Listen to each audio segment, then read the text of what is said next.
Oh. Yeah, I saw that. Recording in progress. Okay, let's call court order. Today is Thursday, July 21st, 2022, 9:06 a.m. Proof of posting, please. The agenda was posted on Thursday, July 14th, 2022 at 4:30 PM. Okay, thank you. Let's stand brief for a moment of silence and we'll pledge to the flag.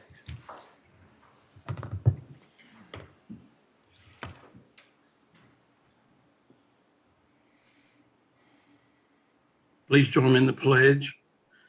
I pledge allegiance to the flag of the United States of America and to the republic for which it stands, one nation, under God, indivisible, with liberty and justice for all.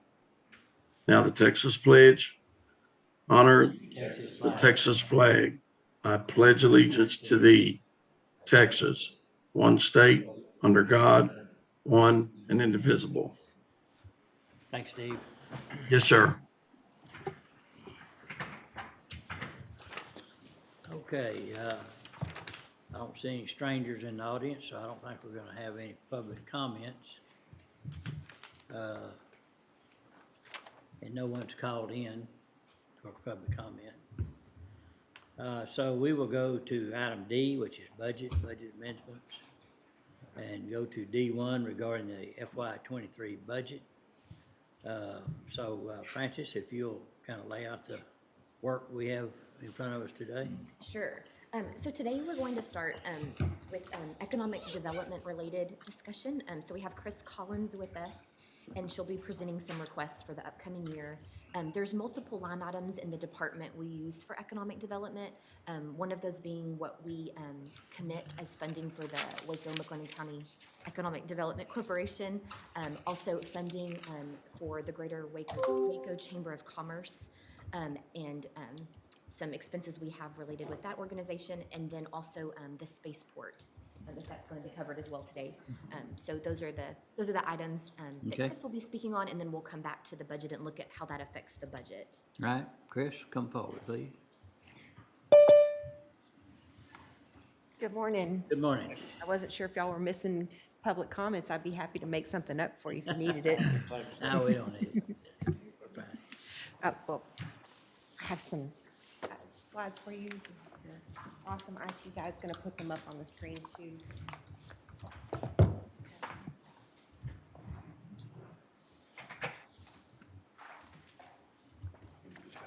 Yes, sir. Great.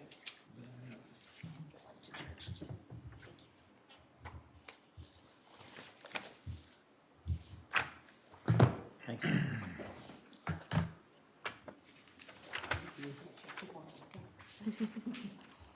Wish we could get one more tall building. Wish we could get one more. Yeah, right. This picture's gonna look different over time. Pardon me? The picture on the front's gonna look, I it's gonna think look it different will. over time. We sure will. And we're seeing some Judge of was that just now. commenting that it would be nice if we had another tall building downtown, I bet we will at some point. Yeah. with some Class A. Well, you know, this shows riverfront development. This is an older picture, so it doesn't have the new apartments and condos that are under construction right now. But you know, there's going to be a hotel there soon. The basketball arena is going to be in this image. So it really is going to transform over the next few years. And I think that's a good thing for our community for sure. So we can roll to the next slide. Just a quick reminder about our goals in economic development. The work that we focus on in our organization is really about primary job creation, which is the ability to bring new jobs into the community that are generating new payroll from outside the market. We work to attract new capital investment into the area as well. We do that through the attraction of new business and industry, but also supporting our existing businesses, because we know once they're here, we want to support their continued growth and vitality within our community. And we know that they have competition even within their own corporate structures.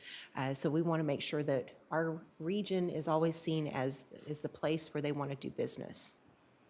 We work to attract and develop talent, and at the end game is about creating prosperity for all. We want everybody to benefit from the growth that's happening in the community, and with new jobs, if they so want them, they have the opportunity for increased wages and wealth for their family and generations to come. And so that's our ultimate goal when it comes to economic development. So this morning, we're going to talk about three different things. The first, we'll start with the Waco-McLennan County Economic Development Corporation. We often refer to it as WEDMEC. Just a little refresher about it. It was established in 1997. It's authorized by Chapter 380 and 381 of the Texas Government Code. We have a three-member board comprised of the Waco City Manager, the county judge presides over the corporation, and the Waco Industrial Foundation has a representative as well. Our organization at the Greater Waco Chamber serves as the administrator for that organization, handling a number of different things, but basically serving as the staff for the corporation. Client interactions, all the things that go along with it, contracts, and then making sure that contract compliance is moving forward too. We understand that the dollars that are invested are taxpayer dollars, and we have a responsibility to make sure that companies are maintaining their commitments as part of this. So we're investing in them, they're investing in the community, but they have obligations as part of those agreements. We work to, the primary goal of the Economic Development Corporation is to increase the tax base, diversify the economy, create new jobs, raise incomes, and to attract private investment dollars. Those dollars are really important as we work to maintain a very affordable cost of living for businesses and for our citizens. And we have a regional focus supporting projects throughout McLennan County. So looking at the fund right now, both the City of Waco and McLennan County are annually funding the corporation equally at 50%. Right now, we're sitting at a $9.6 million fund balance with $7.9 million in committable funds.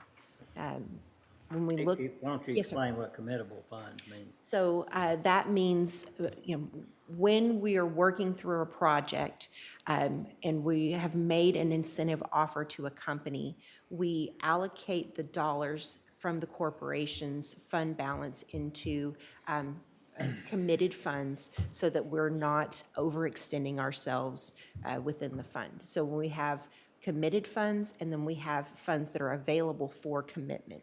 So the total fund balance is $9.6 million. We have $7.9 million in committable funds, which means that we've committed $1.75 million right now to companies that are interested in coming into our community. If that project doesn't come to fruition, then those funds go back into committable funds. But if they do make the decision to come here and we push forward with an agreement to present to y'all, and ultimately it is approved, then those funds are extracted out of the fund balance and are committed for that company for the duration of their agreement as we roll forward. Also, if the scope changes to less, Yes, sir. requirement says we put less money in, then that comes back into committable funds. That's So, correct. or in the event there is a clawback or those kind of things. Yes, sir. Which we have that verbiage in those contracts. Yes, sir. We have multiple triggers. So if a company is not meeting its commitments, we have a couple of different avenues that we go through. We always try to find a business-friendly solution because we want to maintain a positive relationship. Sometimes that means that we amend an agreement. Perhaps they need some more time because their project has been delayed, or the scope of their project has changed and the metrics that they had originally committed to are no longer valid and they need to make some adjustments there. Perhaps if they're reducing their headcount or their capital investment is going to come down, then we would correspondingly reduce the award amount that we had provided to them. How often does that happen? It's pretty rare. I'd say that we've probably had, over the course of the 25 years that the fund has operated. I'd say that, we've done multiple amendments for various reasons, but having to do clawbacks on projects, we've done less than 10 out of the 75 projects that we've done. So it's a pretty good success rate. And so, like, and I hate to dwell on this, but the Owens, the bottle manufacturer, Yes, sir. so they had met all the They ha- contractual requirements. And their contract had expired, so And they had fulfilled so- the entire term of their agreement, so there wasn't anything to go back on. So they met their obligations and we met our obligations together, and we've been able to maintain a positive relationship with them. And in fact, they have actually brought back that boiler that they had to mothball. They had mothballed it because the demand had gone down. But through COVID, people were at home and they were drinking lots of beer. So the demand rolled up again and caused them to increase their headcount and production. So, Great. yep, You don't hear about that. yep.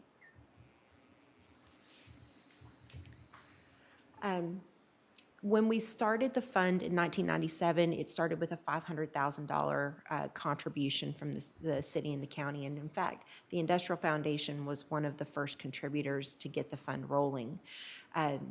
It's grown to $6.5 million annually between the city and the county and their contributions. But we do compete with Type A and Type B sales tax corporations, which means that those communities are allocating a portion of their sales tax up to a half cent specifically for economic development purposes. A Type A is more infrastructure related, and a Type B handles infrastructure plus community development projects that they say also have a positive economic impact into the community. Our program currently requires a $15 an hour minimum wage with an overall average wage of $17.50 for eligible jobs. Companies have to provide health insurance benefits, paying the majority of the employees' premium. And then there are residency requirements where 80% of the employees need to reside in McLennan County and half of those need to reside in the city of Waco.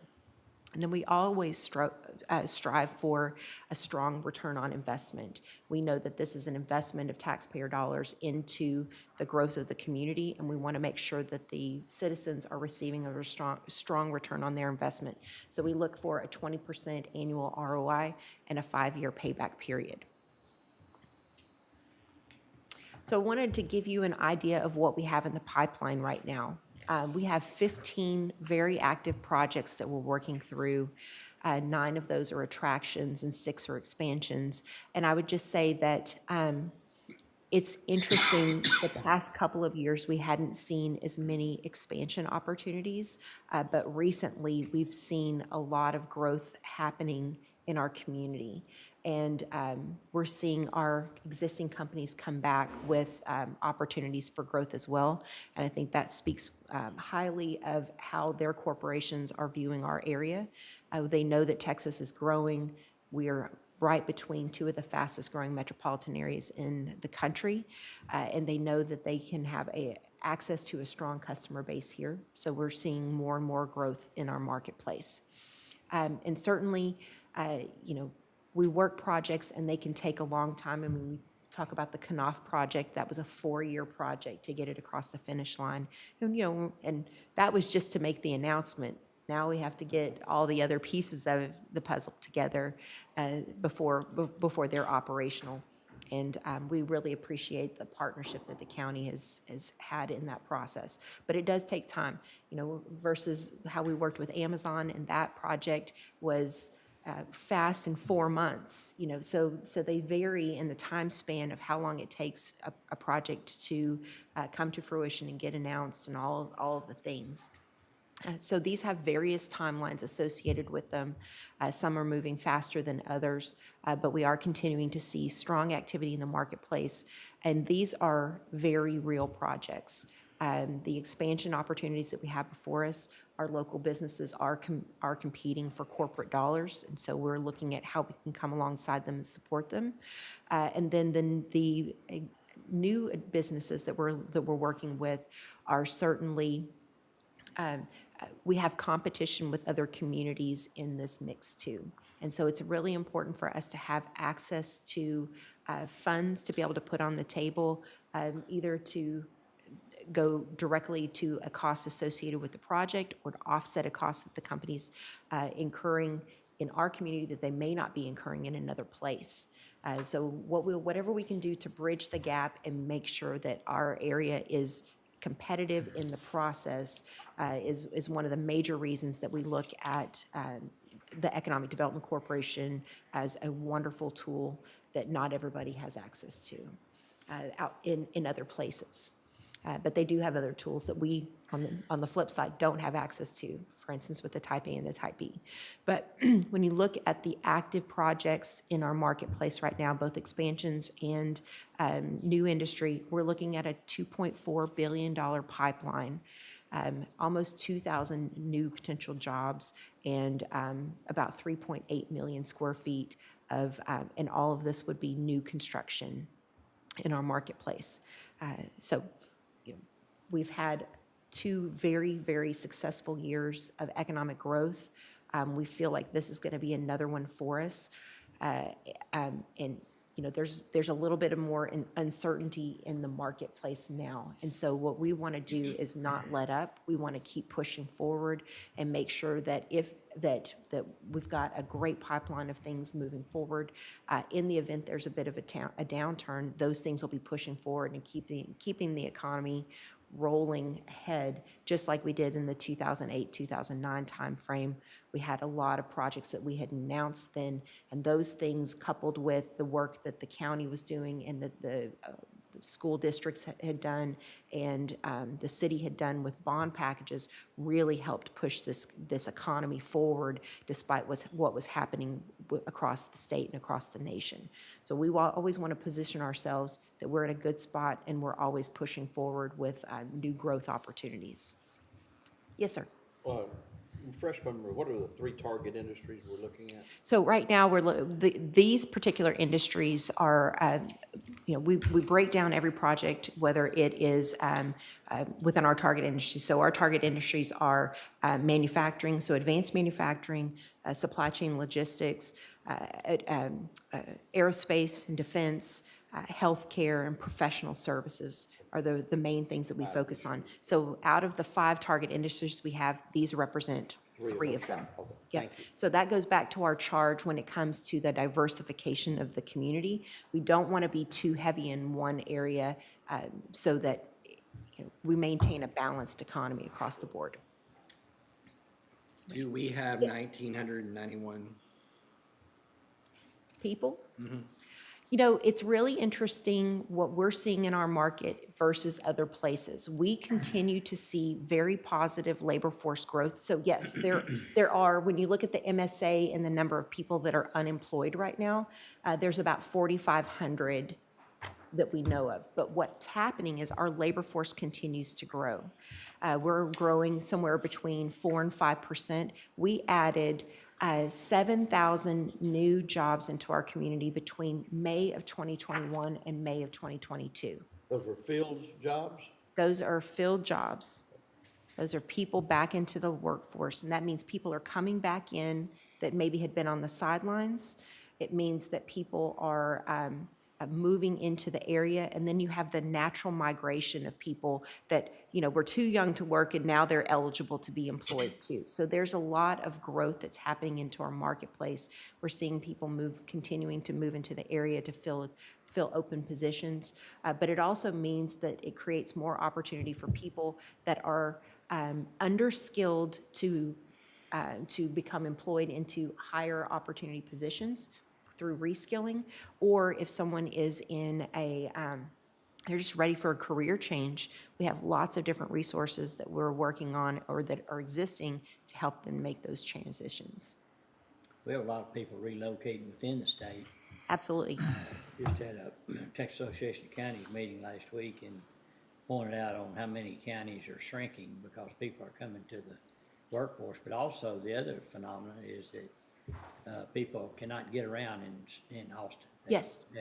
They can't get around and they can't afford it. Dallas too, and so they're looking for, a more comfortable place to live in a smaller environment, yet still a good paying job, so. Yep. It's not, you hear a lot about out of state, but I think, City of Waco's housing study indicates that there's a lot of migration with. Yes, sir, there's a lot of in-state migration, and quite frankly, most of our growth with people moving into the marketplace has been from the Dallas and the Houston markets. Yeah, and Houston, that's true. Yep. Yeah. Great.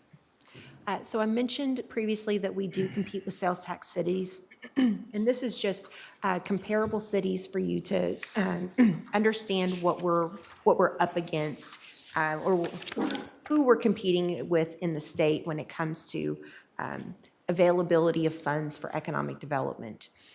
So, there are a couple that skew the numbers a little bit. Previously, it was always Frisco that was skewing the numbers, but Round Rock has really done some things recently. And one thing that Type A and Type B corporations can do that we don't have access to is bonding. So they can bond out of their funds because those are dedicated revenue dollars that can go back and pay debt. And so that's what Round Rock did in 2020 and 2021. They took a larger number in 2021, but those dollars have gone to fund things like their Kalahari Resort, where they came in and were a partner in that private entity, public-private partnership. So there are some things there. So I went back and extracted out just to ensure that we weren't skewing the numbers too much, pulled Round Rock out of it. But when you look at it across the board, the average annual revenue from these communities was almost $18 million, and that's up 10% from where their collections were in 2020. And when you take the Round Rock piece out of it, it's 12.9 million, which was still above average. And when we look at where we are in our current funding model at 6.5%, we're still well below our counterparts. You can see Amarillo is over $20 million a year that they're bringing into their Economic Development Corporation. You can see that Lubbock is in that $17 million range, and Midland in the same area. These are places that we're competing with on a pretty regular basis. And I'm not advocating that we need to be at $17 or $18 million a year, but their pot regenerates at that number every year. And ours, if we have a large project that comes in, to get back to a point where we have $10 million or $12 million in funds available to support really large projects, that's 2 funding cycles for us to go through. And so that means that's 2 years where we don't have an adequate amount of funding available to support other businesses, other projects that are coming through the pipeline, whereas theirs is it's just different. And not to say that we couldn't come back and make some advocacy for off-cycle funding back and put dollars back in, but that could be a challenge, right? So when we roll into the next slide, this just demonstrates for you the contributions and the growth over time. So we had been pretty stagnant. We had grown from $500,000 up. And then from the 2007 to 2015 time range, for 8 years, we didn't increase the funding. And then from 2016 on, we've worked to grow by $500,000, $250,000 a year. And then last year, we made the increase to $500,000 a year from both the city and the county, and that really did help leapfrog us into a higher level of funds available. And then going back on some of those projects that are in the pipeline, they will have significant asks associated with them, whether it's an infrastructure improvement piece or it's just an overall ask from the company for some reason. We know that those things are coming our way, and we need to make sure that we're adequately funded in order to support those opportunities before us. So if we'll roll into the next slide. Thank you. So what's been the economic impact of WEDMEC? So as of Year-to-date 2022, we've supported 75 projects out of the program. We've approved 55, almost $56 million in grants, and we've leveraged $1.12 billion in private capital investments. So that means that for every dollar that WEDMEC has approved through grants, it's leveraged $20 in private capital investment back into the community. I mean, look at some of our largest awards, Envasys, SpaceX, and we've done multiple opportunities with SpaceX, and we've seen how that relationship has grown over time to where we were 10 years ago asking how we might get some type of production here, and now they're bringing manufacturing into our community from California. AbbVie, Sherwin-Williams, Hello Bello, these have been really good projects. And then we've invested in some things that have also helped support the continued growth and vitality of our businesses, like the Mars Drive, Old Hewitt Road reconstruction project. Previously, we did the Beverly Drive project. So those are things that have significantly helped support businesses here. And I thought it was just really important to understand if these companies that we've supported through the years weren't here, what would that mean to the tax rate? They generate significant real and personal property tax dollars on an annual basis into our community. And when you look at the values over on an annual basis, they represent somewhere to 4 to 5 cents on the county tax, on the tax rate. So y'all continue to work on how you can bring the tax rate down and maintain affordability for everyone. And this is another tool that helps bring that tax rate down and maintain that affordability. And it's done through private dollars that do that. So So I did a little research on that yeah, a while back. And I asked the appraiser to come up with, to give that exact number, to give what the breakout between commercial property and residential property is. Let me find it real quick.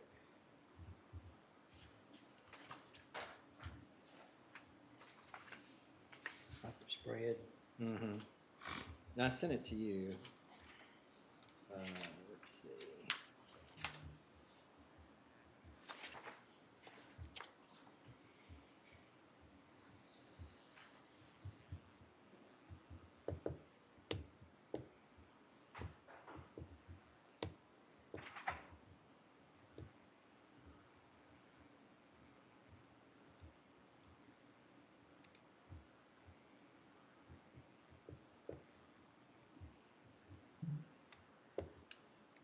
It may have been on the old computer, but I'll share that with the. But generally speaking, what was the conclusion? It's the conclusion. It's about 40% residential. Commercial, and about 60% residential. So overwhelmingly, not overwhelmingly, but for the most part, the residential tax base is higher. You know, the residents Oh, yeah. are paying more in taxes. sure. And I'm not sure without seeing over what period of time they were looking, if that's just a one-year snapshot or Yeah, it's the multiple latest. years. And, you know, and some of that can be Latest number. valuations, changing that. So, you know, that mix may have been different when valuations were different. And, you know, we've seen that rapid increase in the residential real estate market that has correspondingly resulted in significant increases on the residential real estate side, the valuation. So be interesting. But our analysis was strictly looking at projects that had been funded through the Economic Development Corporation since 1997 and their values on the tax rolls since then. So we were just Here it looking is. at our projects. So, residential properties make up 14.1 billion, and commercial and business property make up about 11, 11.3. That's And, all commercial property. That's all, that's commercial property and business personal property, which is taxable. Yep. Okay. Our goal would be to grow that commercial side to pull some of the pressure off the residential side. What this is doing, huh? Yep. That's difficult in an environment like we've been in, when houses are going up quicker than you can bat an eye. It's, Yep. So when you look at the overall tax base for the county, you're over $19 billion in net taxable base for the area. So that's grown significantly from the $4.7 billion that we were in 1997 when we started. A lot of that is organic growth, but I think that, when we look back at the companies that we've helped to establish here or help continue to grow, that's been a significant factor in expanding the tax base for our area. And that too is a goal of our economic development work and the Economic Development Corporation. So roll to the next one for me. Mr. Smith, you have a question? No, I was just looking at the gross sales tax versus the net taxable base. All right. Our request this year will be a recommendation to increase the contribution, the total contribution to $7.5 million for the fiscal year 2023. The city of Waco and McLennan County each contributing $3.75 million, which represents another $500,000 increase from each entity over the fiscal year 2022. And again, that is to help position us, given the strong pipeline of projects that we have right now, to have access to dollars to be able to support those. Continue to create jobs and continue to create new tax base for the market. Chris, over the life of the WIMDEC, do you have the number for the average return that we've received and Waco has received? Yes, well, I don't have it broken out between the two. What I do is I have a ratio just to say it's 20% or $20 for every dollar invested. So if the Economic Development Corporation put $1 in through grant funding, it resulted in $20 back into the community, or $20 in new private investment back into the community. I was thinking at some point you had quoted some numbers to us that showed different projects and what they meant to McLennan County, what they meant to the city of Waco. Yes, sir, and What are those numbers? I don't have them off the top of my head, but I can circle back to you with that information. But again, when we're looking at the return on investment, we are looking at a 5% a 5-year return on investment and a 20% ROI. And we really look at it more as the county side. So it's broken when you look at the economic impact analysis. There's a City of Waco ROI, there's a McLennan County ROI, and then there's a combined. And we try to look at the county ROI to make it sure that we're in that 20% there.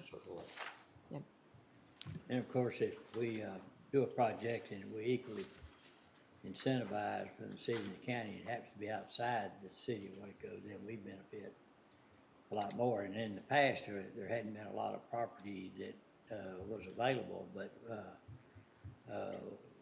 because of a couple things. One, Waco Industrial Foundation buying property outside the city of Waco, just because trying to find more inventory, has opened up that opportunity, and the fact that we won't see the benefit right now quite as much, but both McGregor and Robinson and Lorena have created TER zones that they'll be able to build up some money and contribute. That was one of the main reasons why we approved these TERs, is to let them be a player in investing in the future, but, you know, like I say, it's gonna take a few years for them to build those funds up.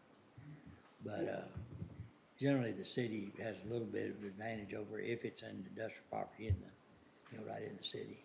And that's really goes back because they have a higher tax rate. And that's why when you look at the numbers, that's what tends to show their higher. SpaceX balanced us out a little bit. Yeah, Because, the city participated in that contribution, and yet we get the biggest benefit out of it. And I expect Elon's gonna keep doing what Elon does, and that's build stuff. yeah, yes, and thinking back through that, when you put the SpaceX contribution in there and you look at the average ROI, it really does become more of a 50-50 there between the two.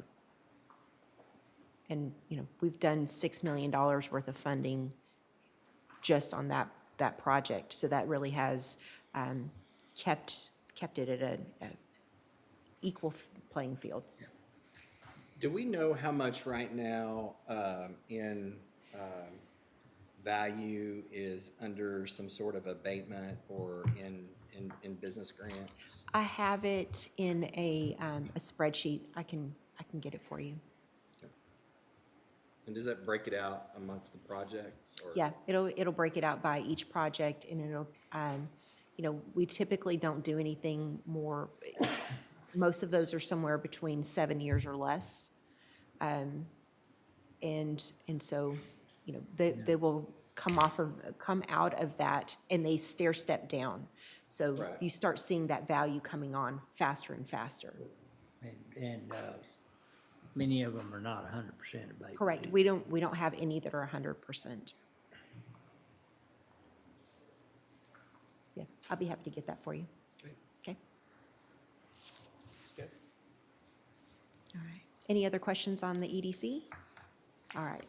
So we can roll over to the 2 slides. Yep.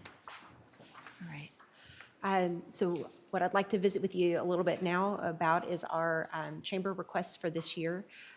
Last year, you were kind enough to support us at $199,500 for our your service contract with us. We'd like to maintain that level, but we would ask that there's a continuation from the county for another year on the In Waco Talent Initiative, and adding that into our contract request for this year. So that brings our fiscal year 2023 request to $249,500. That helps us in the business development that we do, both international and domestic. I'll mention yesterday we had 3 international businesses. Oh, we'll have 1 today. So two in our office yesterday and 1 today. All 3 of them projects that we've been working on with Mexico. So we're seeing a lot more foreign direct investment, even within North America, without having to go to Europe or Asia or anything else. Our business retention expansion program continues to grow, and we're seeing more requests for some assistance. And so Lexi Rail on our team has taken over that program, doing a great job. Our marketing and outreach, we want to continue just pushing and pushing about the greater Waco region being a place for business. And that means pushing the message out there, but also being out in the market, talking with site consultants, visiting with businesses about opportunities. We do that, and we leverage every resource that we can to keep costs down. We have a partnership that we do with our Grand Central Texas partners, which is our friends to the south in Bell County, and also Cameron. We're working to elevate this region as a whole for business opportunities. Research and analysis, we've launched a new website this year as well at the beginning of the year to make ourselves just that much more business friendly and easier to capture data. We put that data out there for site consultants or anyone that's looking at our marketplace to take advantage of, to get a good idea of who we are. And oftentimes we don't even know who's looking at us before they come knocking on the door. And then we have our In Waco investment. So we are 6 months into the digital talent development initiative, and really understanding where we're going with that. We've learned a lot over that 6 months. We have been able to reach about 500,000 people through these efforts, and really just pushing and elevating this region as a place for businesses and for individuals. And the whole idea is to help recruit talented people into our marketplace. We need thought- some help. We We need- need jailers really bad. Yep. And was gonna talk to you yesterday night. But anyway, I know we're working with the chamber on several things. Okay. And, you know, we're fixing to do some increases in benefits and those kind of things. Well, and that would be excellent for us to have that conversation and see how we can be helpful in there. We've done some things, you know, what we're looking at is very targeted skill sets, and so it wouldn't be out of the question for us to go through and find people that have experience in law enforcement or experience in working in veterans. Yeah. So that would be great for us. We participate in job fairs. We were recently at Fort Hood for the Mega Career Fair. They do 2 of those a year. And then there are other opportunities that we have to connect ongoing throughout the year through that relationship that we have just southwest of us. Okay. So, Good. great. All right. And 2 more slides. And then the last thing to talk about today is the McLennan County Spaceport Development Corporation. Our request for funding here is $15,000. That's up from $12,500 that we had last year. And the difference between the two is we've incorporated some additional expenses because of the legislative session. We tend to have some folks from the Spaceport Development Corporation that will go and advocate on our behalf to help with Spaceport Trust Fund dollar allotments from the governor's office, working alongside Doc Anderson when it comes to the aviation caucus that he's a member of, and just really helping to provide additional awareness that we have opportunities for the commercial space industry in our marketplace. We leverage dollars and by participating alongside the Greater Waco Chamber and their Aviation Alliance when it comes to exhibiting at Spacecom, representing the Spaceport Development Corporation through the National Business Aviation Association, because many of those aviation companies are also looking at the commercial space industry. That's something even in our own backyard with L3 Harris that they're getting more and more involved in too. And so we think that there's opportunity for us to continue to grow there. Having a representative from the Spaceport Development Corporation on our annual DC fly-in is important as well, as we go and visit with the FAA about advocating for dollars into our marketplace here. And then we have a representative on the Governor's Aviation and Aerospace Advisory Committee, and we like to try to offset some of those costs for that individual for those meetings that they have to go to Austin and attend.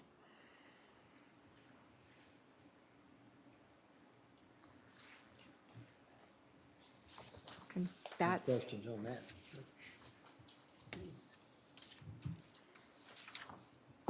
it for me. All right, I have a thank you slide, but that's it.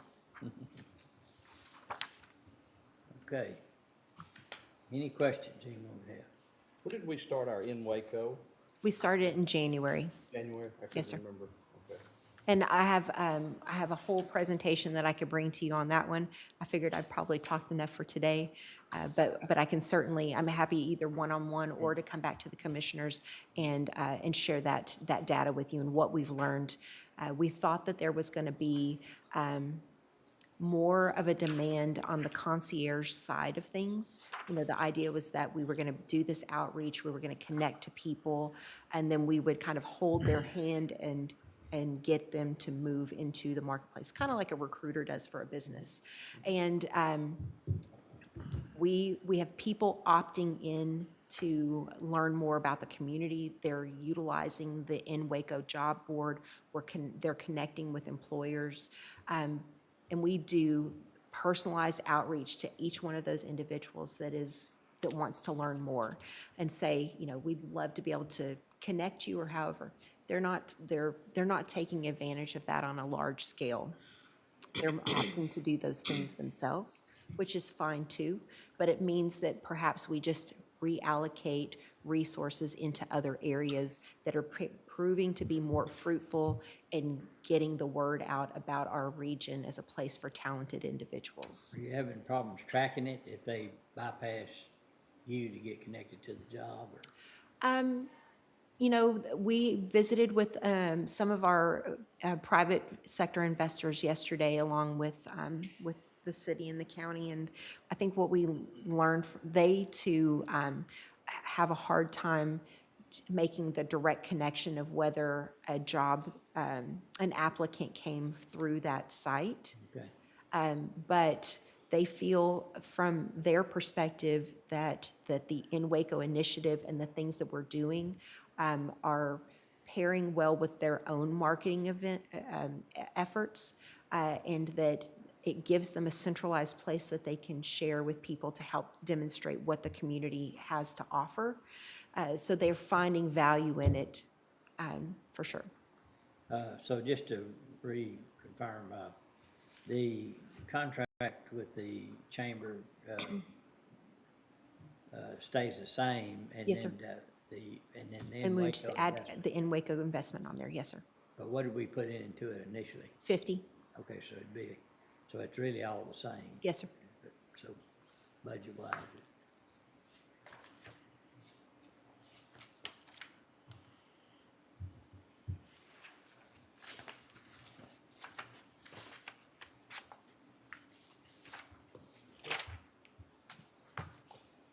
Okay. And then on the spaceport, what did we do last year? We did 12.5 last year, so, You said that, I'm sorry. yes, sir. Okay. All right, any questions? Thank you very much. Thank you all, appreciate it. All right, bye. Okay, Francis? Thank you. So if we want to, I know I'm sorry, well, Elizabeth's not on yet, is she? Or I don't know if she was joining electronically or. Elizabeth, Thomas. Okay. We have Elizabeth Thomas up next, but, while we're waiting for her to join, while this is fresh on your mind, if you want to go ahead and we'll go to economic development and. Yeah. Talk about what she presented. Okay. So we house these costs in Department 7890, which is our specific economic development department. So that very top line, just based on what was adopted last year, 3.25 million. So the request is 3.75 million for the upcoming year.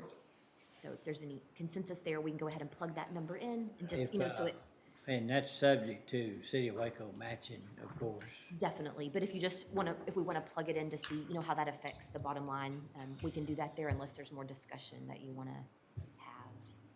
Okay, any thoughts on that? What did we go up last year? Last- 250? So they've doubled that request for this year. No, we went at 500. Yes, It's so, We've done, it's the same as last year. yes. Yeah. So we were going up 250, but like you said, last year was 500,000, a $500,000 increase. And so if the money's not taken down, it's still a asset of the county's. So it's like we're parking it there. Yes, Commissioner Smith, when it's there, we transfer it to a fund Yeah, we that's keep it. committed by you, and because it's not committed by an outside body, it's not a state mandated special revenue or anything, you can uncommit that money if for some reason that was ever something that needed to happen. And before that money goes out, both the Commissioners Court and the City Council has to approve it. And generally, she comes in, we go into executive session, talk about details. And then if there is an action item, we come out and take action on it. And that's when the funds are actually transferred. So they're just parked and not actually spent Right. until needed. And they show up. What's in the fund balance right now? End of year, we should end right under 14 million. In our portion, or Yes, or the that, whole? that's That's our just our portion. half. So there's already 14 million sitting in there from us. Yes, so that's half of what's sitting there for the wind deck. The city holds the other half. They hold the other half, so Correct. so there's total. All right, say that again. How much is in our half? Around 14 million. 14 million. Okay. Currently.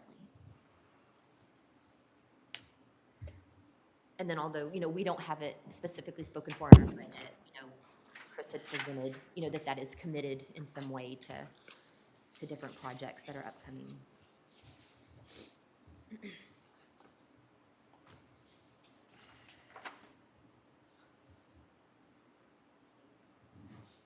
Any other questions about that? I'm okay moving forward like this, but I would, at the end of the day, we still need to see how the big budget Yeah, see how the big together. picture looks. So we can go ahead and plug in the request here, and then that may be the easiest way to, Yeah, see how okay, we'll put that it in there. changes the numbers. And I would still, even if this gets tight, I still support an increase, but maybe not. We'll just have to wait and see what the city does and see where we come in. Definitely. And then there's the line item that's the Greater Waco Chamber of Commerce. Current budget, or previous year's budget was that 199.5. And so she requested an increase of 50,000, so that would bring that line to 249,500. Which we paid the 50 last year, but it wasn't under this budget. Yeah, That you was the can, Tri-Waco piece. yes, you can see in like Waco. that second column, that's the amended budget was the 249.5. Okay. That was the 50,000. Yes, we just always look at the original adopted budget when we're comparing. Okay. And that Rest. 50,000 ran evidently January to January, so the new 50 we're putting in will basically run January, January to January 24. 4. Was my understanding. That's mine too.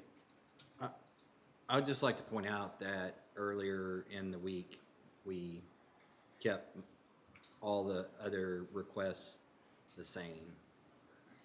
So, Good point. Well, those are expenses, and, we look at this as an investment, as she provided, and the money stays on our balance sheet until it's actually committed, so I think it's different, it's a different.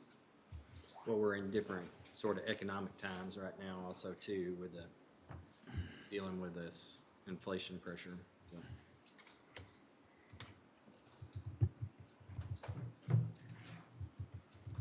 I don't know what the city's gonna do. I know initially, 6 months ago or so, they said we definitely need to keep that fund healthy, because one of these days, this economy's gonna change significantly. We might be seeing the start of it now, but still, Texas has a big advantage in the economy being bad, and it'd be bad all over, and so people still have the issue of high regulation and high taxes in these high tax states as well. So, plus our location to the port and I-35 as well. She showed this sales tax comparison where we're competing against these other cities. Are any of these other cities have a working agreement or cooperative agreement with the county in which they reside? Like, is it Abilene and Taylor? Is it just the city of Abilene? I think they're all over the place, but some of them are city only. I think like Round Rock. I didn't see anything that had a hyphen county with it. Yeah. Of course, ours just says Waco. However, I think however we'll set it up. The bonding capacity is what skews these numbers. Yes, it is. So Absolutely. I've never really liked this comparison. I mean, we do what we can do and charge it to the taxpayer, and we can't, there's no way that we can go back, honestly, and change the structure so that we could do bonding. So No, that's right, we can't. we could try, but we would probably fail. I think there's limitations we can't get over, as hurdles actually can't change. So I You'd just- have I to just get thought it City was of a Waco vote. to give up some. Vote. They'd have to give up some of the sales tax.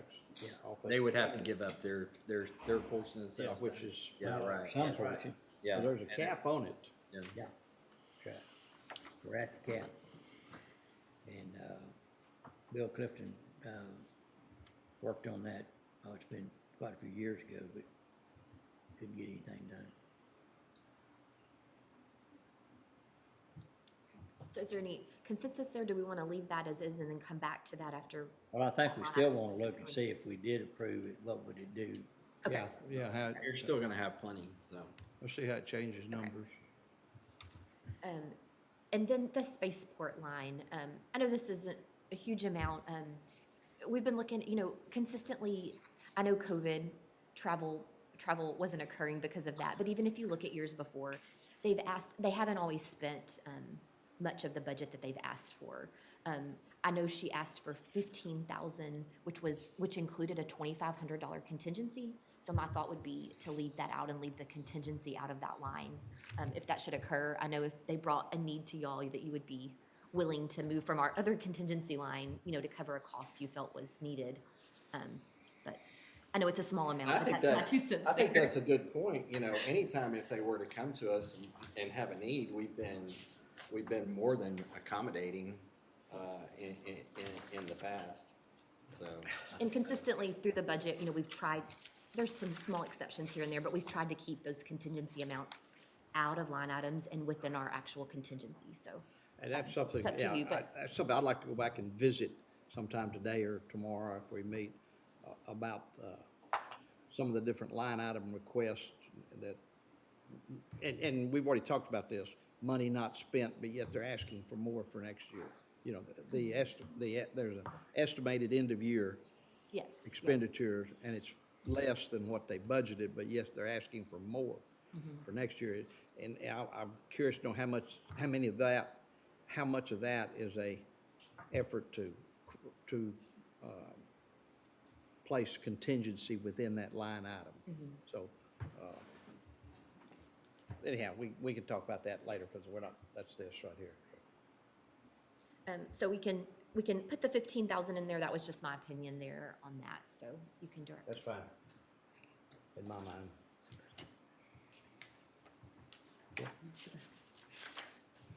All right. So those are, like I said, those are the 3 line items that she covered. Those are where those are affected within our budget. Okay, for right now, Yes, for leave right it now, in just for there, right we now. can come back, trim if we feel like we want to. So if nothing else on that topic, we can move to our next, and that would be emergency management and kind of in conjunction, the fire protection budget as well. So we have Elizabeth Thomas with us here today. And she's going to speak on the request for next year. Good morning. Good morning. Good morning, everyone. I feel like it's been so long since I've been in here. I know it. We just see you by Zoom. I know. Got a lot of work to be done.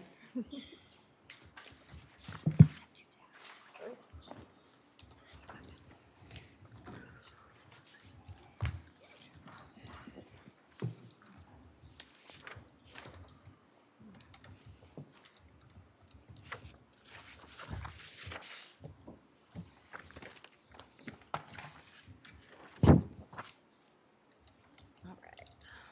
If you want to begin, or if you want me to. Yeah, if you want to start, and then Okay. I'll kind of go over some of the changes. We try to keep our changes pretty minimal this year, given everything going on, but. Oh, no, take your time. We're going to share. If you don't mind, take that sheet one first.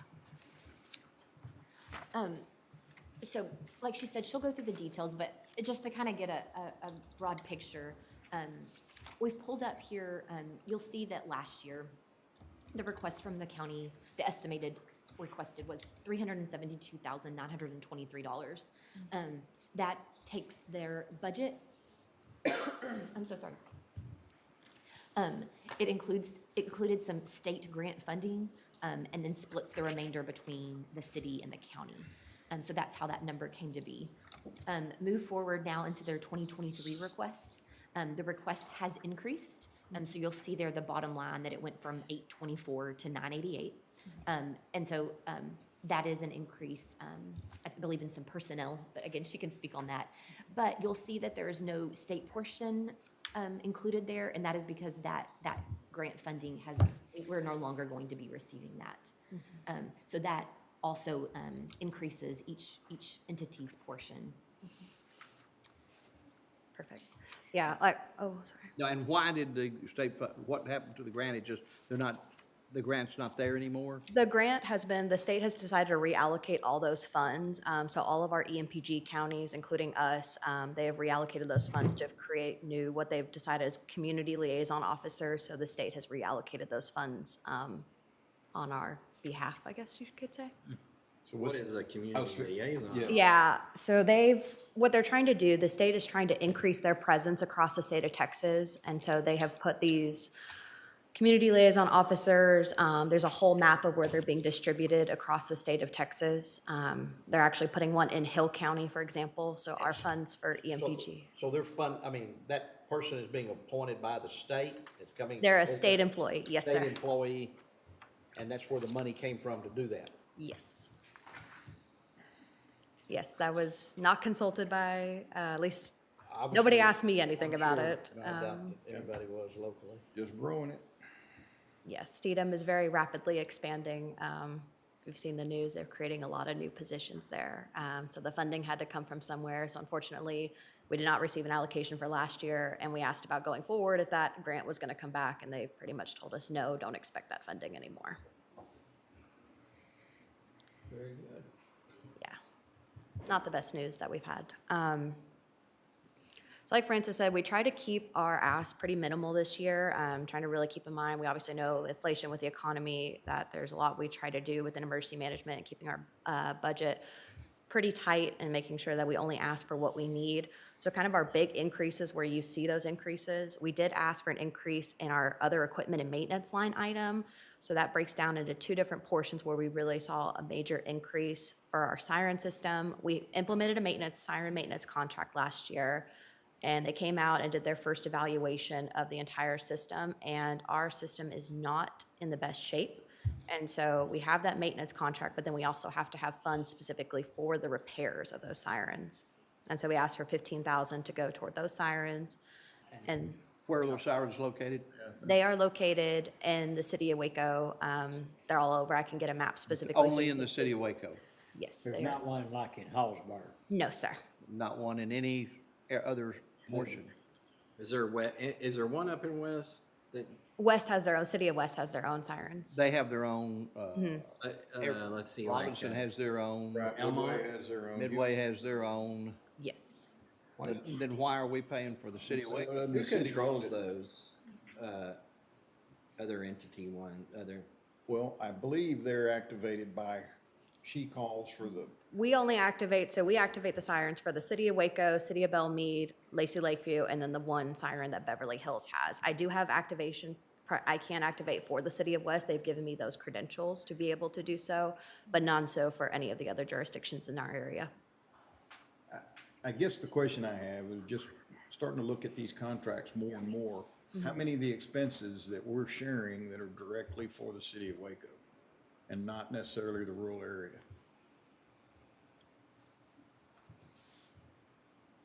I guess It's the budget. What it is. Yeah, perfect. So that's that line item that I was just referencing. Perfect. Thanks for pulling that up. All right. And then the other part of that was the Motorola System Maintenance Agreement, the SUA, that went up by $5,301. And that is our 10-year radio maintenance system contract that we have. So, and the other big ticket item, otherwise, we had some pretty small increases, just some general increasing our supplies, nothing with our software. I think janitorial supplies, being able to ask for more stuff just to maintain our office. And then our big budget request this year, we went to the city and we asked for 2 new positions, for 2 emergency management specialist positions, looking to really increase our office between COVID-19 and the winter storm. We really saw a need to have more personnel, somebody to help, especially with our current duties as assigned, both working for the city and county. Ryan and I are split pretty tight, but there are other things in order to really improve and to become more proactive in our management. You know, during disasters, we really see a thing for needing donations management. During this time, it becomes very hard for us to be able to manage those. If they weren't doing a donations management during disasters, they would be focusing on plans, business continuity plans for all of our city and county departments. I think that's something we really saw with COVID and the winter storm is how do we continue to run government even in the event of a disaster? If a tornado came and ripped through the building next door with everybody, the county auditor's office, how are they going to continue to operate? Do we have a plan to be able to move forward? And so I picked on y'all because I see you right next to me already.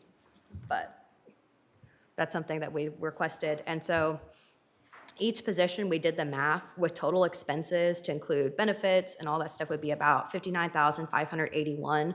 Because that is split in half with the county, each position would then be about $29,791. And that is for one position. We've asked for two at this time. So that would affect your training budget as well, or that is your training budget? No, that's just for specifically our person. We would keep our training budget the same right now, our travel I saw it training. was 29. Yes, so we have our travel training budget, 25,000 of that is for exercises. So we do at least one yearly exercise to increase our preparedness across the city and county. And then the other 4,000 specifically is for travel for Ryan and I to attend conferences, to be a part of just expanding our emergency preparedness knowledge and getting to know other folks around the region. We went to the TDEM Emergency Preparedness Conference earlier this year, and that's where we really learned about the EMPG funding and the future of what the TDEM looks like, including the creation of their academy they are starting. And then I'm happy to answer any questions, but I just wanted to keep a pretty big high over level view of our budget and what we're looking at and what we have asked for specifically.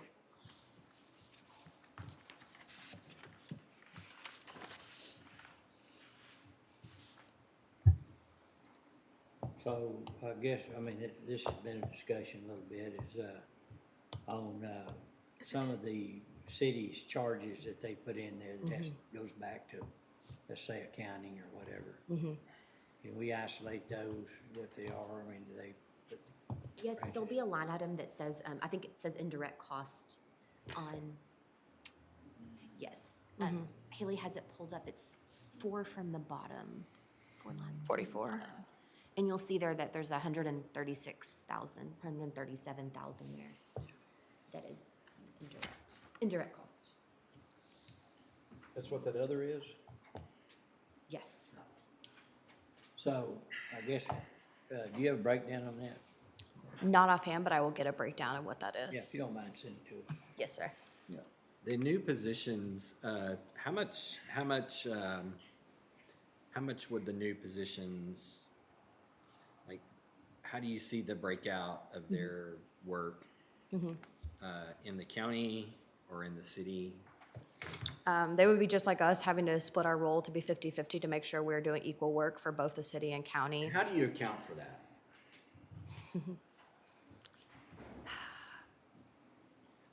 I mean, I think you do a fine job, and everything like that. But we're trying to maximize the dollars for the taxpayers. Yes, sir. So, you know, we need to, and this gets a little hairy because some people in the county are getting double taxed for this, and so,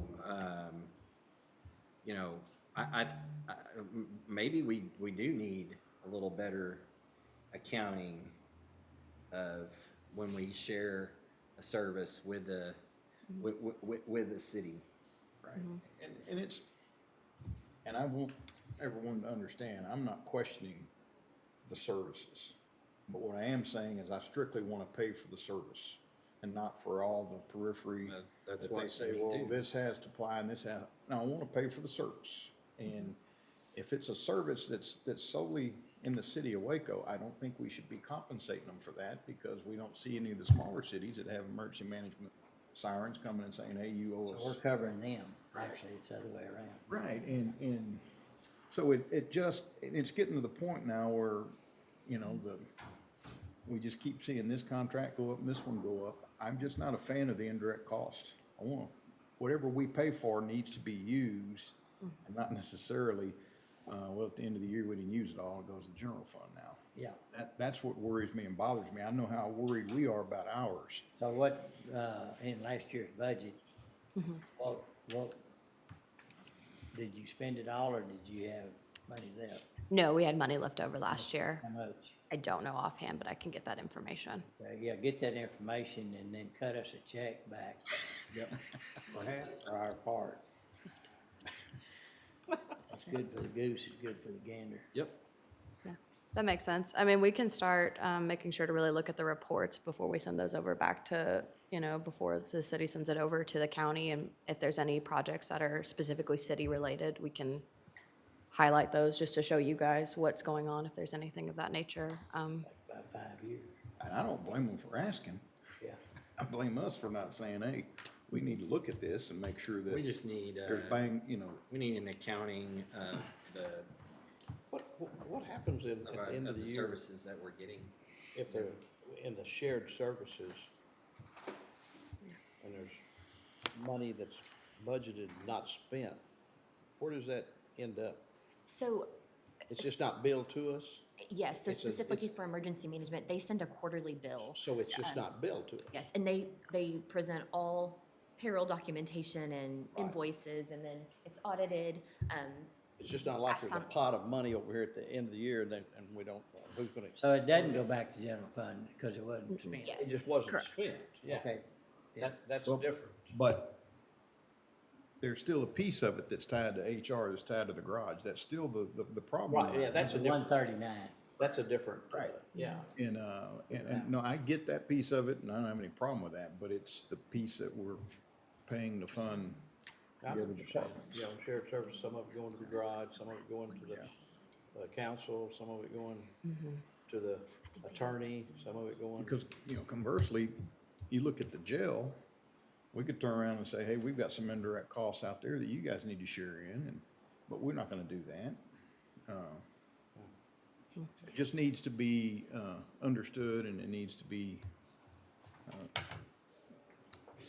budgeted correctly. I'm not a big fan of indirect costs. Okay. I was gonna get you a little more detail on that. We're pulling up the last bill. Yeah, right. Yeah, exactly. Yeah, they're the big user. Okay. Anything else? Any other questions for Elizabeth? Other than the fact y'all do a great job. Yeah. Thank you. Absolutely. No, take your time. And then, I think we've got it. I was gonna. It is, you mentioned somebody to manage the donations. Well, yeah, I've personally been involved in a couple of those. First one was the West explosion. We were getting the wrong stuff, and then I was told, tell them don't bring any more of this, bring this. And so I'd say that, and then here comes Red Cross. But I agree that And freeze. a donation management person is somebody who knows how to work that is Yeah, important. and there's a lot of, there was a lot of resources brought forward, physical resources brought forward, even during the freeze. Yes. And so, there's warehouses full of water where we were overserved. Yes. And it's out there, and so it needs to be used and distributed or Yeah. kept at a place that it doesn't evaporate. Exactly. Everybody wants to help, but just managing all those, I think we always make a joke. Somebody always brings in like a mattress to a disaster. You always see mattresses for whatever reason. It's like, we don't need mattresses. We need anything else but a mattress. Good place to dump it off. Yeah. So that's always the thing. It's just really managing those donations. It's just, Mops, we had all these mops, I remember. Had to create a rag bin for all the clothes that were donated that you couldn't wear. So literally, the pavilion out there was stacked to the top with stuff at the fairgrounds, at the West Fairgrounds, where it became. Yeah, you've got to applaud the generosity of people who are willing to help, but it can overwhelm I you. say most of them. It can overwhelm you. Yeah. Okay, any other questions for Elizabeth? And we'll come back to indirect costs if if there's the more information the city Yeah. can provide on the details there. Yes, of course. And then the other piece is the fire protection side. And there's been some, and are you ready to speak on that as well? Yes, Okay. got that.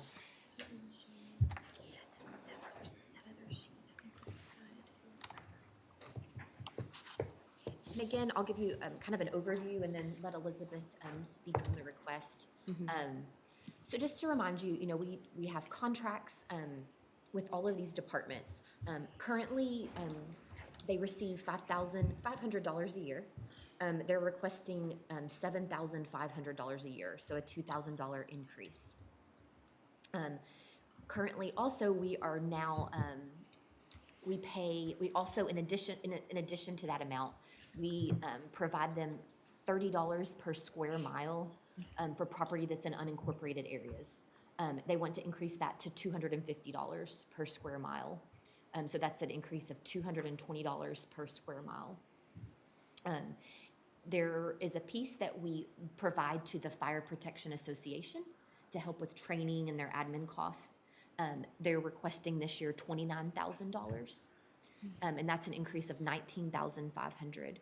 And then also this started last year. We budget a piece, $35,000 for Bagby Road responsibilities. And so the city bills us for those calls monthly, and we reimburse the city based on a predetermined rate. So then kind of summarizes the changes. And then below you can, and then there's also a request for mobile radios. So then below there, you'll see kind of a comparison based on the request, what fiscal year 22 looks like, and then with putting in all those new amounts, what fiscal year 23 would look like. You can see there that mobile radios are right over $400,000, so that's a very large portion of it. But there are increases there throughout. So I'll let Elizabeth explain there. Perfect. So yeah, these are the requests that the VFDs made. I'm just presenting this information. We had met with Commissioner Perry and Commissioner Smith, talking about the budget and really looking at, to support the VFDs. I think we've all seen donations and kind of general, like unfortunately, their needs are increasing with inflation like everybody else. And so this was their recommendation to increase, and I'll give some explanation for why the numbers. That $5,500 to $7,500, that was based on during our first COVID year, I believe, we increased and gave them an additional $1,000, so we raised them to $6,500. And so to increase on top of that, that's why we went to that $7,500 for that base, kind of that base budget amount. And then increasing the $30 per square mile to $250. That's based on the FEMA rates of a fire truck. The city of Waco is getting $500 per every time their costs. That's for one vehicle with all their personnel. And so that's about half of what it is costing every time you guys pay the city of Waco to send out a unit. And so that's how those numbers came to fruition based on kind of some meetings we had and just looking at general research.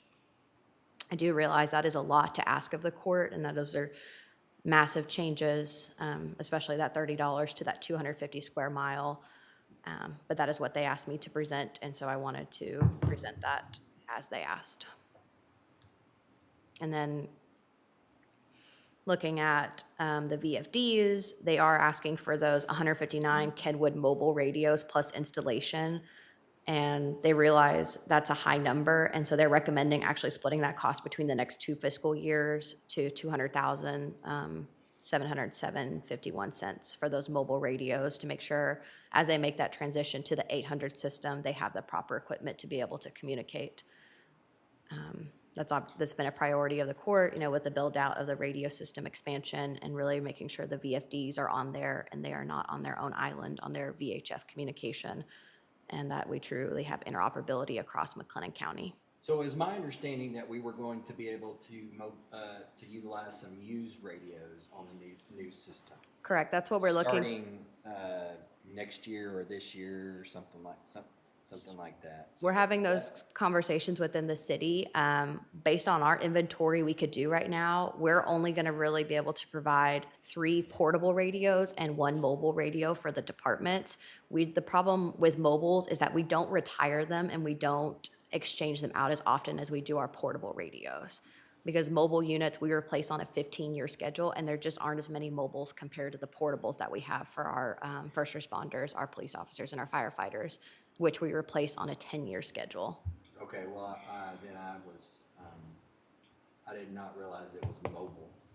Yes, those are, the mobile radios are That, the, that cost is all mobiles or handhelds that's for mobile specifically. installed in the vehicles? Right. Yes, sir. And those are Kenwood mobiles, not necessarily Motorola, but Kenwoods do work fine on the City of Waco system at this time. It's a good radio. Nothing wrong with it. Now, I think Dustin did reach back out to, initially, it was not thought that ARPA funds could qualify in this, but I think there's been some changes of some kind, and I think he's gonna request another opportunity to have them look at our request. That's correct. We submitted it back to Forvis, the previously BKD yesterday, to have them kind of relook at this piece. And Dustin, while you're on, I think we've communicated with you initially about that Bagby contract, about some questions we have with it, and perhaps a meeting with you to talk about that. Yes, sir. Okay, yeah, we'd like to do that. And tell me again on the McClellan County Fire Protection Association, what do they primarily use funds for? They $20,000 increase or 19.5. I think we were looking at the VFDs. They were wanting to do an overall increase in the budget to the 400,000, and so we broke that out from that 5,500 to 7,500, and then the 30 to 250 square mileage, and the rest of it would be given to the association to help with training. They've implemented the checklist to keep making sure all the VFDs are in compliance. They've actually looked at starting within their program a grant program to be able to use some of those funds. If some of the departments are not meeting the standards, that would be funds that they could use to allocate to help get them back on track, whether that is they need new equipment or they need to send somebody to some training specifically, that they could have those funds to use to increase the preparedness and overall VFDs. So that's what they have asked for.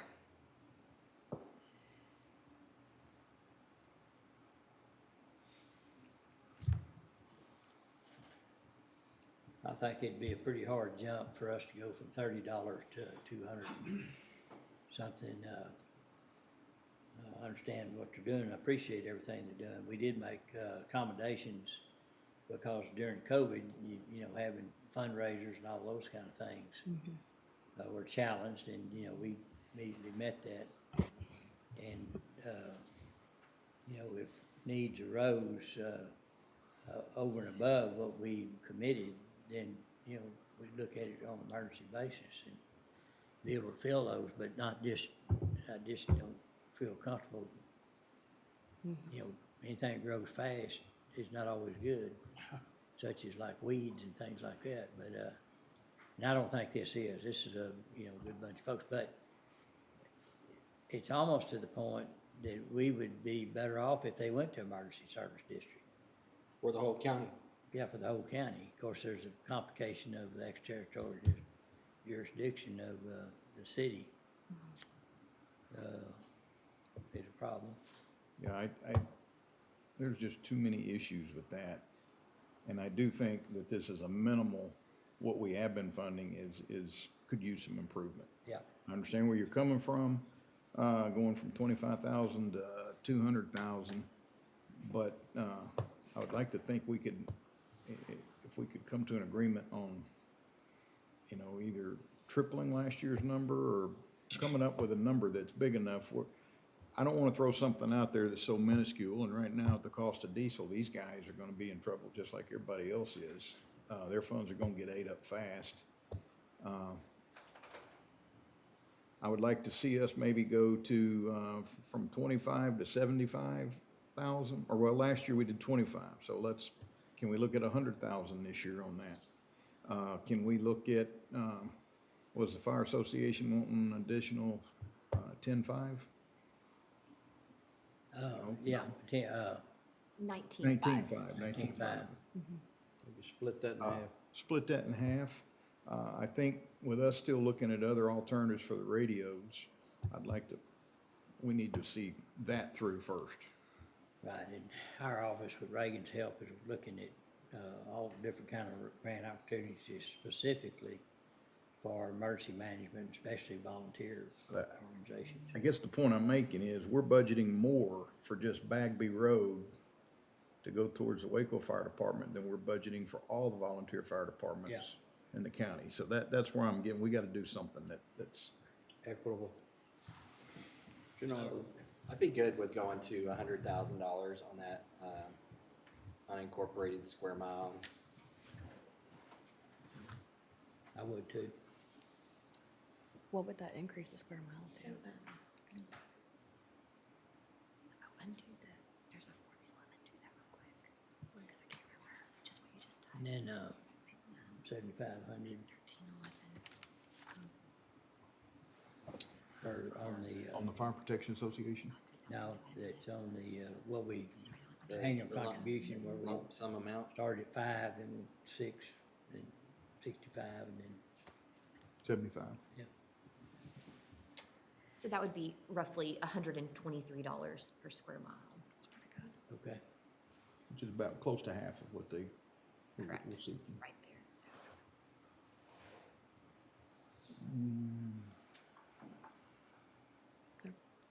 and there's a chance for some ARPA funding on those 800s? Somebody, Well, We're looking again. yeah, we're looking, but there might be other grants that's out there, you know, with the new, what they call the bipartisan infrastructure. infrastructure that long. Yeah, there's money flying everywhere, but, we have to see if any of that would qualify. Would be nice. And we'll hopefully have the new, the grant consulting firm on our team in the next, 2 to 4 to 6 weeks, we hope. And if so, then this can be one of the first things, as one of their first tasks will be the bipartisan infrastructure law anyway, but we can roll this into that. So Let's go ahead and run that by them, tell them we're testing them, see if we can, how good they are. we'll do. Come with a grant during. What signing happened time. to, Yeah, come on. what happened to Chalk Bluff's portion? Well, they're talking about, Elmont. What the hell, So if did it? they incorporated, I know for that first year, was that this year? This Or year. This year? Yeah, this year. So you allowed them to get a portion of that amount we had already allocated. Yeah, I want to say half went to Elmont and the other half went back to the association, if I That's remember. right. That's right. Yes. That's right. So then when we look at this year, that line, if I'm interpreting it correctly, that line has just completely come off. Okay. So that is, last year we were looking at, X So- number of departments, this year it's less. So then one. does Elmont get that square mileage now? All Yeah, of it? so that They would get have all of it adjusted now? The square mileage, They'll yes. get all of it, okay. Yes. And we'll make sure to send an updated square mileage. Yes. And then, everybody good with the 7,500? I am. Yeah, okay. Okay.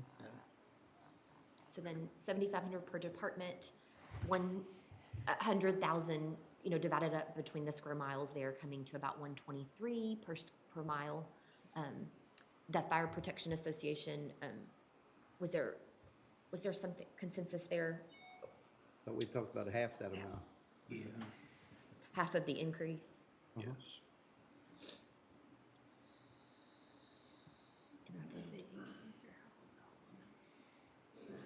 I'm sorry.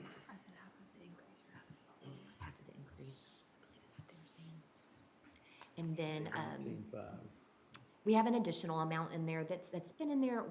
I don't know the last time we had someone bill, but departments can bill for, if they have to go help in another area outside of their region. That's why that 38,000 is in there. And again, that's not something that is utilized, very often, if at all, but that's what that amount is for. And then the Bagby Road, and then the mobile radios, will continue to research and, Okay, help provide that information to you. right. We're interested in doing it. We're trying to find a vehicle to do it. Yes. Okay, anything else?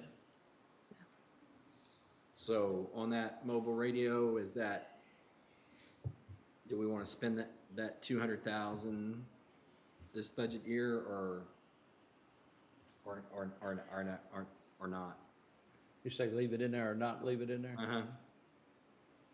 Could we put a placeholder on it and to see if we get the I mean, it just, funding? it would just be not budgeting it or not in this line, and that is half of it too. Right, Total cost being double. right. I think I'm fine with that. Just sticking a placeholder in there and I am. Yeah, and then, yeah, let's see if we can get the funding. Okay. Okay. All right. Thank you, Elizabeth. Thank y'all. Thank you. Have a good day. Thank you, y'all too. I'll get back and I'll send that information to Dustin and to all of you guys to make sure we get all that, so. Okay, as we switch chairs around here and everything, I'd like to take a 5-minute recess. So it is 10:36.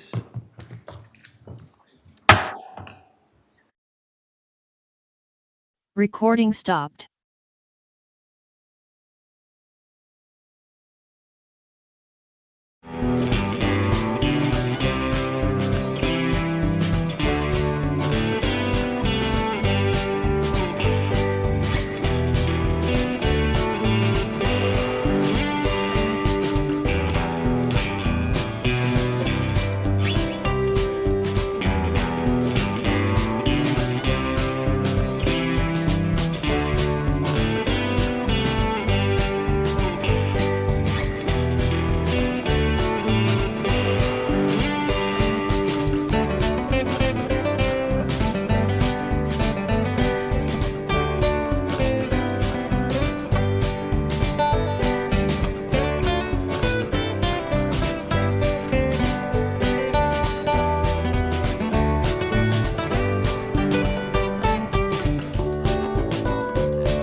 session.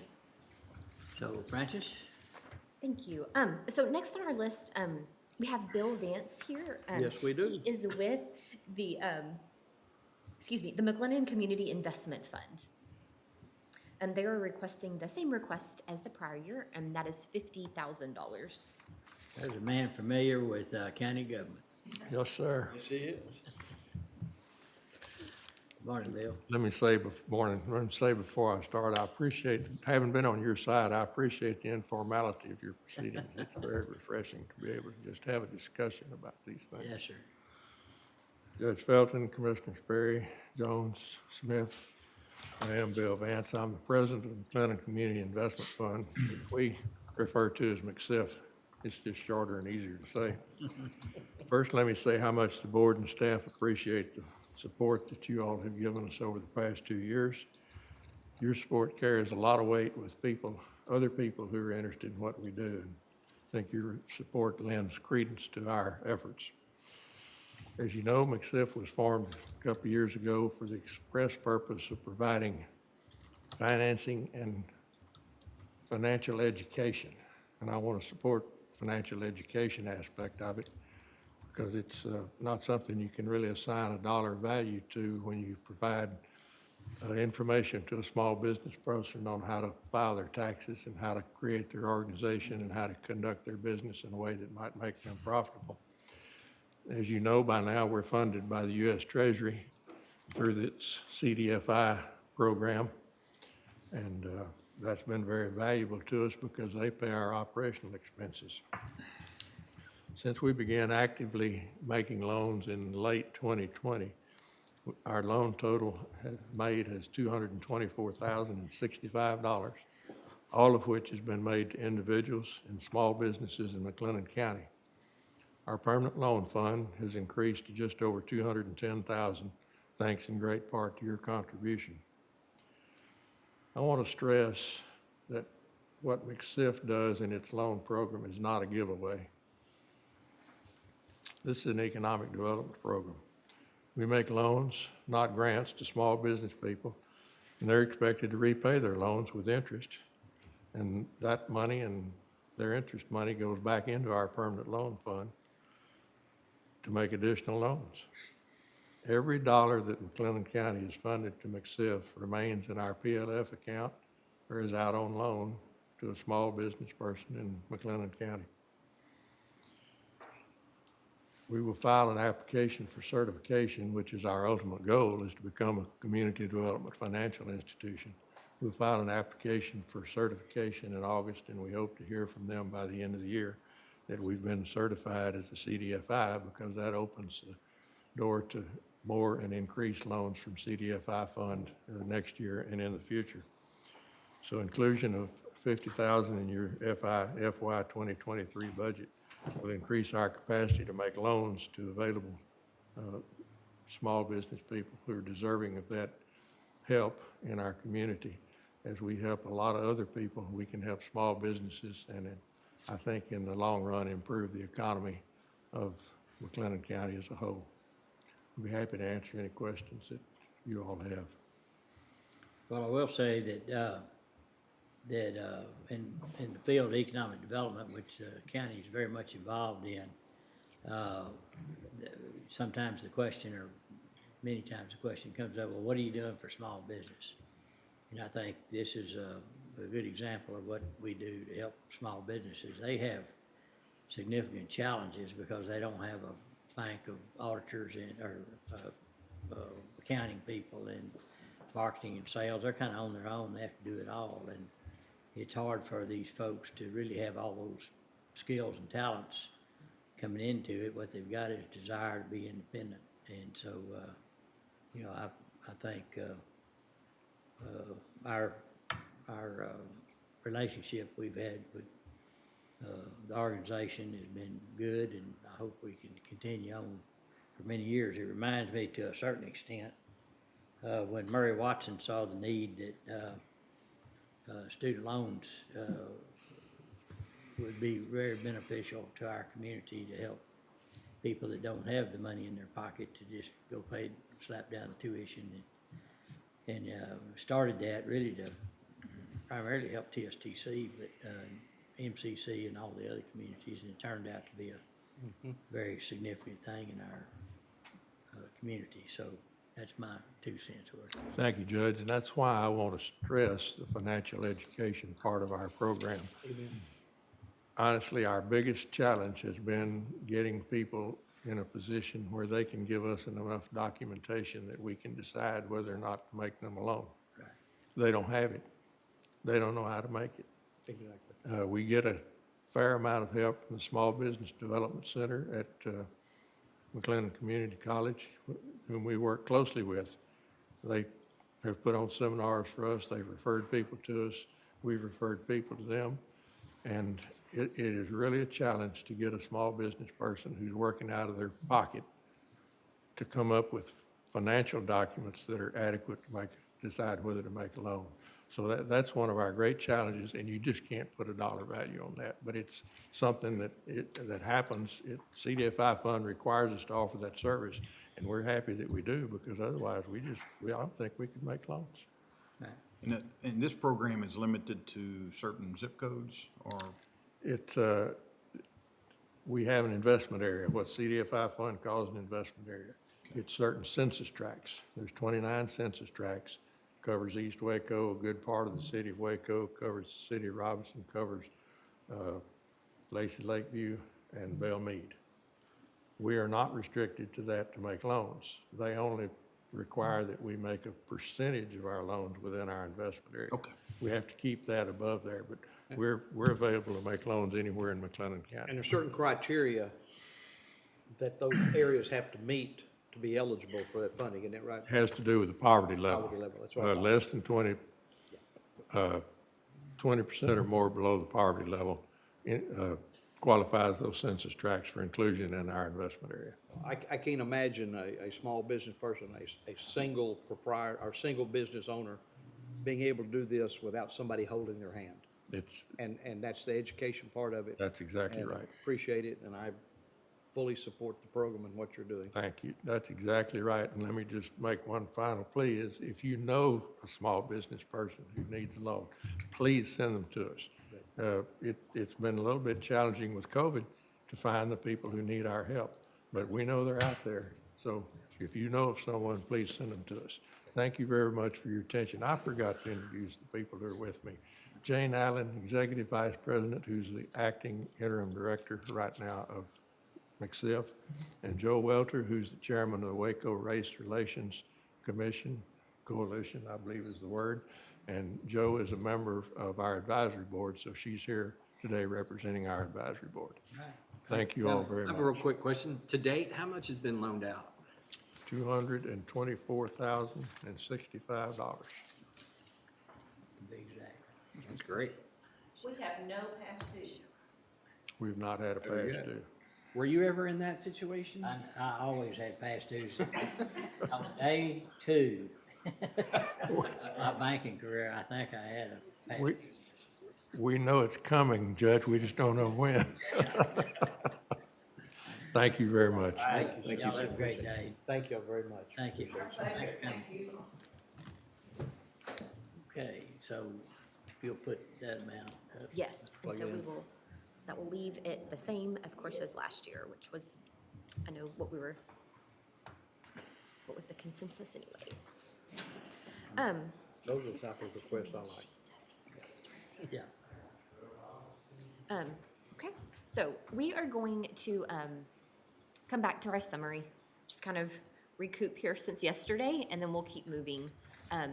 So I think we're at the point now where we just need to go back and hit what we've talked about, get a consensus, and just start pulling things together, chipping away at what you're good with and not good with. Okay. So this summary, what we've done here since yesterday when we left, we've gone ahead and gone through what's coming in as actual expenditures. Right. I'm 82,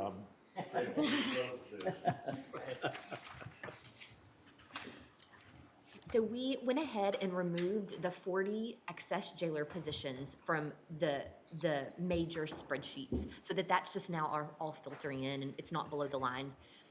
Since you approved the 10% increase for jailers and jail corporals, we've now updated the spreadsheet to reflect that, because no matter, what you do, that's been changed now. We've changed the projections as well for this current year to reflect that. So, all of that is combined, in your numbers. So now, just where we left yesterday is that number there on the COLA line. That is a 9% COLA for all employees except the jailers and jail corporals. Say it again, please. That number that's highlighted there for right at 5 million, Right. that's a 9% COLA for all employees, but not including jailers and jail. Gotcha, okay, thank you. And then that's also, right now inclusive, what we gotta do, just to make sure we handle it right, and I know you're gonna talk to them about that, is make sure that we don't end up, I guess what I'm saying is if juvenile doesn't agree to work with us on that, then we're gonna have to revisit this. I got an indication that that's not gonna be a problem, but I know the board of judges haven't met, but I've talked to several judges, and so I would just say this is,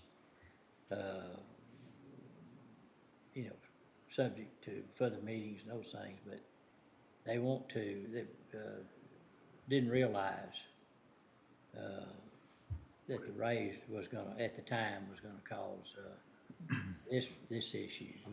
They were addressing a specific issue. Right. With their own staff. Right. And rightfully so. Yeah. Rightfully so. And, there's a lot of other employees in the juvenile department that are not those employees that got the 10%. So Right. there's those also there. So, we'll continue to And- work through that. But that number, just for discussion, it's everyone, Okay. including those that already got the increase earlier in the summer, so. Judge, Yes. I'm sorry to interrupt. I've had a couple of conversations this morning and I just had one, and I think on the juvenile side, they're going to put together a proposal. I do believe they would ask for some level of COLA. And they're kind of working on a plan right now, so it'll be something we'll should be able to bring back to court, but just wanted to make y'all aware of that.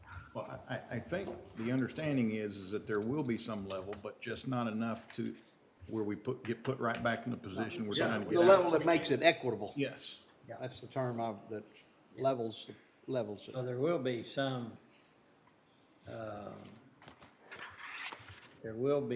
probably some COLA applied to juvenile, because they only did 7, right? And that was just for just a portion of their employees. Okay. So we'll need to define that out, but I look forward to getting that. And anyone else at juvenile that's outside of those that got a pay raise earlier gets the full COLA. Yeah. Yeah, okay. So we'll continue to work through that. So just wanted to just kind of touch base here and let you know what we look like. We also still have that line item that says leave balance transition. So that was, paying out comp time, cleaning out that bank, and then moving forward with a new policy. You need to adopt that policy, of course, and so, a discussion that needs to happen there, but at least it kind of shows you where, what that looks like. We have these numbers would also already reflect the changes we made to economic development this morning. So Haley's updated those in the specific sheet, so that's filtered in here. So that's where we are, and you'll see there it's 36.4%. As a percentage, as fund balance as a percentage of our operating expenditures. Okay. So next, we need to come back to the IT discussion. And so if you're prepared for that, I believe Lisa is prepared, and we can revisit that. She has updated and adjusted the request. She's been able to move some of the purchases into a later year, and I'll let her speak on that. We went ahead and, since there have been adjustments since, we went ahead and made some copies of her updates. So Haley's gonna pass those out. And then I will let Lisa, turn it over to Lisa. Thank you, Francis. Will you additionally be displaying this on the screen? We're going to go to the department requested. Is that correct? Yes, that's whatever order you want to go in. That'll be great. Okay. Give us 1 second, Lisa. Sure.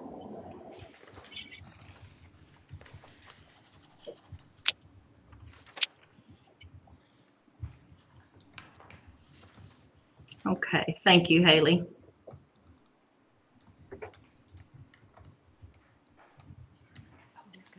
And so Lisa's going to start with the section that is department requested items. Sorry. And I believe that's on the third page of the handout. It's got green highlight on it. We have it pulled up, and then Lisa's going to walk us through those. So, and just to remind you, these are items that are up and above the current fleet of computer equipment, I believe, Lisa, if that's a good way to describe it. You're saying additional equipment. I believe some of it, yeah, I guess they would all be additional. Some is outright purchases, and some is to replace loaner equipment that has been given for new use during the year. If anything was, had a system go down, we gave a loaner, and that would be an IT assess. So this would be growing inventory. So This is that's not on probably the the best drive way to. anywhere, is it? No, we just was late breaking, that's so, fine. but we can get it over there No for worries. you real quick. I Okay, just Lisa. can't read the print. I can move it over there. Need to have policy on the top. Seriously. We'll get that. Just let me know when you're ready, when you've got the copy for everyone. Is that the green copy? It is, it Okay. is. Yes, sir. It's got the green highlight on it. Yes, ma'am. I've got it organized by department. There with a total beneath each one to show you what the full department requested. Okay, Lisa, you can start. Okay.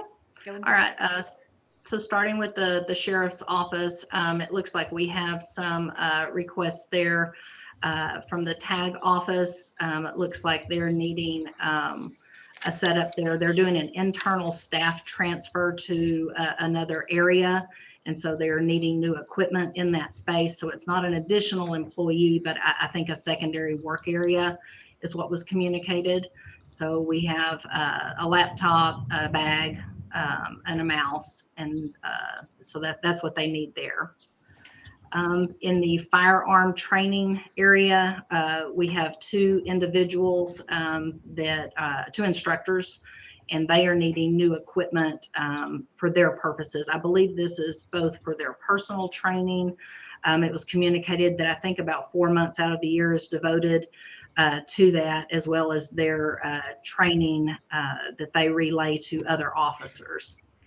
And that includes a laptop, bag, mouse for each, plus a DVD player, I think, for each, and looks like a mobile printer. And for the Does OC, anybody use a DVD player anymore? I mean, They may have some They- old training. some old training videos or something like that? I'm not up to speed on the methods that, and tools that this is just something they requested. If David Ives is online, he may be able to speak to that. It's a $36.99 item. That's all right. That's So- okay. Move on, Okay. move forward. I'm sorry. I just- Okay, that's all right. Just an observation. For the OCU office, it looks like they are needing a smaller tablet with touchscreen ability. So they have a request there for 2 of those devices. And their typist printer, it looks like they have an IT loaner that they have, and it is also of a certain age that we wanted to pick that up for replacement. Actually, I'm not sure why. Yeah, so that would be growing their inventory. The evidence office, they have a scanner request here. This is new equipment, and it's for managing their evidence. Actually, they have 2 of those. Sorry, I didn't notice the quantity. And their total request looks like comes to $9,413. And that does not include any of the tough books. This is not the tough books. We have that itemized under the department breakdown, and that is, I can look on my own screen. That figure was, let me find it. 48,338. Yeah, it's over 400,000. Let me find where we have that. That's the vehicle. Yeah. That is their, the tough books that go in their patrol cars. That is correct. I am looking for that on the other screen. There you go. Thank you, Haley. So for those tough books, that replaces their existing tough books, and I believe they added a few instances for spare devices that they need to have when maintenance is being performed, or if a system goes out, they've got it additional. I think they have 5 spares, 60 existing, and the one additional may be for Constable One's office. Lisa, is there any value attached to those that are coming out, or are we put those on auction? Is that what happens to them, or? That's coming back. I know in the past, last time we refreshed these, I believe, was in the FY 2018 budget, and we were able to, there was like a buyback program for those devices at that time, which gave us some degree of discount. I am not sure that was offered up this go round. Chiquinta Fisher was involved with SO in the early discussions with that. Chiquinta, are you online? Do you know if Yes, there were ma'am. any? Good morning. The model that they have, I do not believe would fall under the buyback option. We've reached out to the vendor a few times to see if they would have that available, and we are still waiting on a response. So if it's not, then those are just put out on an auction item? Yes, we would have to wipe them and get them prepped for auction. Okay, so there is some value to them, then, hopefully. Yeah. Yes, sir. Okay, thank you. Through the auction process, there may not be much value. I don't know that Ken sees much return there, but the buyback program, if they do, have that allowance for us, that would be more beneficial. And to, just speaking, if you'll notice, I know this caused quite the stir, with the allocations for assessments this year. But, the bulk of that, is for the tough books. You see there the 413,000. If you remove that from the overall cost, you'll see that our assessments for other items falls, more in a typical range of what we would expect, similar to what we did for PC replacement in the past when that cycles back around. Now, according to, and maybe I've got old documentation, but the IT assessment showed like 654,000, and so you're saying of that amount, about 400,000 is the replacements, and there's about 200 in assessments then? I think it's more than that. Haley, can you take us back to 900 The current amount of the IT assessment is 698,000 roughly. Thank you. And then the department request of 43,000 roughly. That makes So if you take the 413 from the 697, you would see, 280.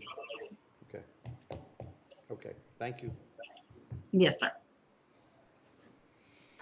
Do we want to go back to the department requested? Are there any other questions?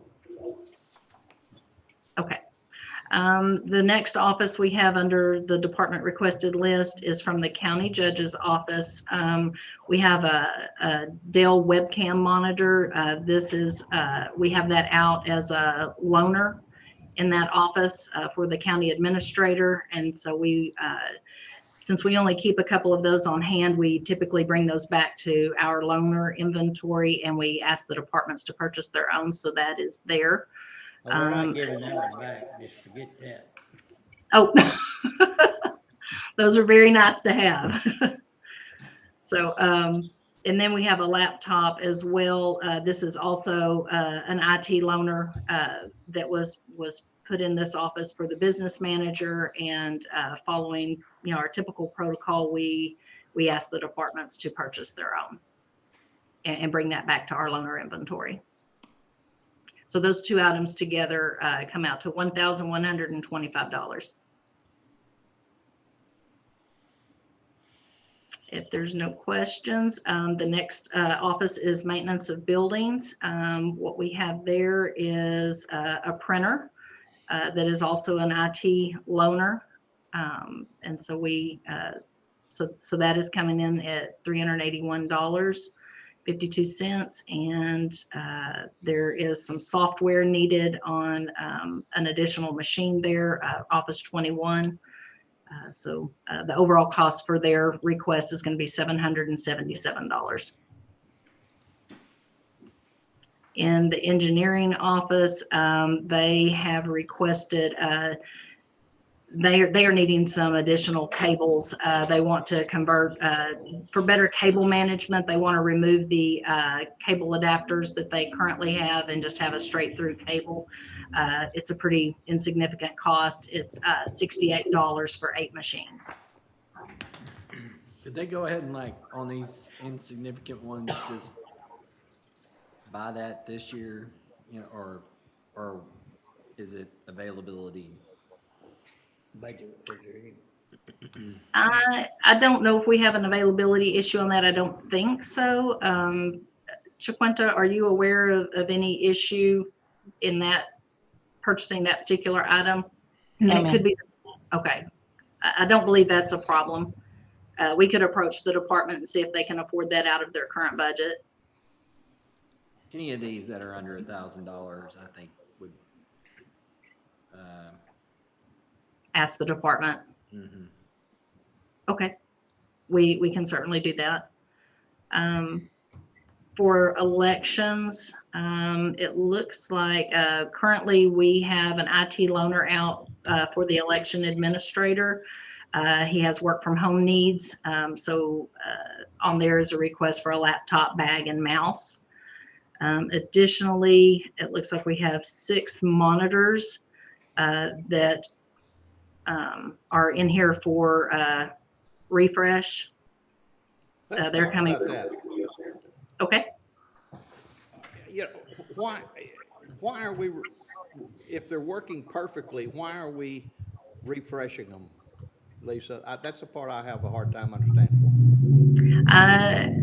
I know that there are some instances that have been reported back. Some of the monitors, when they're older, they may not have as good a quality. They may be the ports and whatnot. This is where we get into all the adapters. Some of the newer equipment, we get into some compatibility issues sometimes with the software they're using. There's a different variety of things that we run into. Okay, but if they're working and working fine and no problem, just because we've had them for X number of years, I have a hard time thinking we need to spend the money to replace something that's working perfectly. I just assume that's like, that's like in my mind, I've got a car that's got 60,000. I want to trade it off because I'm worried that at 100,000 it's not going to work anymore.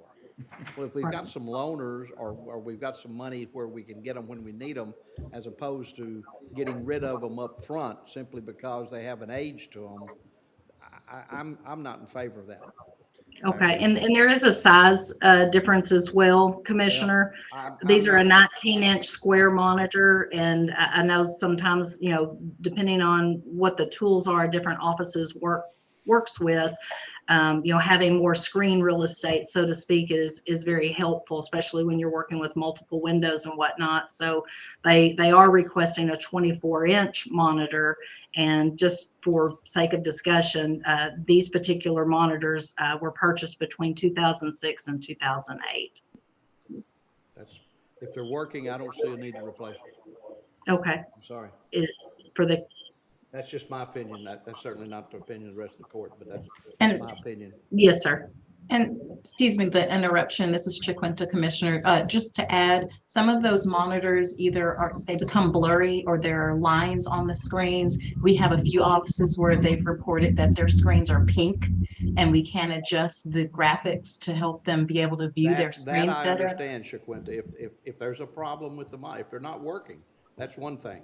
But that's what I've said right off the bat. If they're working perfectly, I don't see a reason to get rid of them. Yes, sir. I understand if they're not working. Yeah, I mean, you've got to have one that works. Understood. Yes, and I can't say for sure whether that is being experienced here. I would have to talk to the team that did the assessment. And, I guess what I need to know, the general consensus, of the court, how would you like me to approach that? I'm gonna take that off of this year. That's, you'd have to ask, I think she's asking the rest of the court a question. No, I agree with Commissioner Smith. I mean, I understand what y'all are trying to do, but I also understand that, just if we can ask a question or two more, and if that indicates that they're not working properly, let's get new ones, but if they are, let's leave them alone. Okay, I'll get some additional details specific to that office. Yeah, any office that just wants a replacement, anything that's just a refresh. Because it's been out there X number of years. I don't have a problem with that. Okay. All right, we can absolutely do that. And the cables there below, I believe were relative to the monitor as well.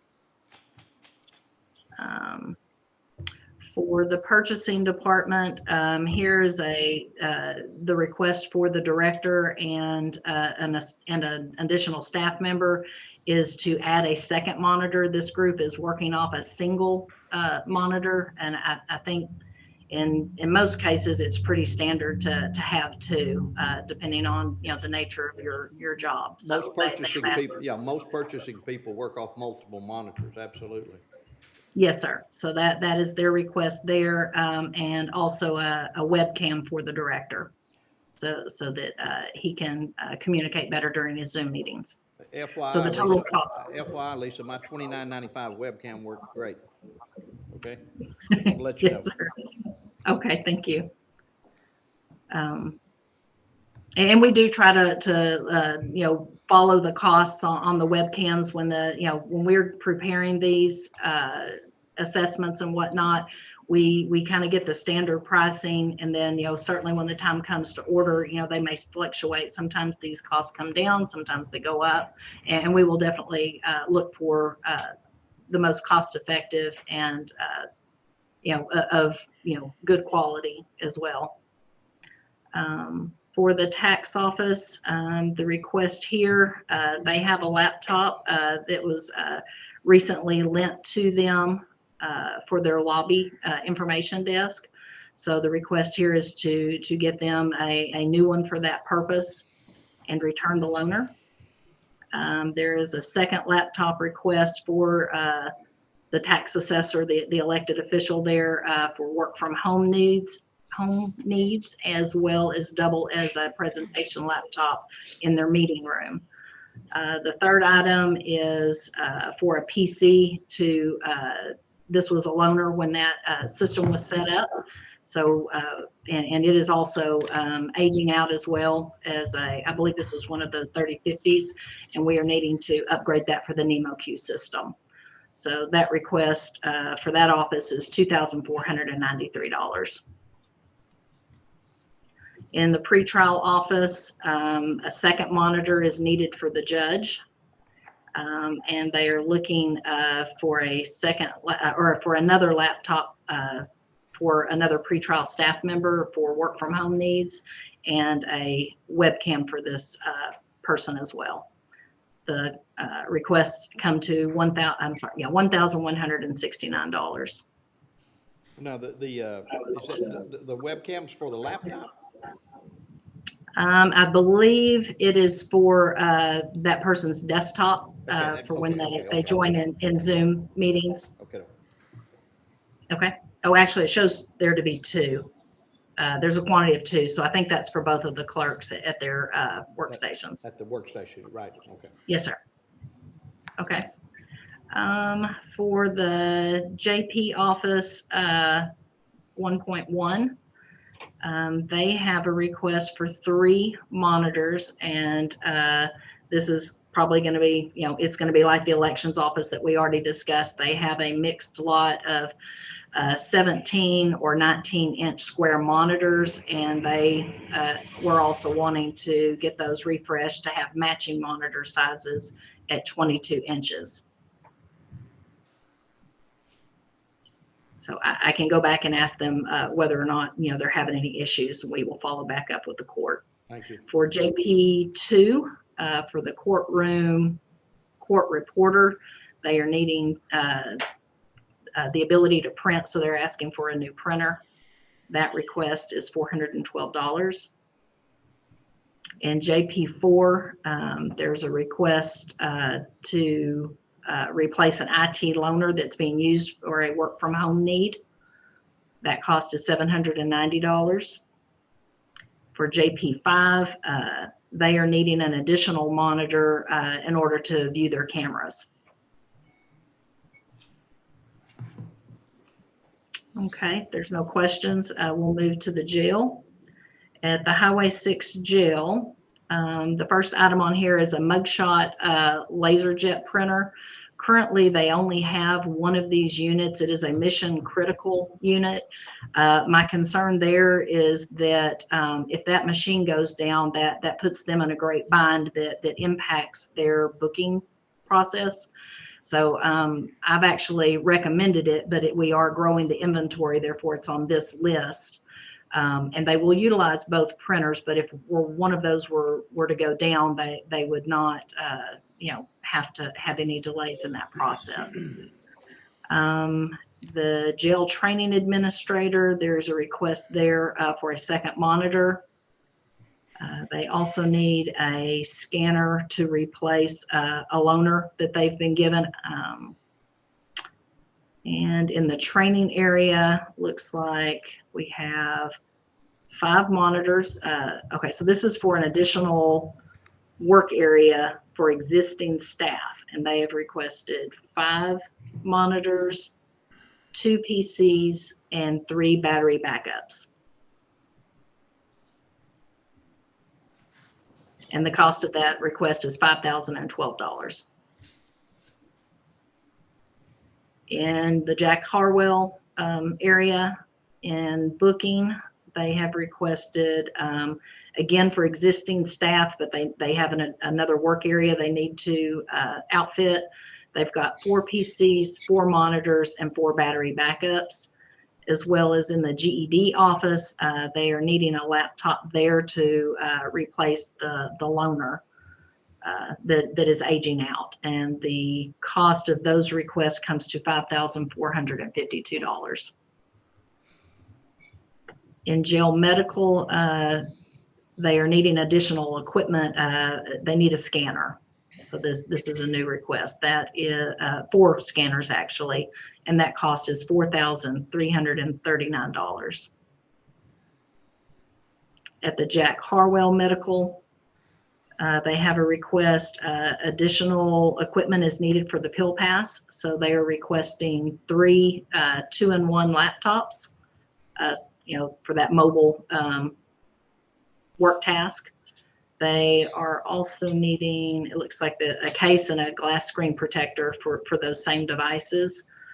And they have an IT loaner for a scanner, and that is needing to be upgraded. And that total cost for the medical is $5,536. At Road and Bridge 4, for the barn administrator, there was a request for USB speakers. That cost is $16. Lisa, we're gonna do our part to trim the budget this year. We'll go ahead and buy it out of this year's budget. Yes, sir. We will make that a pre-order then. We'll help you with that. But hey, while I'm saying that, we are encouraging those that can to go ahead and operate out of this year's budget with these requests, are we not? Yes, sir, we absolutely are. Okay. As a matter of fact, when we get this covered, I'll run through a list of all the people that have pre-ordered, because I would like to give credit to those that are doing their part with that. Good. Um, Hearing that. Okay, County Health Services, we've got a request for 4 webcams for Zoom meeting participation for the staff, as well as 5 printers. And Heather had spoken to you about this earlier. She was having some issues with their office copier.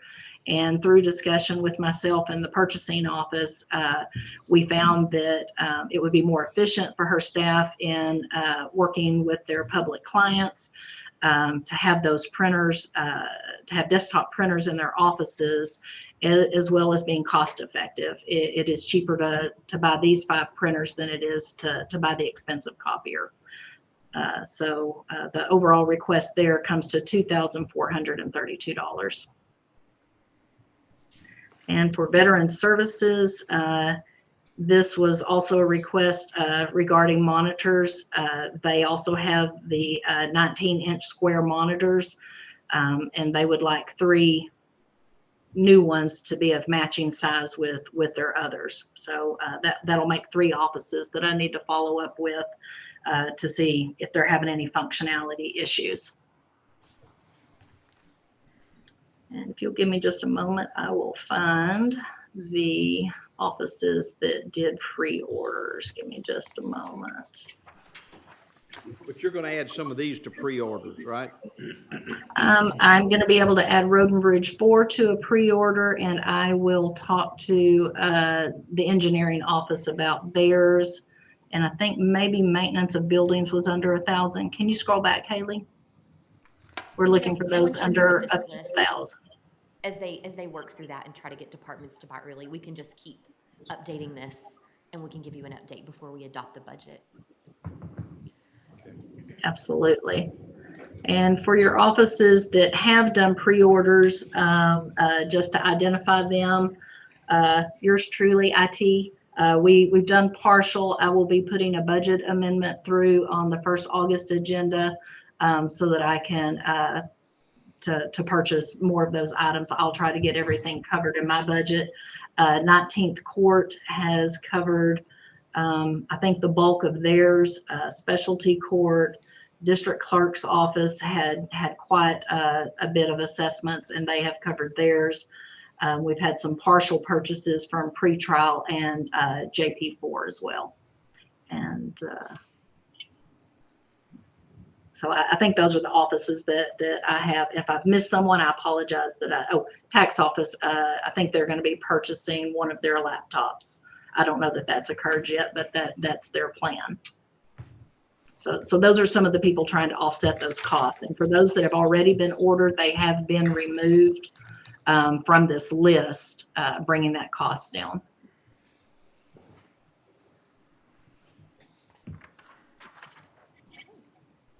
So Is there any other? Sorry, go ahead, Francis. Go ahead, but yeah, go ahead. I'll just say that completes that list of those items that are outside the normal assessments. And so then we can come back to the assessments and look at that big picture and see what adjustments she was able to make. Okay. Okay. Any questions? No, I was just gonna say, Lisa, I thank you for being thorough with it. I would just ask that, in looking at these, that we look at the big picture of trying, and I know you do that, hold the cost down, and let's look at just absolute needs versus wants, and try to get as much life out of what we have as we can, on the life Yes, sir. cycles, please, ma'am. We truly do. And, and even in my department, when we decommission a server and whatnot, if we're able to reuse storage, or if we can repurpose it in a test environment or something, we absolutely try to squeeze everything out of it we can. That's where we get our IT loaners from, things that have come back out of the field. We hang on to those that still have some degree of viability to them, when other machines go down. And the next go round, I've mentioned this before, the court may not remember, as we build up our disaster recovery inventory, this next, when we get to the 3060 models and start refreshing those, we will be hanging on to those, having them prepped, with a basic image so that, if we were put in a bad situation, we would have some go-to equipment to utilize, because in a disaster, we may not have equipment readily available to us. So we will absolutely get every last ounce of life out of them that we can before we route them to auction. So we do try to be very cognizant of that. And I would like to, you're welcome. I would like to, I was asked the last time I spoke regarding a employee to device ratio of technology. I wanted to follow back up on that. Okay. I was able to, excuse me? I said, okay. Okay. I was able to get a current position count for each department from HR. And then Francis and I met regarding the information that we were able to pull from the Munis inventory system. And, that is our system of record that, we rely on. And we were looking there for our equipment counts. And at this time, unfortunately, we determined that the counts there appear to be a little inflated due to various reasons that we can discuss momentarily. Additionally, I called on my team to provide equipment counts based on our system tools and what we're able to detect there. However, those tools aren't really intended to manage inventory, and they oftentimes reflect different totals. So I did prepare a spreadsheet to offer as a point of discussion, but ultimately to get usable data to reflect a true technology inventory count and to get an employee to device ratio, this is going to need to be a collective effort or project between the auditor, the IT, and all the departments. We have a large number of active inventory records for devices that should have and likely have been disposed of or maybe pending for auction. So that has given us an artificially high ratio. As far as the IT systems that we use, some of the devices may not be reflected if they haven't logged onto our network in the last 90 days, or we might show duplicates in some areas as that equipment is being imaged for a device refresh. So it will see both the old and the new. We use 3 tools to review the different, trying to get different counts of what we have out there, but there's different factors that impact those totals. So we have 3 very different totals there. So I will share my screen and you'll see that there's a distinct gap between my totals and what's reflected in Munis. And I'm going to clear something up real quick. So I was just going to share with you, Francis. I just want to say that, Francis and I did talk and we shared some thoughts on how to work towards, utilizing that to both, IT's benefit and the auditors. And I did absolutely want to turn the floor over to you, Francis. Yeah, we keep, of course, all assets per the policy. What you want us to monitor is controlled assets and then depreciable assets that are above 5,000. That system's maintained by, of course, purchases. That's where it's initiated. And then as things get transferred out, get auctioned, however they're traded in, then those records are updated. It's not always a perfect process. So, there are times forms aren't done and we find out about it when we do a physical audit later on. But we just keep it kind of as an asset standpoint, not so much for the IT use, and that, this laptop is assigned to this person for this use. And so that's where there's not a lot of information there, because we're looking just from the asset side.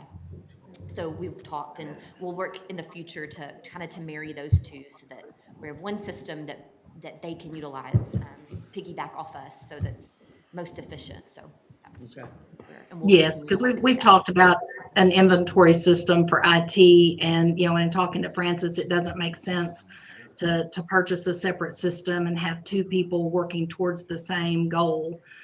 So we would definitely like to utilize the same system, being Munis, our system of record.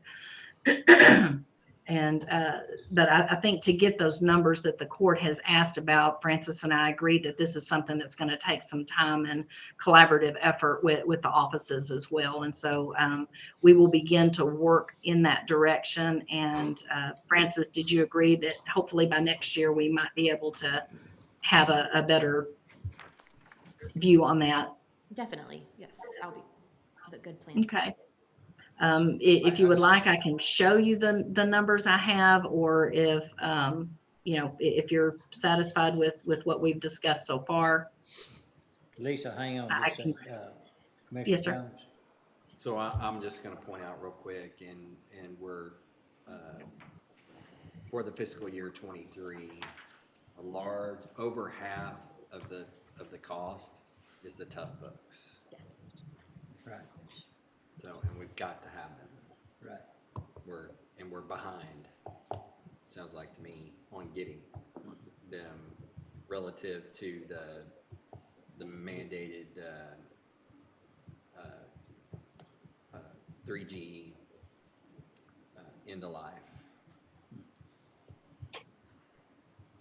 Yes, we are going to have to do the upgrade for the tough books with the transition to the FirstNet dedicated wireless. That's happening through Waco PD, and so we're having to follow suit. So that's a big, I mean, that's 56% of the 23 IT assessment. Yes, and that front page of your handout, and we have it pulled up there, you know, there's a pre-order column, but that FY23, like you said, out of that 740,000, it's about 413 or whatever it was for the tough books. So that's, like you said, a very large piece of that and the reason for the increase. And then you can also see where, you know, they had moved, Lisa was able to kind of pull out items that could be moved to 24 and 25 to be Yes. replaced. So you'll see there that what they assessed this year, but what year they were able, what year they think that those needs will arise. Yes, that's right. So we have now moved the 3050 models PCs to be split between FY23 and FY24. We pretty much focused on the oldest devices, the first that were installed to be the first to be replaced. So that's kind of the bulk of our decision factor there. We moved the 3060s from FY24 to FY25, and so you can see the costs that came out of that, how it pulled from the overall assessment.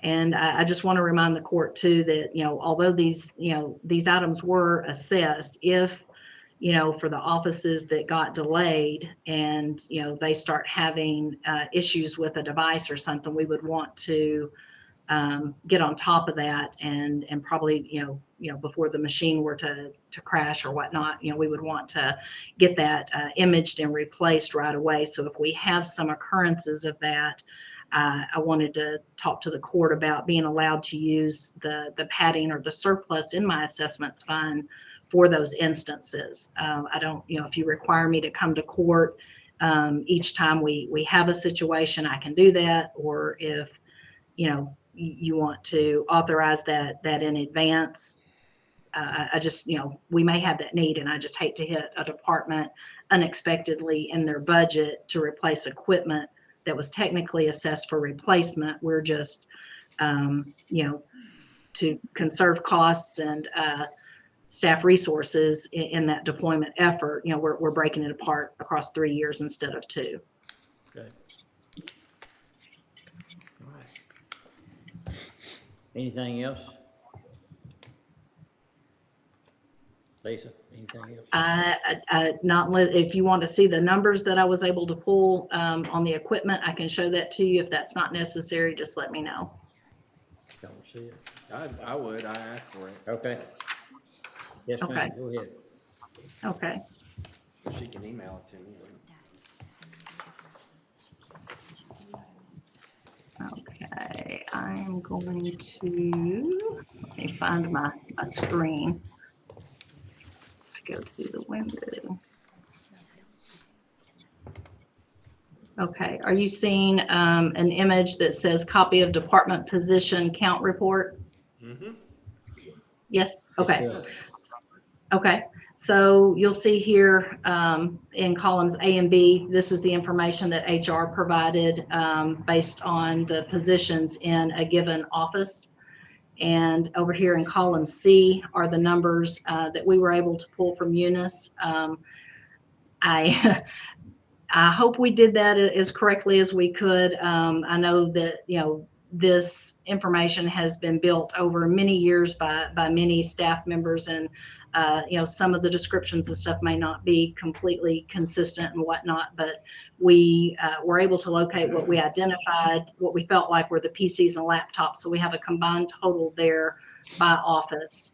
And then in columns D and E, this is one of the tools that we used where it reflects devices that have touched our network within 90 days. And it is broken out in PCs and laptops. And, in the smaller offices, we see, similar counts, and that looks good.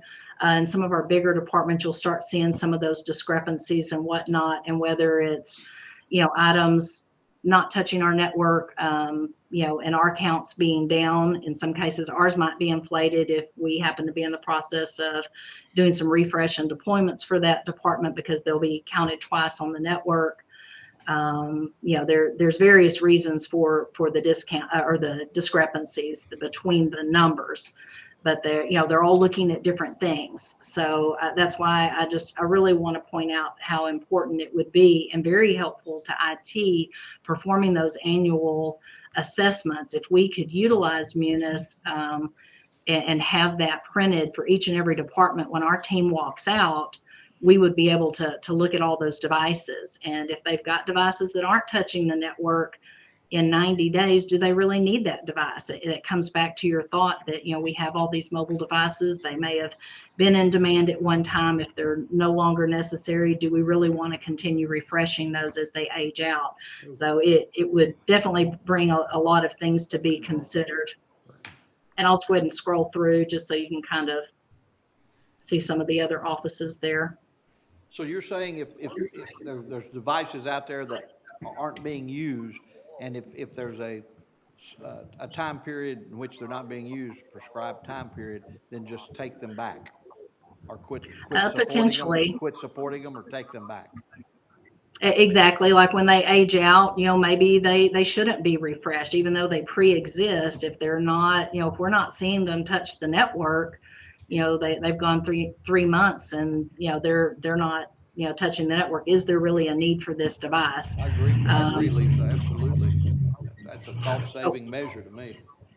Absolutely. And we can grab those numbers quarterly and just kind of see and get a view of that activity over a year, and start looking at those sorts of things. Of course, that's very time consuming to look at it that way, and then meet with the departments and talk about that use case need and whatnot. But that would be a way to really start considering what that looks like. Here's some more offices, and then I'll bring you down to the totals that I have.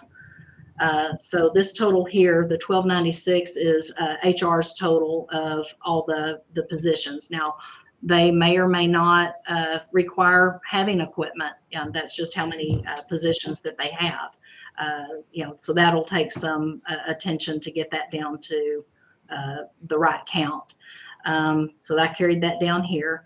The 1488 are the number of active technology assets we were able to locate in Munis, but I would definitely like the assistance of working with the auditor's office to review what we're seeing.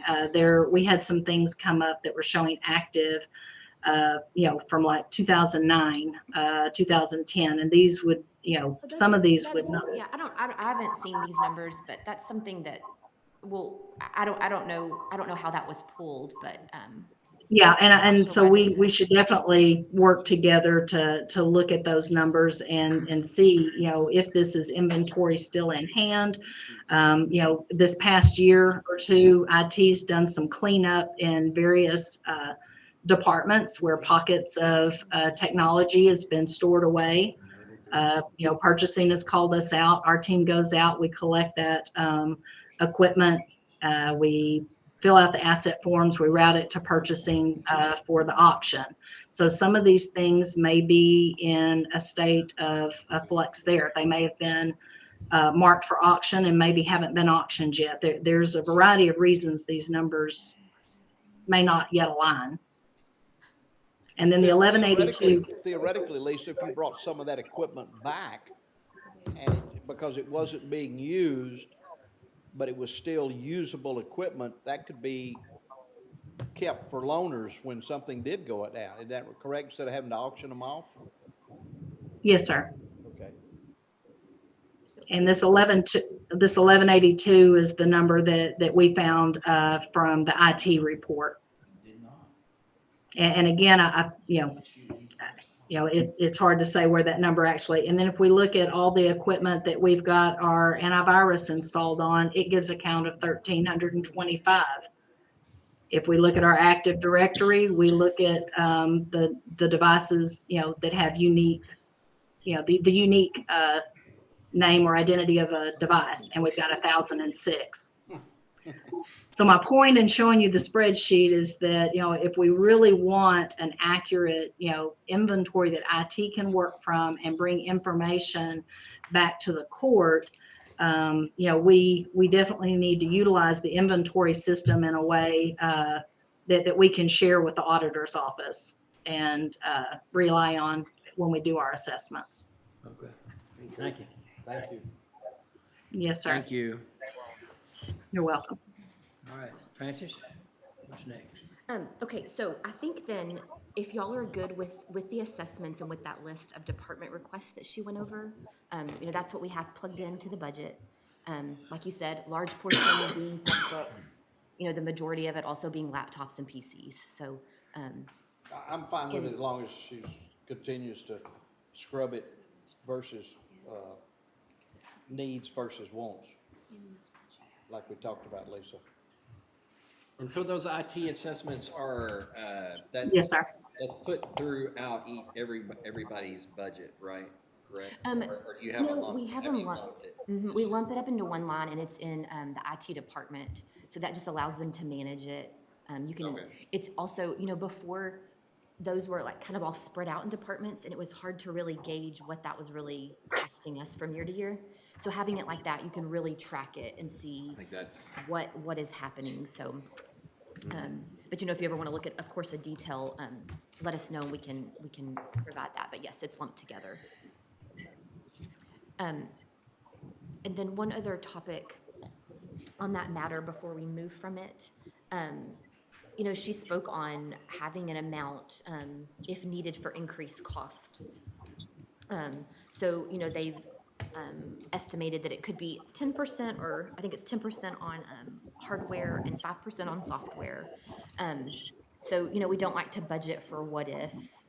So it's just, do you want to put some in that line item for those possible increased cost?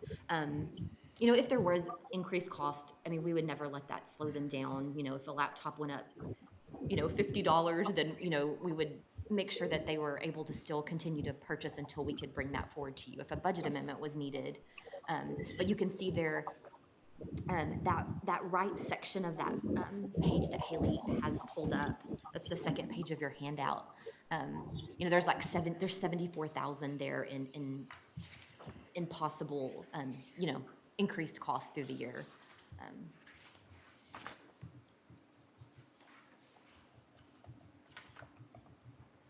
And is that where you get the 8,500? Say that again, Commissioner. In the spreadsheet, sorry. Oh, no, go ahead. In the spreadsheet, that was the original IT assessments Oh, number. okay. We have not updated it for this new number. So She had pared it down. the 10% cost adjustment for hardware would total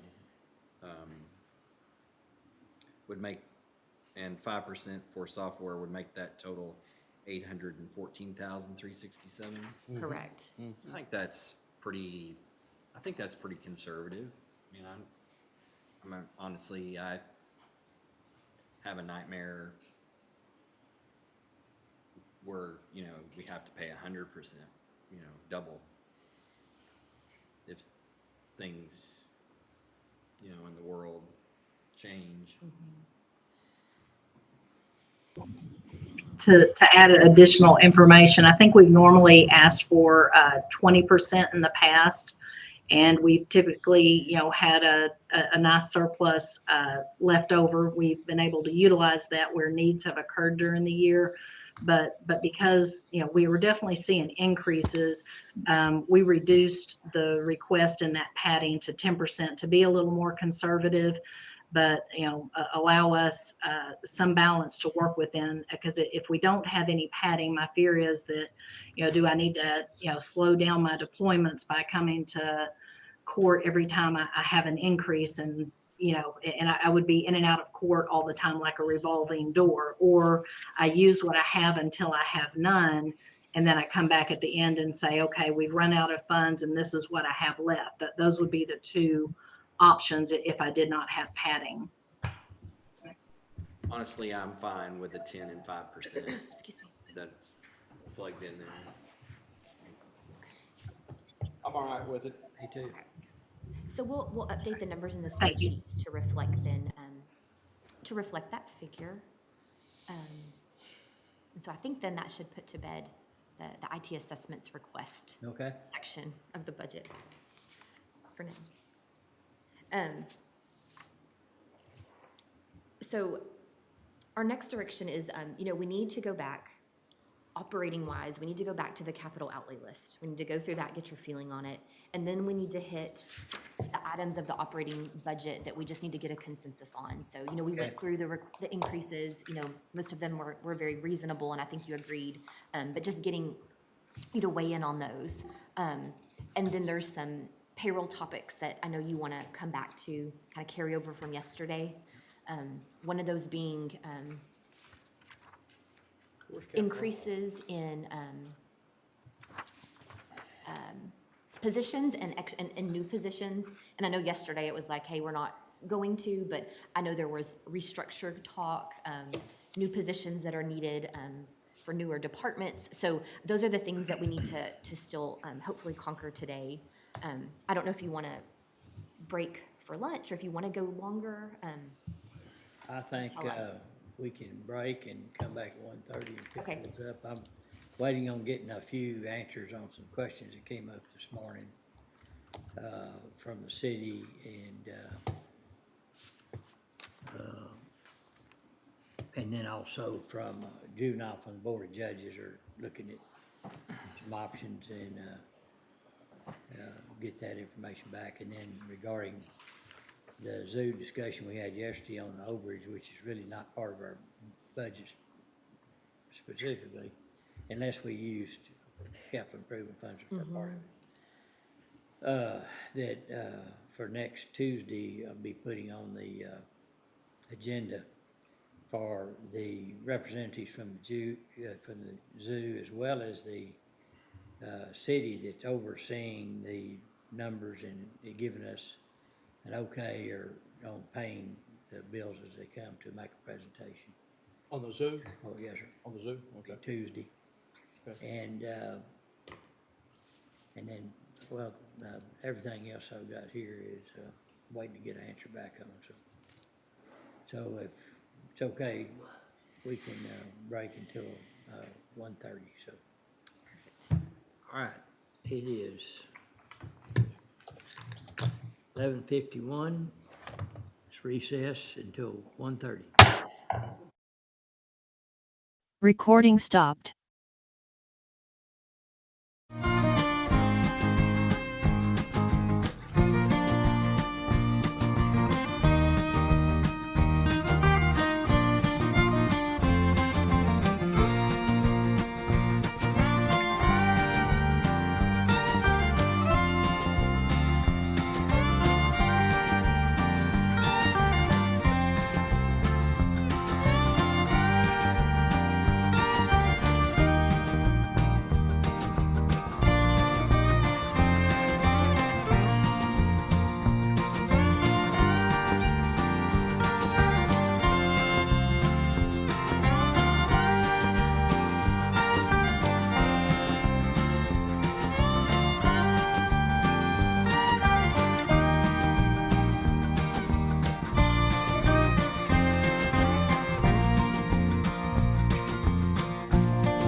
a list of personnel items that I think we just need to kind of clean up. There were some questions, come back to some things, just get some consensus there. And then operating, we just need to go through some departments and get your feeling on things. So it may be best to start with personnel, because I know those are the heavier topics. So Anna is with us, of course. Well, as Anna comes, can I do just a brief announcement really quick? Yeah. Before we dive into the Come on up, Anna. heavy conversation of budgeting? Sure. Okay. Dustin, are you on the call? Well, Yes, ma'am, and I don't, William, did you get those pictures, or I can share them if I need to? first I want to apologize for not being, let's start with me. First of all, I want to apologize for not being here this morning, but there was a wheelchair swing installation this morning in the community of Axtell, and the project matches the cookie that each of you all have. Do you all see the cookies that you all received from the committee? The project name is Swing for Smiles. And if you keep going through those pictures, you will see an apparatus that is Emily, who I hope will become a McLean County employee. She is a welding student at TSTC, and she was on the welding team that built that wheelchair swing. In fact, the swing was designed by Baylor engineering students, and it was built by that team right there from TSTC. And the last picture you'll probably see, I hope, will be Tristan, a 2020 graduate of Axtell High School. It is the first wheelchair installation in Precinct 2, and we were really proud. Want to just say kudos to Jeff Learman, to Mr. Cleveland, the Chancellor of TSTC, and Mr. Kilgore, the Vice Chancellor, and to the administration of the Engineering Department at Baylor University. Cool. What a good cause. Yes. And if you all had been there, if we could put the video on there, you would have heard Tristan say, it was worth it. He did not want to get off the swing. Good deal. Thanks for sharing. Yeah, thank you. It's pretty neat. Okay, Francis? So I think we can just, I don't know, Anna, if you have a certain order that you wanna go in. I think would you want me to- that's just running through the position summary.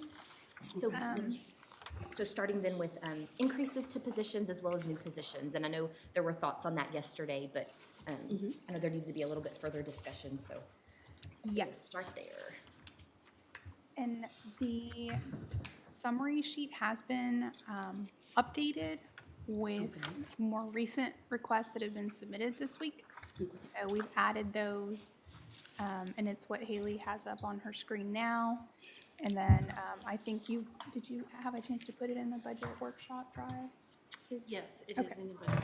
And then I have paper copies of that updated version as well, if anybody needs Do you one. have some extra? Yes, I do. Fantastic. Thought I put that in, but I don't know if it's updated. Thank you. Anything else? Do you need yours? How many more do you have? Thank you. Very good. You got an extra one? Yes.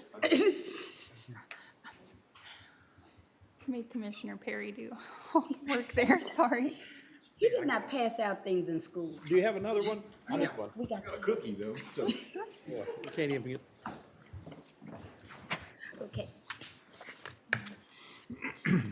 So there were two additional requests added to this primary request sheet. One you heard yesterday being presented by the district clerk. That was a reclassification request of his file clerk, so that's been included here, as well as we received an email this week from Judge Bain requesting a reclassification for his pretrial service assistant. It's not on here? That is. That is? It's on there. I have not assessed it yet. I'm waiting on more data from Judge Bain before assessing and evaluating the need for a reclassification for that position. I just thought we should add it so that the court is aware that that's another request. Just tell us, what you support, and what you don't support at this point. Okay. As we go through these. Yes, sir. Okay. So for these requests, sorry. No, you're fine. Do you want me to share my screen? Yeah, Okay. it doesn't matter. Either way. Okay. I'm just having some issues. I'll share mine. Pull it.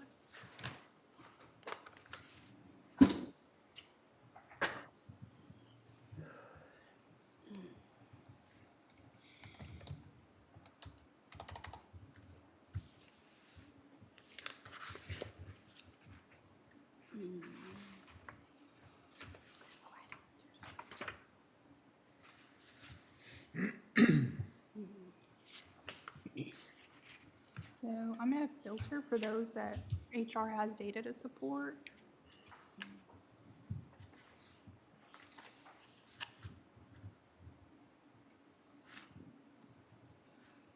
And that's these positions here, and so it includes the two departments that have new leadership, the health services and elections departments that have decided to restructure their office. So those two offices are included here. We have a reclassification request from the jail for 2 jailer positions, transitioning to a jailer corporal position, and then we have various IT adjustments. Is and that a requests. restructuring of IT or reorganization or? There are two changes, or there's one major change to a position. You're changing a professional exempt position to a technician position, and that's what's funding really the other salary requests, the subsequent salary The reason adjustments. I'm asking is it seemed like 2 or 3 years ago, we restructured in IT. Reclassifying a position from a professional exempt position to a technician position is a significant move that I would consider part of a restructure. And I know part of the reason for doing that is a change in the needs of the office, and then also it's been difficult to fill that position, the system analyst position. There just haven't been any qualified individuals who've applied for it. Only reason I'm asking on that is obviously Lisa's retiring at the end of the year. And if this is a big restructure, and then every time we let a new department head come in, we give them their first year to restructure. And we could be restructuring this year and then again next year. Yeah. I just don't want to get caught up in a restructuring. It's just, I'm curious. I'm just Yeah, asking. I agree. I'm not necessarily saying I'm uncomfortable, but I'd be much more comfortable with the person coming in, giving them the opportunity to look at how everything's set up, and then make a recommendation to the court what needs to happen. Because like the Commissioner said, they can come in and say, and they can blow this whole thing up. Right. One, Feedback going on. Is that somebody's? Judge, I think that's maybe Lisa's mic. Okay. It was. I turned it off. My air is blowing in my office. I apologize for interrupting. I'm just available if you have questions. Okay. I'm inclined to agree. I know there was one position we had pulled out to kind of look at it separately in lieu of the restructuring of the courts. But in the totality of the recommendation, I'd be inclined, since we're telling other departments, you know, you come in and you restructure once, and we really want to see how that works. If it's only been 2 to maybe 3 years, and then with the transition that we expect this winter, I'd be inclined to just really look at the one position because of the county's future focus on the courts, but I'd be inclined to not. And that's the project coordinator, correct? Yes, sir. And I have that up on the Okay, screen, now, especially- correct? Oh, I'm sorry, babe. Especially since it goes past my 0.8 comp ratio level. And then I That's just my actually, thoughts. I'm sorry, I have a better picture of what that position should look like if the court would like to move forward with it. I initially had kind of we had an other comment on it until I got my bearing on it. But I think I have it now. And so I'm gonna just unshare my screen briefly. You talking about the PM? Yes, ma'am. Okay. So this would be a reclassification. Project managers are typically professional exempt positions. So we would recommend that exemption change. Let's see, and then that would also, the requested salary, I don't believe is in line with what a typical project manager salary is. Oh, that wasn't your recommendation, is 63? No, ma'am, Okay. that was from Lisa from the, And where's that found on here? I'm pulling it up now. 0630, is that? No. The one that's out, you're talking about this right here. Would it be to our advantage to let you look at that reclass and see how it would look as far as position, grade, and salary? Is that a step we need to take, looking at just the PM? I did that for just that position. And so it would be, after finalizing the duties and this, the function of the position with Lisa, we would assess it as an A32 Okay. and recommended salary of $77,025. On a project manager? Yes, sir. 32, 77. $77,025. And that's the midpoint of an A32. So that was the actual average locally for a technology project manager is 80,000.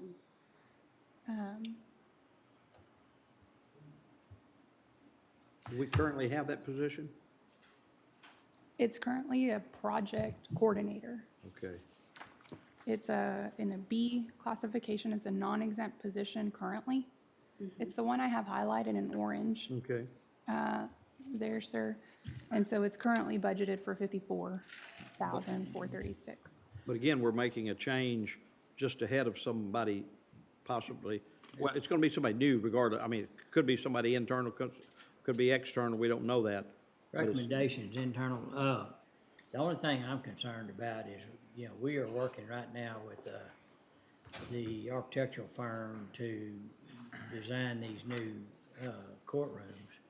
And this person, besides converting all of our existing courtrooms currently to the same technology, they would be working with the architect and design people for the IT portion. And that's something that we're kind of ongoing into. And, you know, this was a plan that Lisa went over back in the middle of the year, I guess it was, This one, one spot. Because this is associated with a newer scope of work that's being introduced Yeah. through the court Yeah, systems it'd that be a vast amount of work, there's, The project manager would? right, but, that's the. because that is the project. What's I thought we had already decided on this one to move forward. What's the, Pardon me? what's the Yeah. audio visual tech then? That's a new, That's a new a position? completely new position, technician position. It's a non-exempt. And that person is gonna handle audio visual, technical in all the courts? Or Right. the whole, everywhere? So that person's gonna do that, and this person's gonna do that? Well, this person will manage the project itself. The technician, the idea behind that position is more of the actual hands-on labor position, actually running cable from site to site and, let's be realistic. We're probably not breaking ground in the next 12 months. So I understand the project manager, because that's who's gonna be coordinating and setting things up. And when we do start construction, they have, it's not like he can start then, he's gotta have a plan. But, I don't know that I would be in support of the new position right now, since we're still a good ways out on construction. I was under the impression this is a reclass. You do have a new district court being set up in October. Well, but One court, yeah, it's just a court, it's not a new. not a new building like the old jail. And so Commissioner Miller, it's an additional position, a new position, and then reclassifying a current position is a second separate request. So reclassify, we have currently a project coordinator position, and the request is to reclassify that to a project manager position. Right. And they're So gonna go, where's the additional position come in? If we're taking coordinator and making it manager, where's the new position coming? Oh, you're saying we're taking the old position and making it new? we're just changing their Are we talking title. about two people or one people? One person? It's two people. Oh, it's two people. If both requests were to be approved, it's one internal person becoming a project manager, and then one completely new staff person into a new position. Into project coordinator? No, into the audiovisual tech position. Okay, I was just looking at the. Which is on the second Because page. the new position's on another page. Yes, I was, ma'am. okay. Sorry, yes, it's on the next Okay, but the page. PM is just, and I guess I was looking at the PM in comparison to the other reclasses on the front page. Okay, And so I was saying, I'm not inclined to do those. I will listen more to Commissioner Perry. My only inclination would be the PC to a PM. okay. But you do bring up a valid point. And I'm good with that as well. What's the Okay, comp ratio go to for that person, So the ratio. for the project manager? So yeah, it doesn't show what the new ratio would be. I didn't feel it, that was kind of a, If we go with your step, grade, and salary, what is that comp ratio?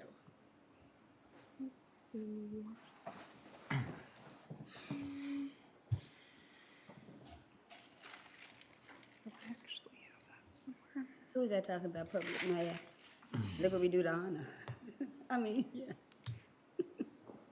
I don't have No, that. it's actually a figure I have. I'm not having to do math. But it wouldn't be above a 1 because it's already out of line with market, because market's 80, for a position like that, it's Okay. 80,000, So it would be under a 1. right? I'm good with it. And then it would be about in line with other IT professional positions already within the department. So it would be slightly below a 1. And so, if we're good with project coordinator, so the next, just to kind of break them out, the next would be the new position. Right. And so I think what everyone's saying is maybe just wait a little while on that one and Okay. let the new director. And that's Commissioner Perry's comment? Yeah. Is that what he's referring to, that one? Yeah, if this was her first budget, I'd be all over this looking at it, Okay. because that's typically what we do, but I just don't want to get caught in, we make all these changes, and then we get a new IT director goes, no, we're going back, we're gonna do all this now. And That's fair. we've, and it was restructured 3 years ago, I think, so I just, We're raveling, we just don't want to get into the unraveling. that's right, that's right, that's a good way to put it. Okay. So it sounds like all of the IT requests, with the exception of the project coordinator to project manager position,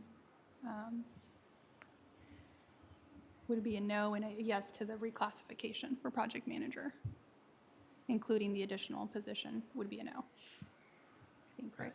Okay. So I will go back to my screen and then I'll filter out those so we can move on to the next.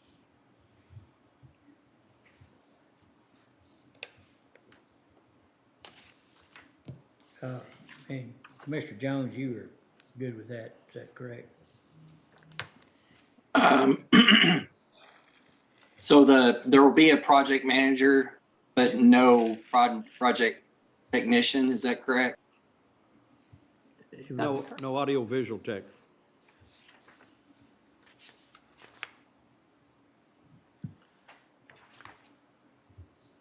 At this time. That's the important point, I think, at this time.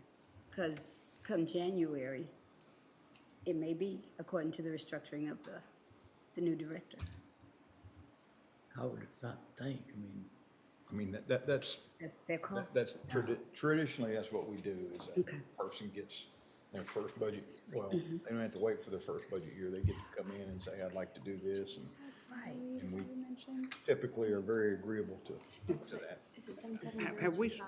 are we, did you already start at the top of this list, or did you jump right into IT, or did I sleep through all these others up here on top? She was talking about elections and then the, But what about maintenance of equipment and engineering right up there at the top? So Judge asked that I go through the ones that HR does recommend, so I've filtered for that, and so now Okay. up next is maintenance of equipment. Okay, I'm sorry, okay.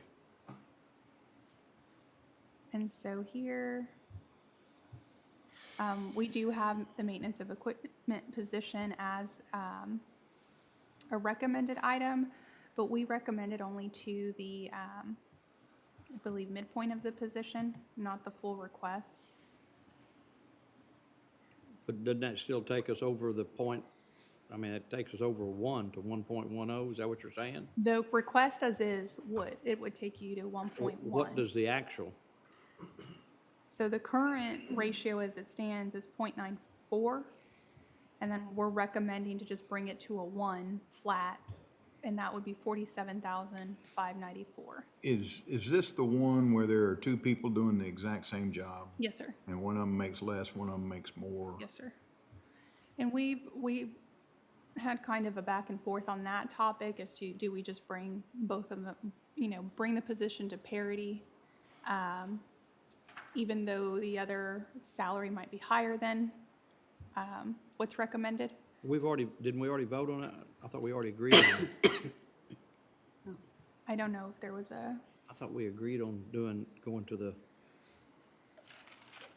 we agreed on something that was very, very close to that requested salary, but it wasn't quite there.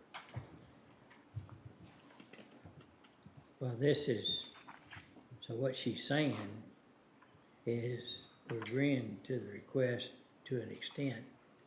We're coming up short, we're offering an amount that's less than what the request is, but Right. it does the purpose of leveling, Getting close to leveling it. yeah, close to But leveling. without seeing the numbers, it's kind of hard to know what a 1 is.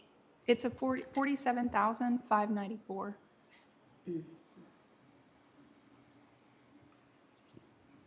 Would be an exact 1 ratio. Under HR comments, it's the first line there.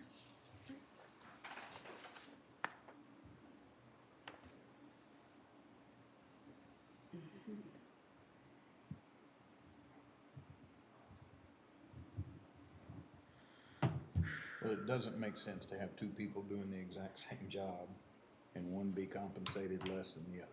Yeah. So you're saying is, I'm just gonna bring it up to where they're on par and not to the requested amount. Exactly, right? Right. The other position doing the exact same function is budgeted at 51,851, so they will still be making less, but it's a comp ratio of 1. That's where I pose that preference to the court. Are you concerned with it being consistent with our ratio, or the salary already existing with HR not sure how that salary came to exist? Yeah, and so so instead of having 1 out of whack on the ratio, we'd have 2 if we met the amount. So Right. So if the best we can do is to go to a 1 ratio and 1.0 and gets it closer, but not quite there. See, for some reason, I thought when we talked about this previously, we had agreed upon an amount that was right at 50,000 somewhere in that neighborhood. It was below it, but it was close to 50 from our previous conversation. It was much closer than 47. That's what I'm trying to find, but. And, you know, we could do that, but we're gonna be going over the 1.0, probably to 1.2 or something like that. Right. Well, So, if the request was to go up to 51,851, and that was a 1.1, then if you stay below, right at 50, that, it's gotta be below 1.1, doesn't it? Right, it would go down to some tenth of a decimal rather than the full one. Would it go to 9.9? I mean, 0.99, or what would it go to? I'm just thinking we've had this conversation before.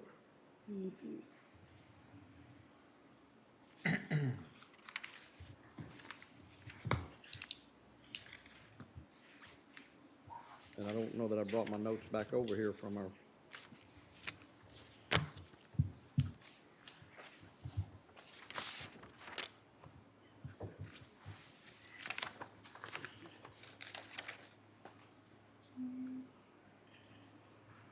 don't think I wrote them in anywhere.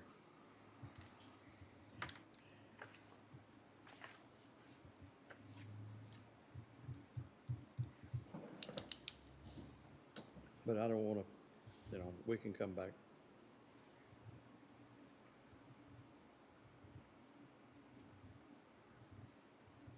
Yeah, I want to come back to this one.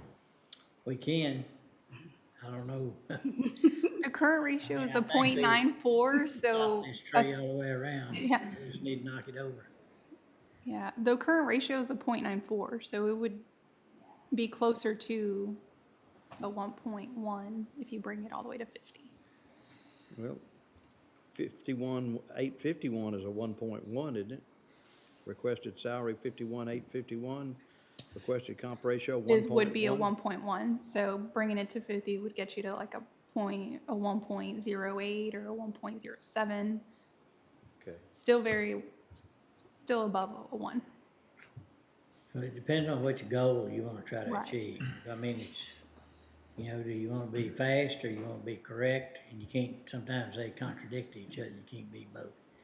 So, do we wanna go with the ratio or do we wanna go with the salary to make it equitable? Right. And just remember that if you do, because I don't think the court's gonna take any salary away from anyone, so you have to bring the lower one up to the higher one. And if you do that, then you're gonna be out of the ratio that we would like to have, but you accomplish the other goal of getting them equitable to each other. Exactly. I have a question. One of the things SO did that I found interesting is that they asked for the increase to the base pay, which kind of takes away any longevity or overtime COLAs that positions acquire. So on this, the difference in these employees, is there a tenure issue? I guess I'm trying to figure out what would the base pay for that position be? Is that kind of where we get to with the 47,594, putting it at a 1, as opposed to we're going to bring them up to that person, but then you have somebody, and I don't know if that's a factor. You know, if we're bringing up a 2-year employee up to the pay of a 10-year employee, and so on top of their pay was COLAs and longevity, et cetera. I don't even know if that should be a factor. Their tenure, I think, is very similar. Okay. But should this position have like been introduced and it's a HR is recommending a starting salary, a salary of a 1 with a 1 ratio would be a fair base salary for it, which is a 47. But we have that additional factor of the higher paid position without a. And the sheriff's office mentioned that that salary was requested when it was under the actual maintenance of equipment department. And so they're not sure either how that salary came to be. I'm inclined on this to, I mean, you got 2 people, basically the same amount of tenure, doing the same job. I think we gotta focus more on putting them on par than we do Ratio, yeah. okay? In this instance, I think And that's why we gotta look at them on a case-by-case basis, I guess. But I think that, in my mind, that's, Okay, so can the ratio people come over to the dollar amount people? If they can't, we gotta vote. Well, that's the reason I was brought it up, that I thought what we discussed earlier was much closer to that request. It wasn't that requested salary, but it was close to that requested salary. That's all I remember. Yeah. And it was late in the day when we decided that, and that's the reason I don't remember. I don't remember it all, but I know I was here. I was here. I said, I'm trying to find somebody that. you were packing. You know, I was kind of getting my little suitcase ready. I can get there. I can get there. I can get there.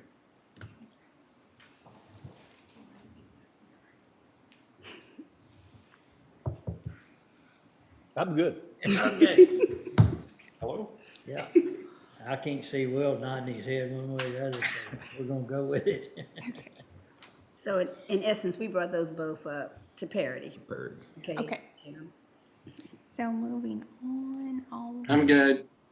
Okay. He is here.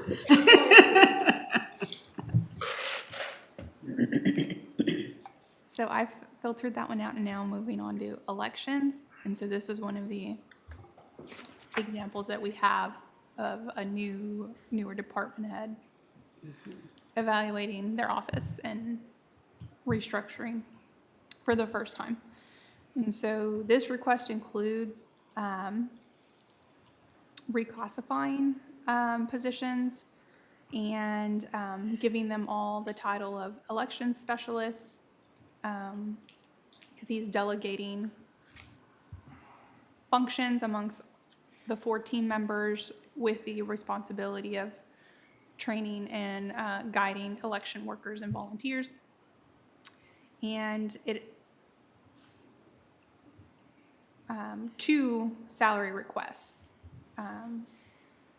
2 positions, an office coordinator and an election specialist, are B4s, and the request is to bring them to B8s. And that does come with a request for an increase to salary.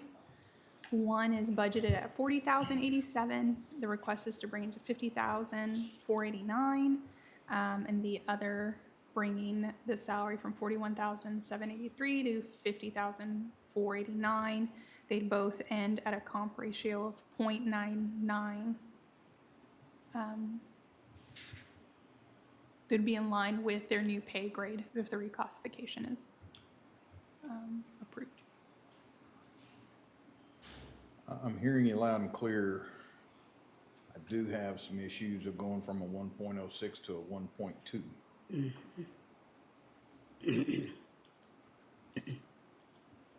And that results just from lumping the position in with another pay grade data set. So it's going from a B10 to a B8. Yeah, but again, what our biggest concern seems to be we're trying to get everybody around that 1.0, and then we start getting way off the spectrum over here with these 1.2s, and then that creates issues next budget year with other. I'm supportive of him getting his department set up as he would like, but that's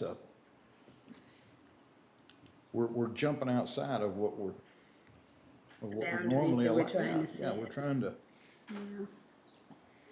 I was under the impression that Jared was gonna give this a second look. I did visit with him, and where I am, I see the B4 to a B8 with additional functions that would warrant the B8 position. And he is a new department head, and so we're allowing him that restructuring opportunity. So I don't have a problem with the B4 to B8 with the additional functions that you all say will bring those positions to that level. It's on the B10s down to a B8 because we're paying them at a B10, and although we're gonna change the budgeted salary, but we're gonna continue to pay people the salary that they're currently earning, which may not be an issue for a tenured employee, but it is an issue for a new employee, because you will continue to make that high salary, although your budget is under. So I visited with him because it seems that that B10 is working as a B10, and asked him, did he need to rethink keeping that a B10 and that salary, and then the comp ratio would be the 0.99. I told him just give that a second look. The other one, the tenured employee, I think time is gonna fix that. And so I'm okay, I can get there, taking it from a B10 to a B8, but I'm not in favor of giving a person less work while they continue to make the same amount of money they were making when they were doing more work. So I can't get to the B10 and the B8 budgeted at 51, but pay you at 61. I can't get there. And so he was gonna give it a second look. Okay. What do you think? You made a very good argument right there, and yes, I agree. The judge kind of looks at me like, Well, here's the part I have a hard time wrapping my head or hands around. And it's not just this department, okay? I'm not picking on you at all. But we have a department that has 5, 6 employees, it doesn't matter. And collectively, they have a job to do. And they've been doing it for several years. And all of a sudden, we move people to different positions, which creates a different classification, which means they make more money, but there aren't any more jobs being done. The same thing's being done. If we took it away from someone, not lowering salaries, so all we're doing is increasing salaries by changing job descriptions for the same amount of work being done. Am I missing something? no. No. I mean, it deserves an explanation. It certainly does. I think the question deserves an explanation. Donna's fixing to give you one. Go for it. I mean, they've had these responsibilities forever. And so by moving it from A to B, B needs more money. What's A doing? We're not paying them less, so we're up. So, yes, the work is being done. I think the nature of work for the elections office has changed in recent years. I can't speak to in detail what those changes involve, but Jared has explained through his job descriptions, working together with him to build those, that he expects more complex duties being performed by all 4 of these individuals and not just being delegated to 2 of the positions. They've gotten to the point of having to recruit and manage a large number of election workers to help support all their polls or polling places. And that's gotten to the level that either a full-time person needs to be dedicated to coordinating that staff, that temporary seasonal staff, or holding each of his positions with the responsibility of doing that for each of their corresponding functions. And so that's where that additional complexity comes from. So I'm gonna need a better understanding of that, because let me give you an example. That's just like me deciding, you know what? All my guys need to be senior equipment operators. Because there's a chance they're gonna have to operate in that function at some point in time, they should be compensated. And that's a slippery slope when we start sliding down that and going, well, so I'm gonna need a much better understanding of, well, they're all gonna be equally trained and do the same job, because we could do that at Road and Bridge next year. And go, I'm gonna train everybody to be a senior equipment operator. right. Once we start it, you have to be willing to look at everything and be tolerable of any kind of a request like that. Right. And I think the HR recommendation does involve kind of a leveling out of that complexity of duties, which is resulting in a downgrade in classification for 2 positions. But not less money. So I would leave that to the court's discretion. I know it's been a practice to not want to do that in the past, and so I know that puts the decision, I know that's a tough decision to have to consider, but. If I could, I'd like to invite Jared to comment. Yeah. Maybe we ought to let the department heads, when that happens, make decisions. They want to take money away from people. Jared, are you available? Judge, They're the I just, ultimate. They're the ultimate. I mean, I think they ought to have that ability. Dustin, what were you saying? Judge, I just sent him the Zoom invite. He should be joining shortly. Okay.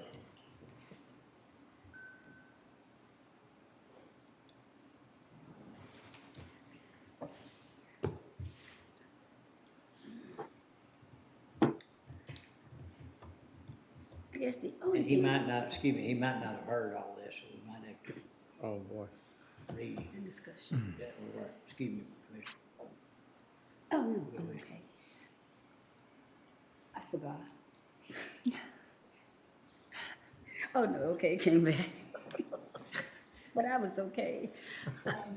I guess my thought is the court supports the restructuring of departments by department heads because they are responsible for the day-to-day operations of their department. So his vision is to take 2 positions that would be 10s and put them. Okay, I'm sorry, guys, I'm here. So, Hang on this one is second. Jared, by the way.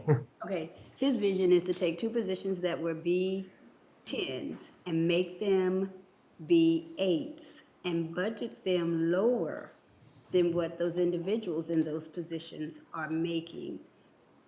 So I think it's a little disingenuous to say that it would be a court policy to reduce an employee's salary because in essence, it's just his recommendation. It's not the court's action. That would just be supporting his recommendation in his restructuring. So, and that's what I can't get to.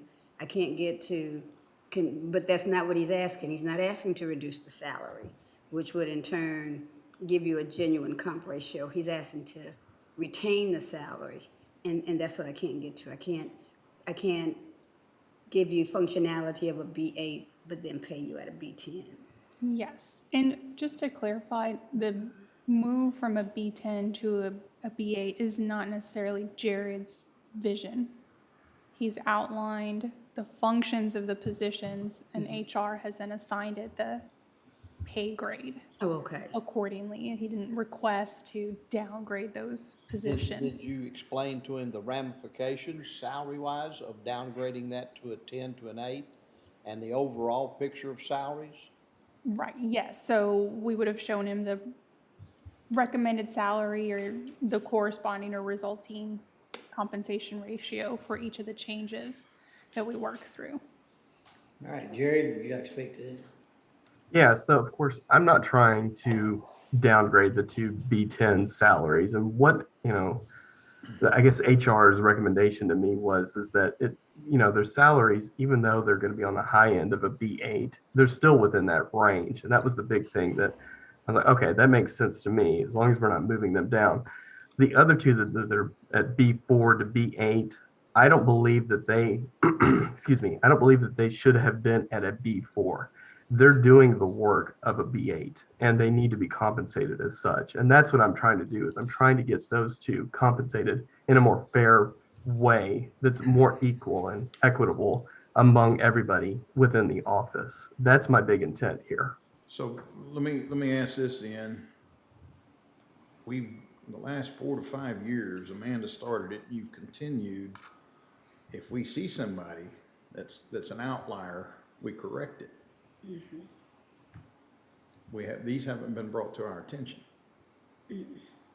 And what I'm hearing Jared say is, I believe they were outliers, and that's why I'm asking for this. Is that right? Am I? Yeah, that's how I'm interpreting So it, yes. So we've got a history where we've never identified it as that, and now all of a sudden it's identified as that. Were they outliers? I believe they were. And now I understand, like, elections, our world is, you can't really pigeonhole it with a lot of like the other offices here. Now, we have fairly unique set of circumstances, and that's probably why it hasn't been seen until like somebody, you know, like myself who comes in fresh with a new view on it. It's kind of, well, this doesn't seem like it's quite right. I kind of want to correct this.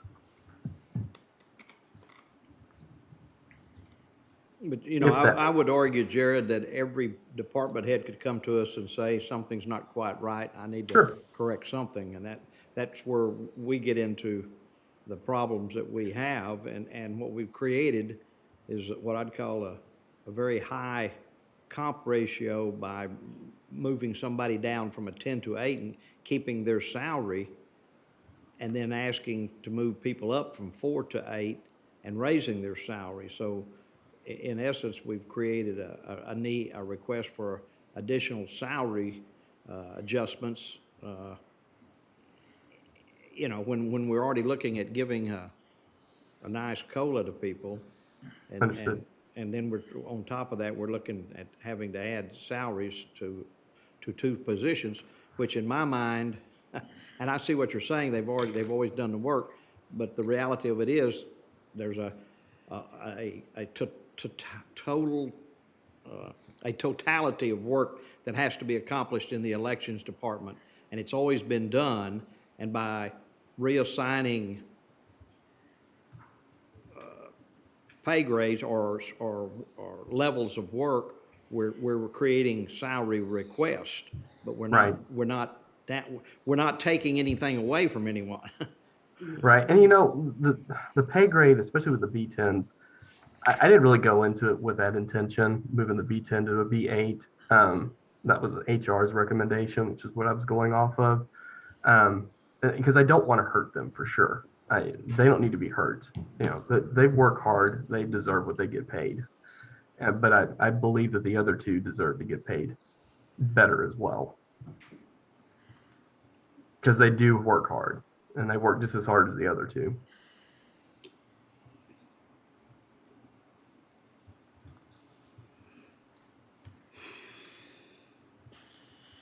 I know this is complicated and confusing, and if you have questions, please let me know.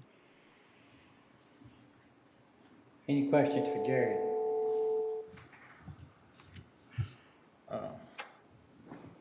I clearly understand where he's coming from.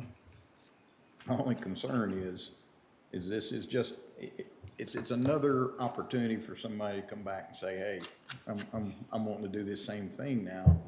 And I think it gets us away from the system that we've been operating under for the last, I don't know, 6, 7 years now, 5 years, 7 years. And I'm just leery of making decisions that we know open the door to, here we go next year with, well, you know what, I got thinking about it, and all my people are kind of performing the same, and so I want to reclassify everybody. And I'm just, I understand what he's trying to do. I'm reluctant for what the outcome may be. And I understand that completely, and that's certainly not my intent. I'd hope that is clear that I'm not trying to open any doors. No, you're just trying to take care of your people. And That's exactly right. And I appreciate that from you. We're talking about what our actions would generate, would cause us, not necessarily your department, but what it would cause the court going forward. Yeah, understood.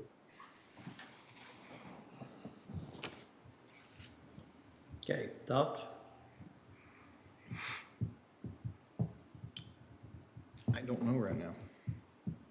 Okay, let's hold this one just for a little bit. You guys? It almost makes me want to go back to saying across the board.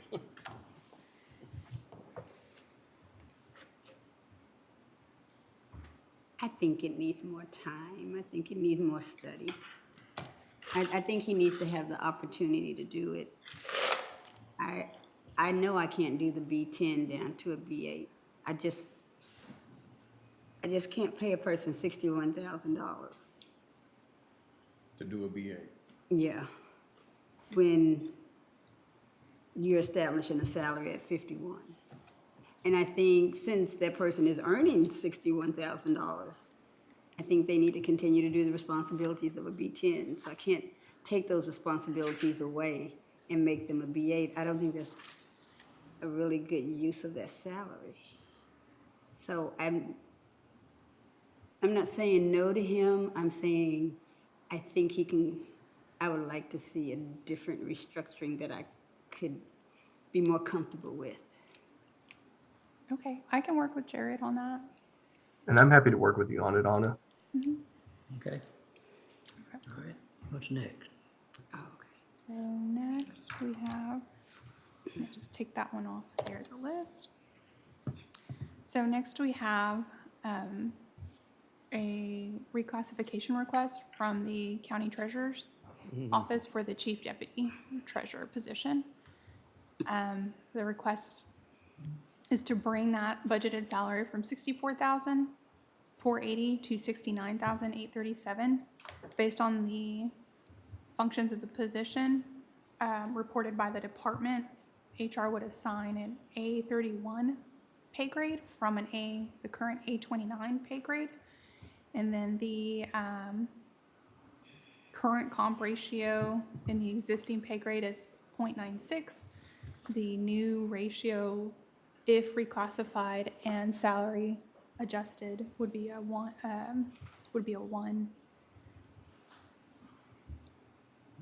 Didn't we make some big adjustments last year and the year before? So last year, a new position was approved for the county treasurer. I believe that was the only update made. This same request was actually made Last year? last year, this reclassification request. And we said no. Right. Why would it not be okay last year and it's okay this year? It's in the comp ratio range. Right. Okay. What's changed from last year to this year? I submitted so last year HR also assessed an A31 based on the description of the functions as presented by the county treasurer. We confirmed this year as well. Has anything changed? What are the functions? And they remain the same as reported last year, which would mean we assessed it at the same A31 pay grade.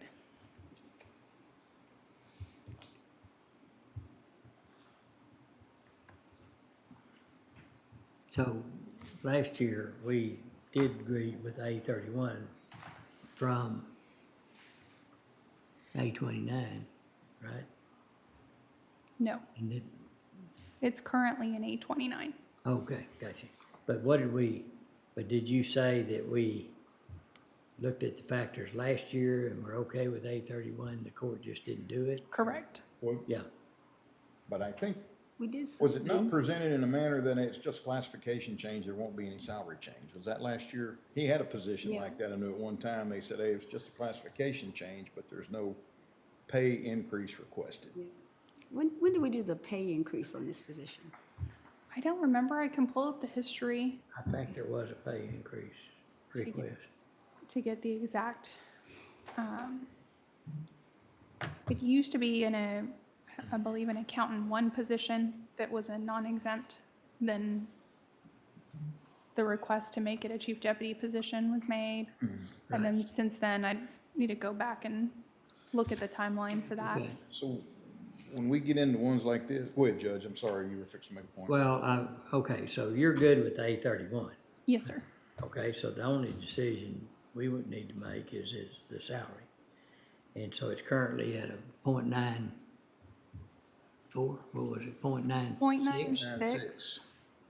And if we approve the request, it would be at a 1.0. But we're in that range. Right, and again, on this one, I'm gonna be honest with you, in the year of a 9% COLA, I think we pass on the request and just let the COLA. I agree. Okay. Okay. He's studying. If leaving the salary as is with the reclassification would make the new ratio 0.90. Okay, So it would be above a 0.8. Just want to show that. okay. I'm sorry, what'd you say, Anna? It'd go to 0.90 with, in looking at the reclassification and the current salary, it's at a 0.90. So Oh, okay. that's where we'd be. Okay. Right. Back.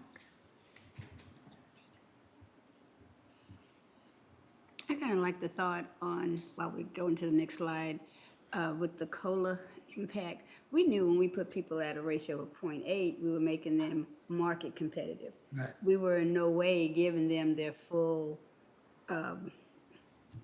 salary worth. Top But we end, were yeah. trying, right.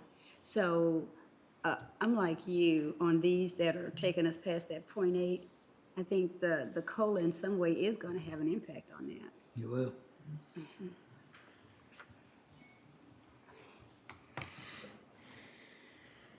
So the next we have is the request from the jail to reclassify 2 jailer positions to jailer corporals. So it's bringing that pay grade from an S50 to an S54. And then their requested salary is the base salary of all jailer corporals, which is $49,476.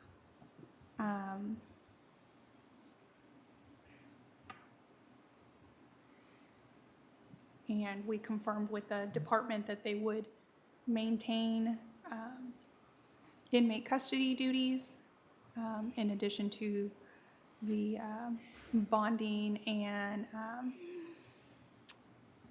law enforcement portals that they currently administer and manage for the sheriff's office.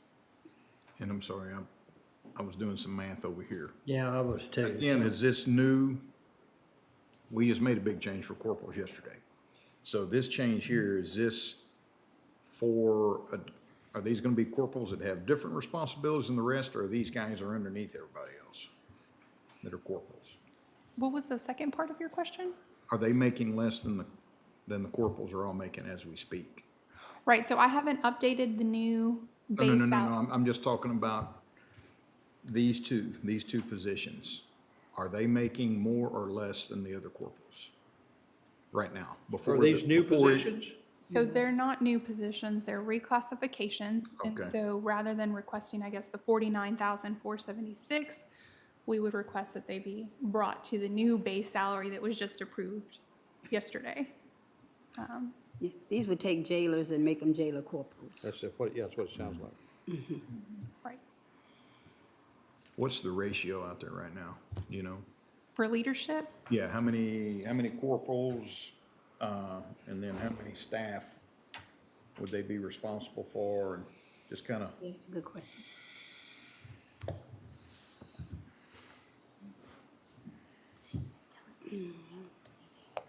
thank you. I do have that.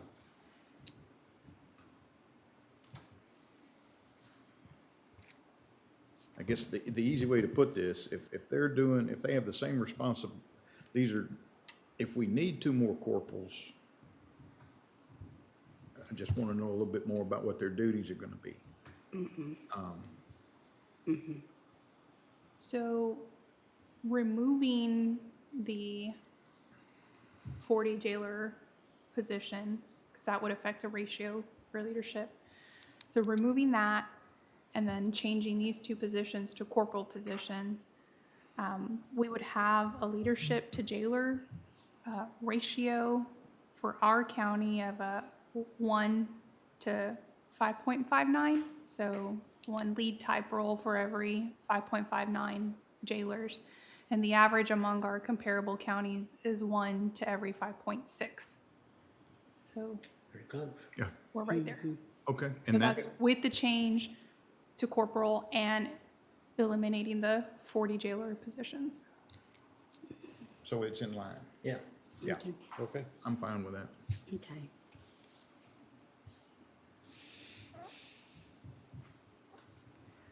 Okay.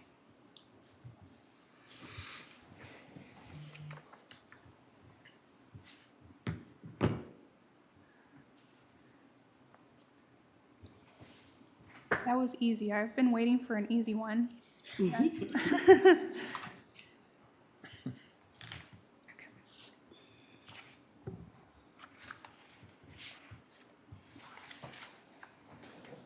So the next recommended request we have is, I mentioned this yesterday, there's a position that would be a parity issue among different offices, and so we have Constable Precinct 1 requesting an increase for the clerk position.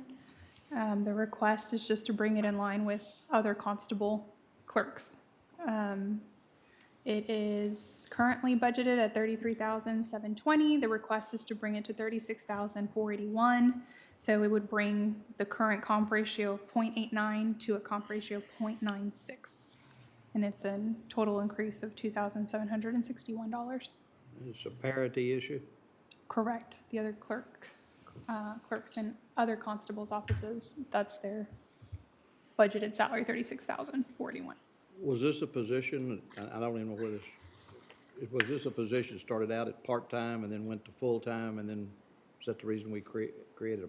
I think that's exactly it. Is that why we have a parity issue? I think that's exactly it. That used to be part-time, then he came back and we agreed to go ahead and make it a full-time, but he didn't fund it at the time with the others, if I recall, but I'm pretty sure that's correct. Isn't it, Francis, is that right? Yes, it was, I don't remember all the details, but yes, that was the gist of it.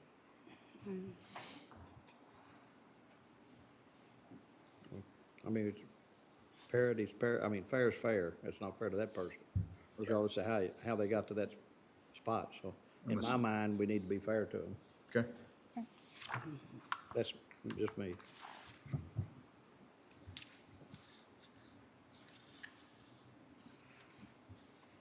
So next we have the, another department restructure. It's County Health Services. So we have a request to change the title of a position intake specialist to an eligibility specialist. The purpose is for this role to support the poppers claims. There is a request to increase the position budget from $38,360 to $40,299, and that would bring the position from a current comp ratio of 0.89 to 0.94. And so there's no reclassification associated, even though it is a change in the role of the position.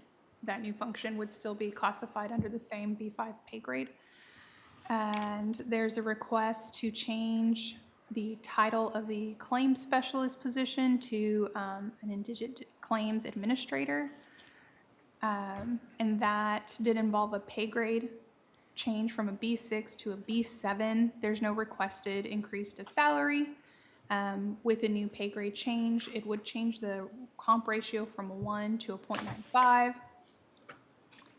And we have also a recommendation from HR reviewing the existing eligibility specialist duties. It's currently a B6, and it really more reflects and mirrors the functions of the new role, eligibility specialist poppers, and so they should both be B5s. So we're recommending that change from a B6 to a B5, even though essentially that position doesn't have any function change. We're just noting a correction that's needed, because reviewing that, we really aren't sure how a B6 was assigned. So we did revert back to the original waters assessment, classification and duties listed, and the assessment has a breakdown of the scoring, which is correct. And so we've just reverted back to that original assessment for our correction. And this is her first effort at restructuring since she's been in. That's correct. Department head, correct? Okay. And do you mind if I make a comment about that? Okay, go ahead. Particular position? I've worked really closely with Anna to provide updated job descriptions, and met with a couple of the commissioners to kind of go over the restructure and One of my concerns is with taking an intake specialist and changing that title to an eligibility specialist, which will focus on paupers. That position essentially will very closely mirror and mimic my current eligibility specialist and lead eligibility specialist position. But based on HR's recommendation for salary in pay grade, it'll create about a $7,000 pay difference between what my current eligibility specialist makes and the one that we're proposing that we hire as a new position or a change to a position. And so I know that Anna just mentioned briefly that with the current eligibility specialist position 256, that upon the current HR's recommendation, the pay grade should change from a B6 to a B5. And so I've questioned that, and it's based on the Waters assessment, but I've gone back and looked at years worth of data that I have here in the office, and that position's always been a B6. And so with the new position, the intake specialist turning into an eligibility specialist, we could probably be budget neutral the first year, but we're not able to post that job with the max salary to match the other eligibility specialist if the budget's capped at that $42.99. So that's going to create a parity issue within this department down the road. If I have one eligibility specialist making 40 and another one making 47, and they have very similar job responsibilities and duties.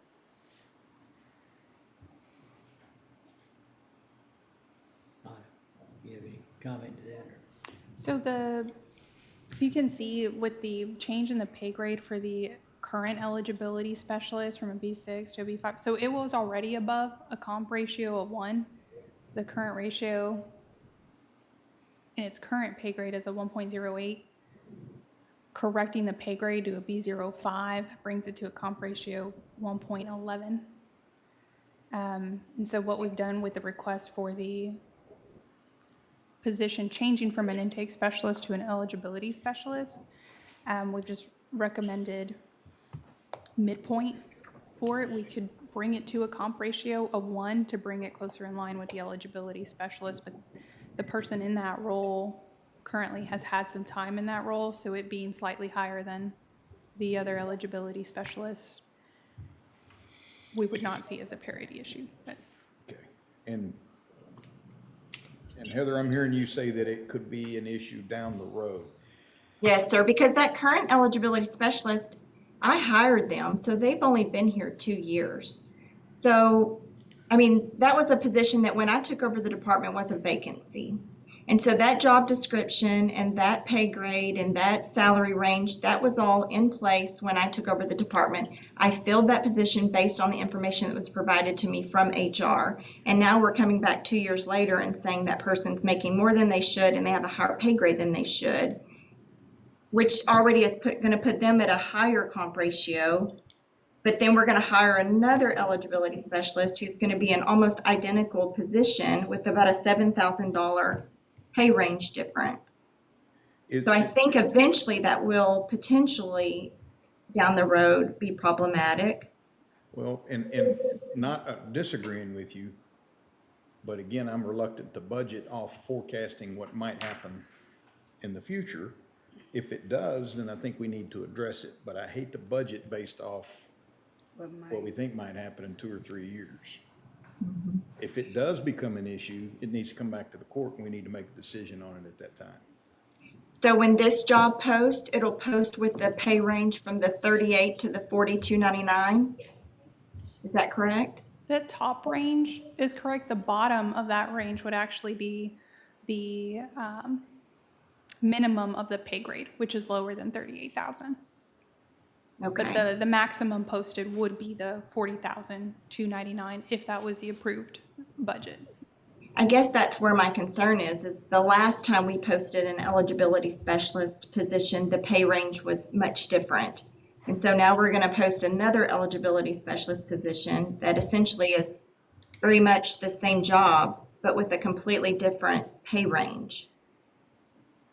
I have a question. Give me a second. Heather. Yes, ma'am. On the eligibility specialist, one is gonna do, it looks like pauper burials, and so I'm thinking the other eligibility specialist is like your program specialist, but will they be able to operate in lieu of each other? Will they be able to do both eligibility areas? Yes, ma'am, they'll be cross-trained over each other.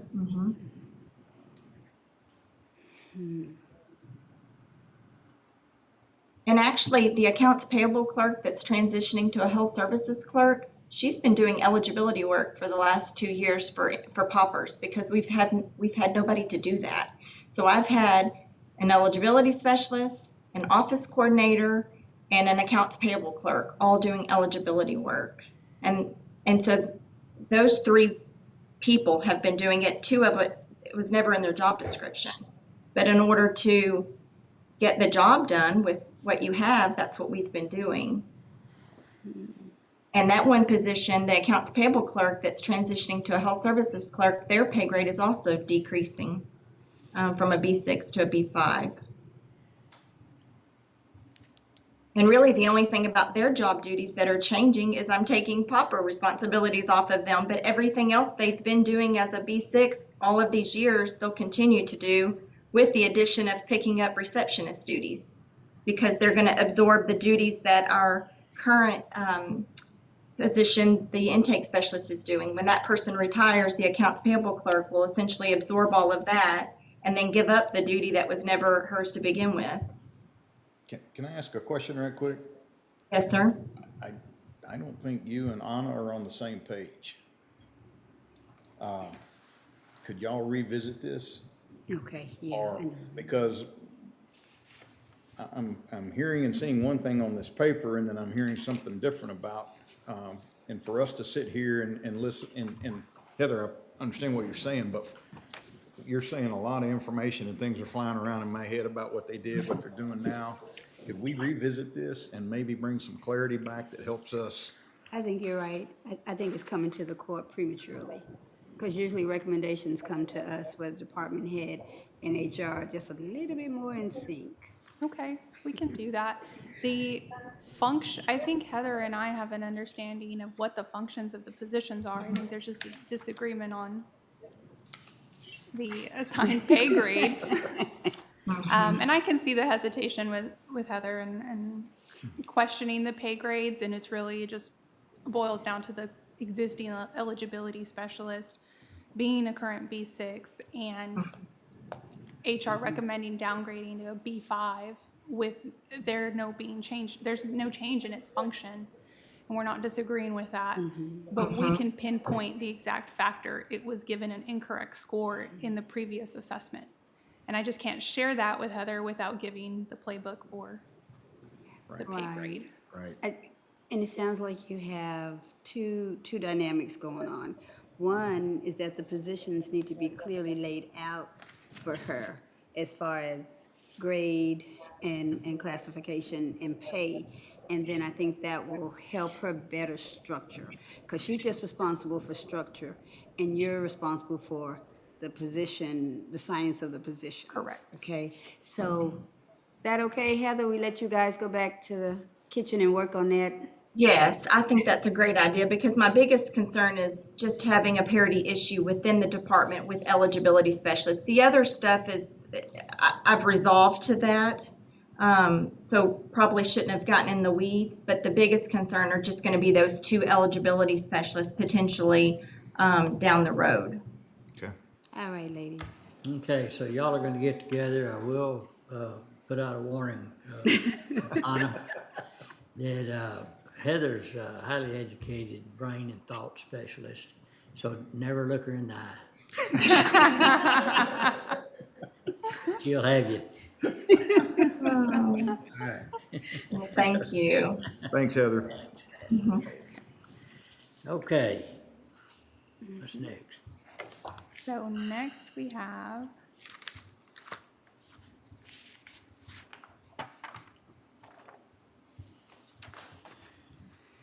Just one left.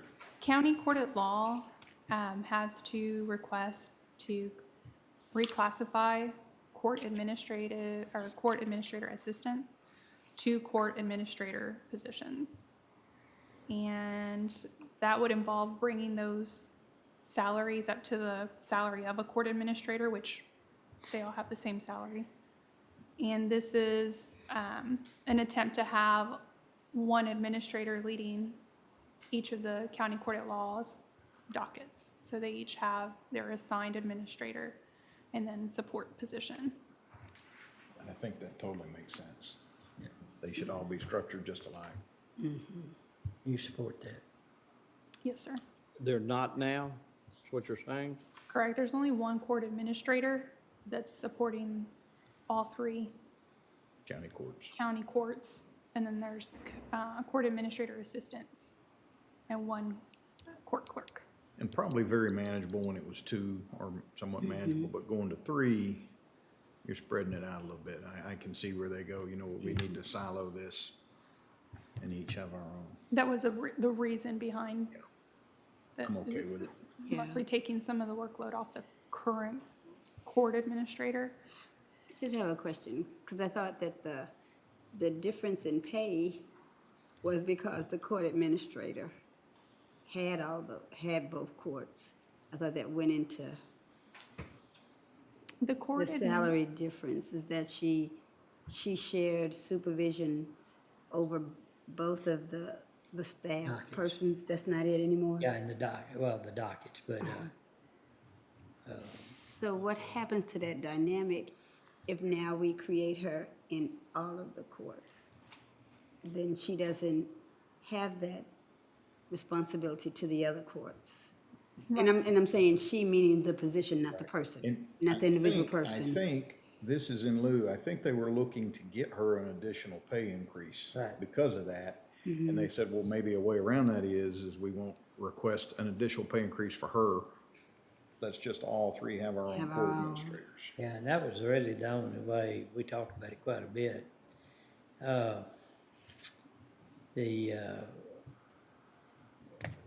There's a lot of nuances in that because, first of all, you got different judges that have different way of doing things.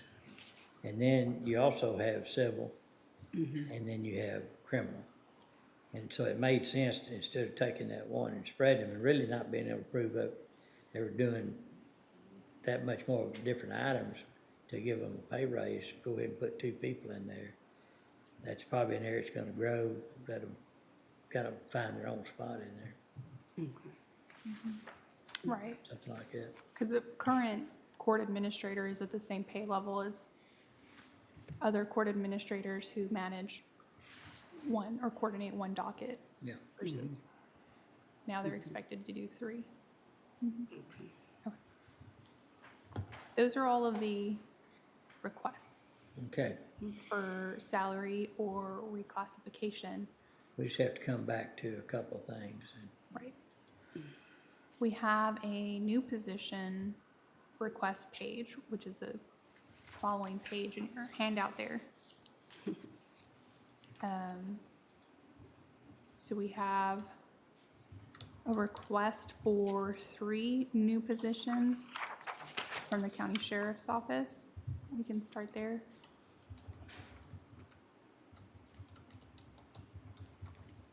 So there's a request for 3 additional deputies. 1 is to support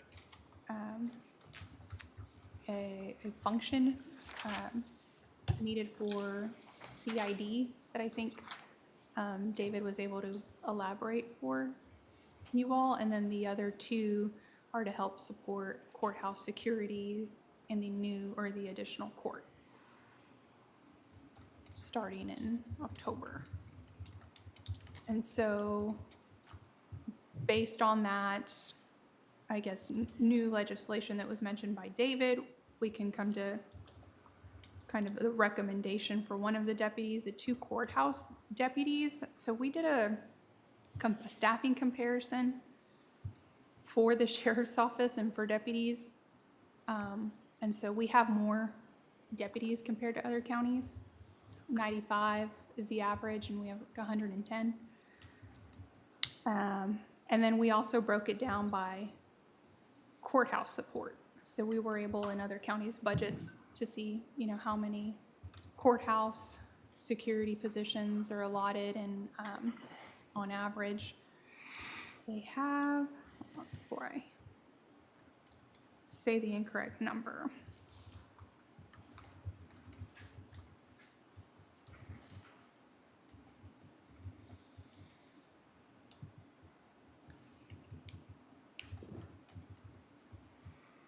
So on average, there's 2 deputies per court. That's the ratio amongst our comparable counties, and for our county, we currently have 2.88 deputies per court. And so Captain Eubank did submit a list of all of the deputies and their current assigned post. And so just to be sure my ratio was fair, I did remove the deputies that are supporting areas that aren't courtrooms. So those assigned to the records building, those assigned to the probation office, and then I also removed the specialty court deputies because it was hard in the budgets of the other counties to pinpoint the special or different courts that were outside of their county courts of laws or district courts. So I did account for that difference amongst our counties. Has he had a chance to review that and respond? No, I just finished compiling this morning. Okay, I certainly would like to hear his thoughts on that. Yeah. Yes, sir. Because I appreciate your research, but again, I want to hear, the reasoning and any chance that we can get him in or, I will send this to him.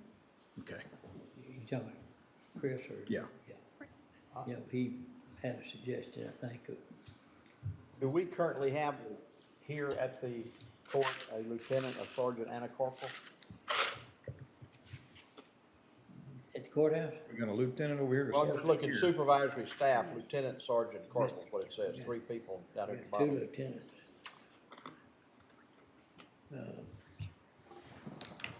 Right. There's one of each. I was thinking there was one of those positions open right now, I didn't know. Well, Lionel and Tim are both lieutenants, aren't they? Tim's a sergeant. Tim's the sergeant. Oh, is it? So we have a lieutenant and a sergeant. I wonder if we could do a trade out, and if we don't have a corporal right now, and not add that position back and keep another deputy for our new court.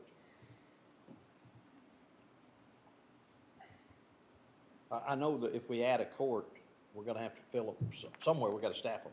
Well, but I think what she's saying is, that's what I want to hear from Captain Eubank is, if we're comparing ourselves to other comparable counties, we're there. But I'm sure he has, I'd like to hear his, because what was the ratio again that you just shared? 1 to 2 for other counties, and ours is 1 to 2.88. So almost 3 times what, Right. right? Correct. In the courts where we have 2 deputies assigned, and they're there for the length of, let's say, 8 hours, and let's say a trial's going on, and one of them needs to go to lunch at a certain time, could that be where the .8 comes in? If they have a rover that goes in and fills in for that spot? Well, I don't think anybody in here can answer that, so let's get David on. Chris is not available. Okay. So David, if you would address that. Yes, is my mic working? Can y'all hear me okay? Yes. Yes, sir. Yes, sir. Okay, yes. So if you look at the paperwork that Captain Eubank turned in, there are deputies in courts, and not every court is assigned 2 deputies. Right. But you will see that there are rovers for the courthouse that consist of 2 deputies, and those are the guys that are doing the things like relieving for lunch, relieving guys for breaks, so we can give those appropriate breaks. It's basically like what we do at the jail with staff relief. So we have to have some personnel in order to provide the personnel assigned to the courts relief so that they can take their mandated lunch breaks, and we can give people breaks from their work assignment every day. I guess the only thing is, from a 1-to-1 to a 1 point to a 1-to-3, I need to understand that better. And Commissioner, I thought that Anna said that what was the ratio for the other counties was 2 and ours was 2.8? Correct. So we're not necessarily double then, are we, Anna? We're just 0.8 more? Correct. Oh, I misheard your numbers. I thought you said that we were, 2 okay. for others per court, and then for ours, it's Or 2.8, almost 3 per court. Okay. And then Commissioner, I don't know if we're including the supervisors in that count, and then if other counties are including the supervisors in their count, if they're including relief in their count. I guess I just don't understand their methodology either. Right, it would include the supervisors. David, what do we currently have here for supervisors? We have 1 lieutenant, 1 sergeant, and 1 corporal, sir. And we have them all here on staff. We're not Yes, short sir. anyone. Correct. We are down some employees that have openings, but we have the applications, and we're currently going through the process to fill the openings that we have, yes. But those are base positions.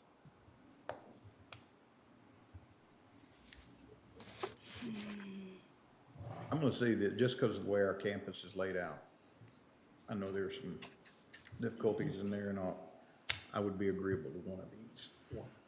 And I think it's possible that some of these other counties, logistically speaking, their courts may be situated in such a way that they can cover a different way than we can. We don't know that. We're just counting numbers, but we don't know that some of these courts that are across the street or somewhere else, for them, they may be right there. And so it may be able to use someone between them or something. So I think it's pretty hard to compare or to make comparable decisions based on those numbers. I mean, I can see adding the 1. Yeah, I can see adding 1, and if later on we find out we need more, great, but the new court, the new court's gonna have to have 1. Well, and I appreciate that, because I don't want you to think your work is that we just, we need to pay attention to that. I just have another little facet there to throw in for consideration. That's what I'm here for. And can I address the court on one more issue in regards to this real quick as well? Yes, sir.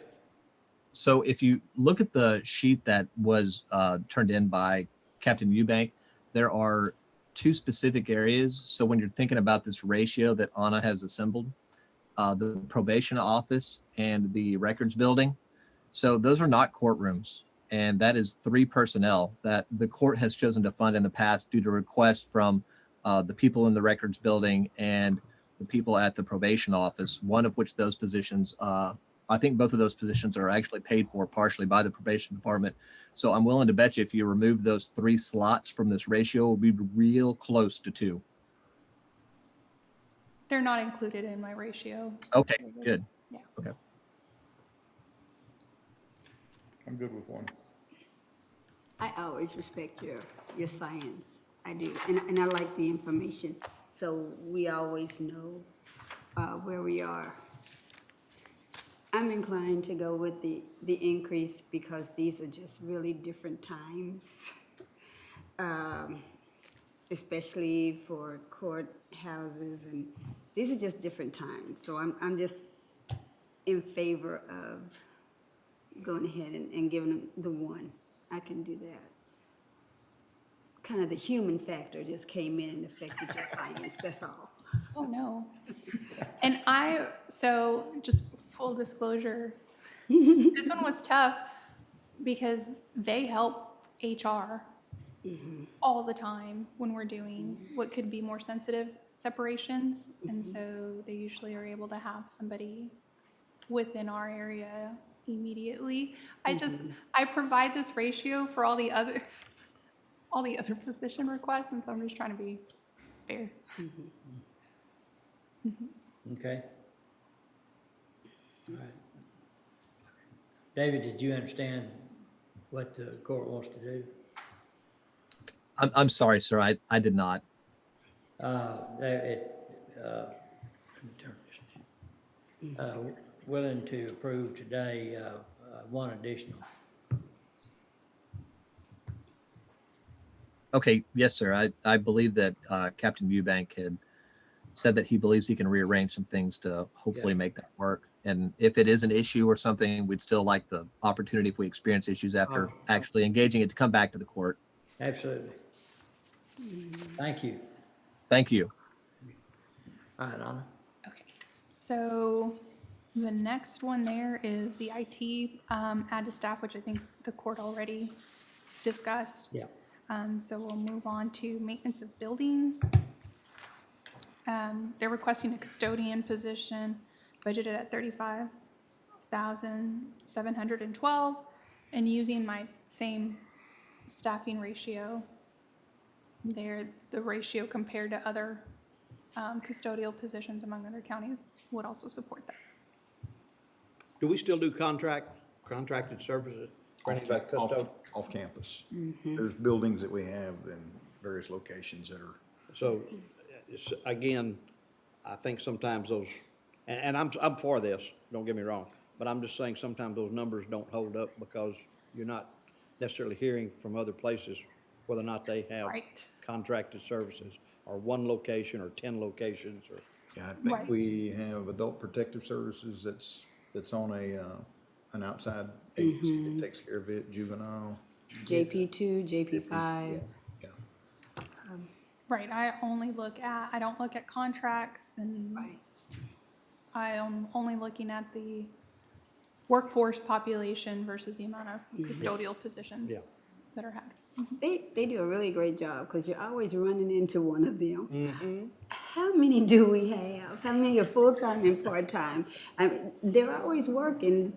They do a good job. Yeah. I mean, Let me see how many we have. Very nice people too. They're so polite. you can run into them on a Saturday. You can run into them on a Friday night. During the day, 8 to 5. We have 3. They're everywhere. It's just 3? Full-time, we have some part-timers. Oh, okay. too, I believe. They- But full-time positions. They cover. And so he's needing another full-time? Yes, ma'am. Okay. Oh, no. And so I think that's all of the full-time requests. And so we can go down that same page. It's the 2 part-time budget requests. There, one for JP, One Place One is requesting $15,600 for a part-time position. And then the 74th requesting $19,500. I would say for the 74th, they have a request to move a full-time position to the new court. So this would help supplement that missing staff. At the district court level? Yes, ma'am. On the JP 1 part-time, does that make it comparable with other JPs? Or do you look, is that based on workload and they have a higher workload and need somebody additional? Or you recommended it, so what was the recommendation based on? I'm recommending it based on workload. So Okay. Court 1 Place 1 does have, or Precinct 1 Place 1 has the highest volume of cases compared to the other precincts. And part-time, is that based on a hourly wage? Is that where we got to the 15.6 and the 19.5? Correct. Is that based on hourly? An hourly. So then when they go full-time, they're gonna request more pay for parity? Probably, if it I results. just threw that out. Right. Okay. Should that come to fruition, yes. Remind them that, okay? So is that another person, or are those additional hours? Was it her or the other court that had the placeholder for the part-time person? I'm not sure. This would involve a new hire. But compared to others, I'm not sure off the top of my head. Okay.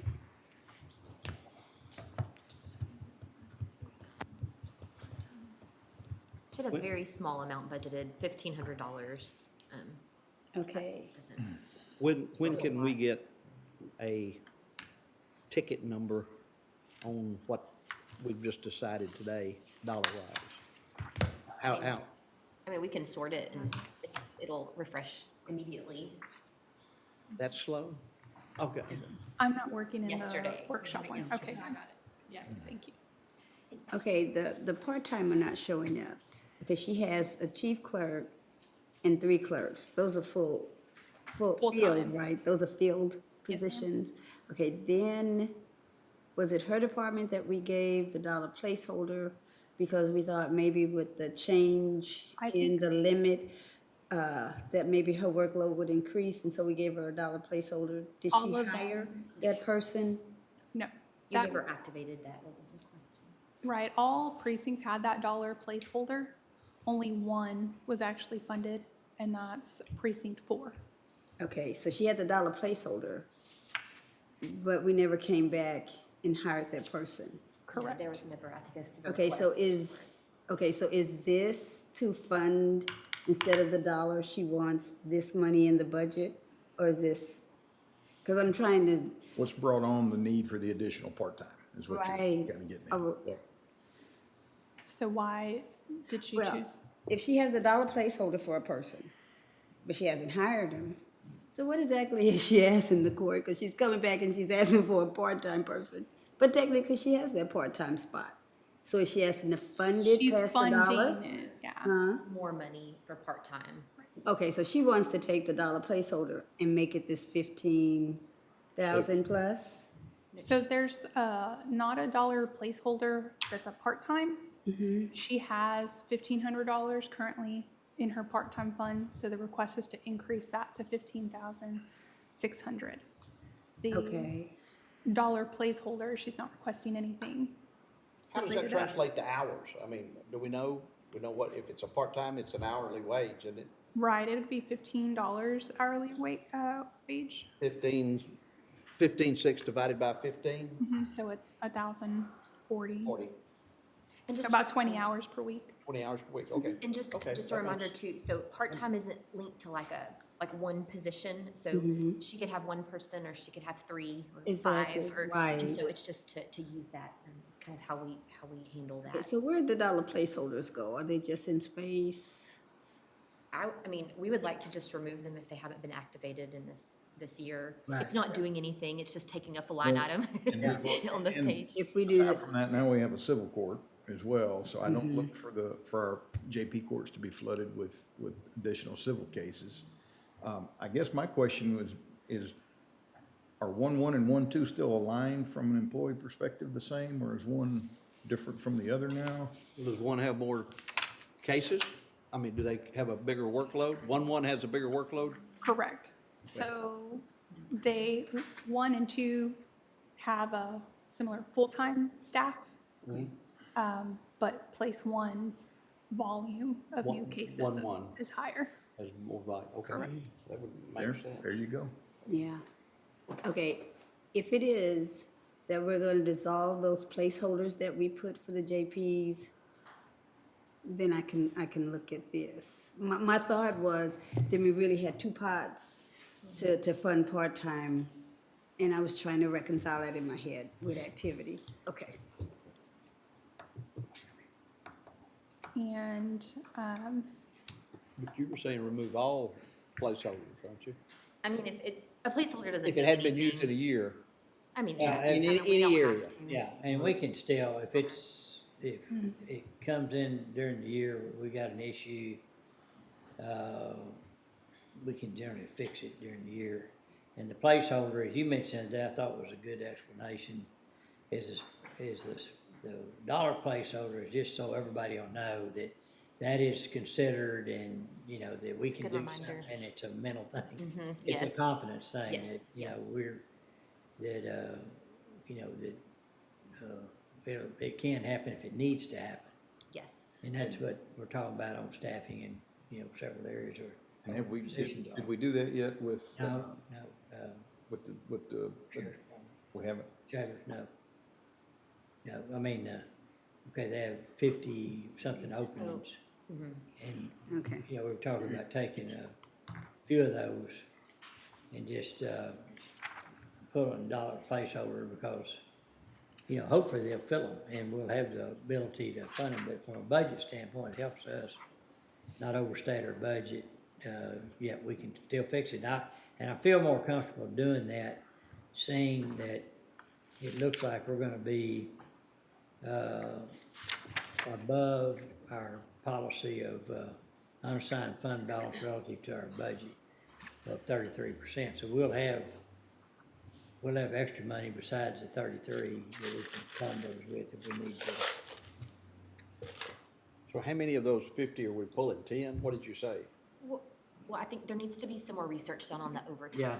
So Haley is looking today, and there is a substantial amount moved out to overtime, just like, even just looking at this year. So we Right. just want to make sure that, But you know, that's more the reason to do it, so it's more transparent and clear. Because you Yeah, look you at need to their have that overtime money budget and you somewhere think, to well, that's not that bad, until you realize how many positions were liquidated to fund it. To fund it. So we don't truly understand their overtime needs if we're gonna allow them to keep, you know. Yes. And hey, it's not their fault, because we've gone along and agreed with it. I would just like to see a more clear picture of all that. and I think too, and sometimes in those cases, I mean, you're still budgeting for it, but if you have some what-ifs there, if you put that in contingencies, so if you increased your contingencies, you know, just to have it in a more manageable place that you can monitor, but again, that's just, you know, That would work. up for interpretation, so, I'm agreeable, though. I'd like to see how that alters the overtime budget. yes, we'll be digging into that.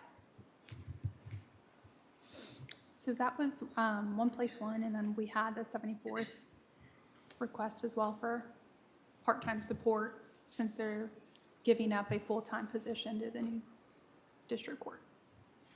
And that was it for the part-time requests.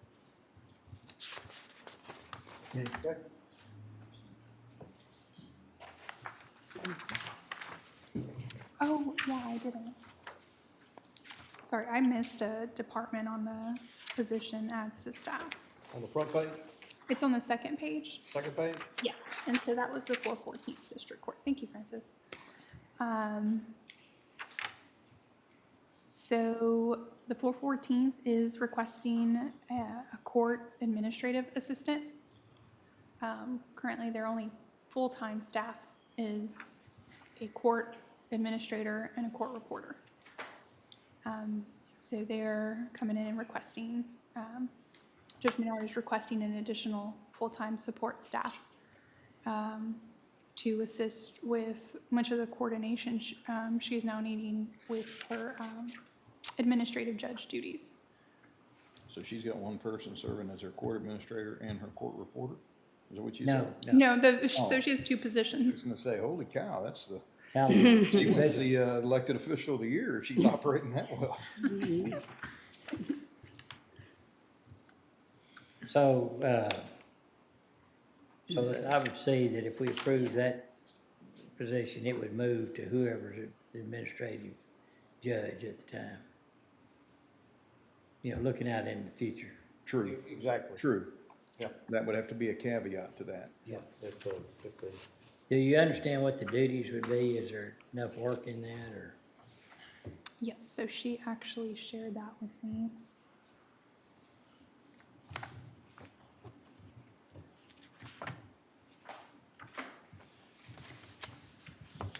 And I guess one way to look at it too, when Judge Strother did it, how many staff did he have?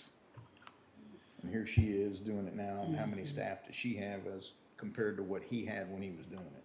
So that they'd have a court reporter and then 3 full-time administrative staff, court administrator and 2 court admin assistant positions. In all of them? That was in the 19th, That was in the 19th, and then she has what? 1 court administrator In one report? Yeah. and 1 Yeah, admin. I can see where she definitely needs that. So she needs assistance in her coordination of the appointments for appraisal review board, reassigning cases within the courts, handling jury issues.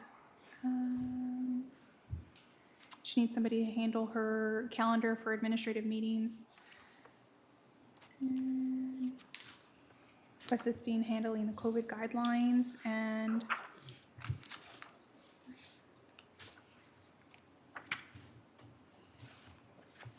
helping her research and coordinate the switch to an online jury system.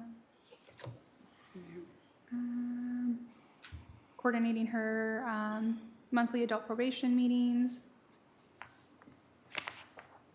And I believe that's out. The rest is related to her. Something You said she's the related. new administrative judge? Pardon me? No, you said she's the new administrative judge, right? Yeah, she is, She has less people than both the 19th and the 54th. Why, she's just asking for a part-time. Yeah, yeah. Yeah, I don't have a problem with it. yeah. What does BUC mean? Part-time, what is that? It's, short for Bucky's. Oh, okay.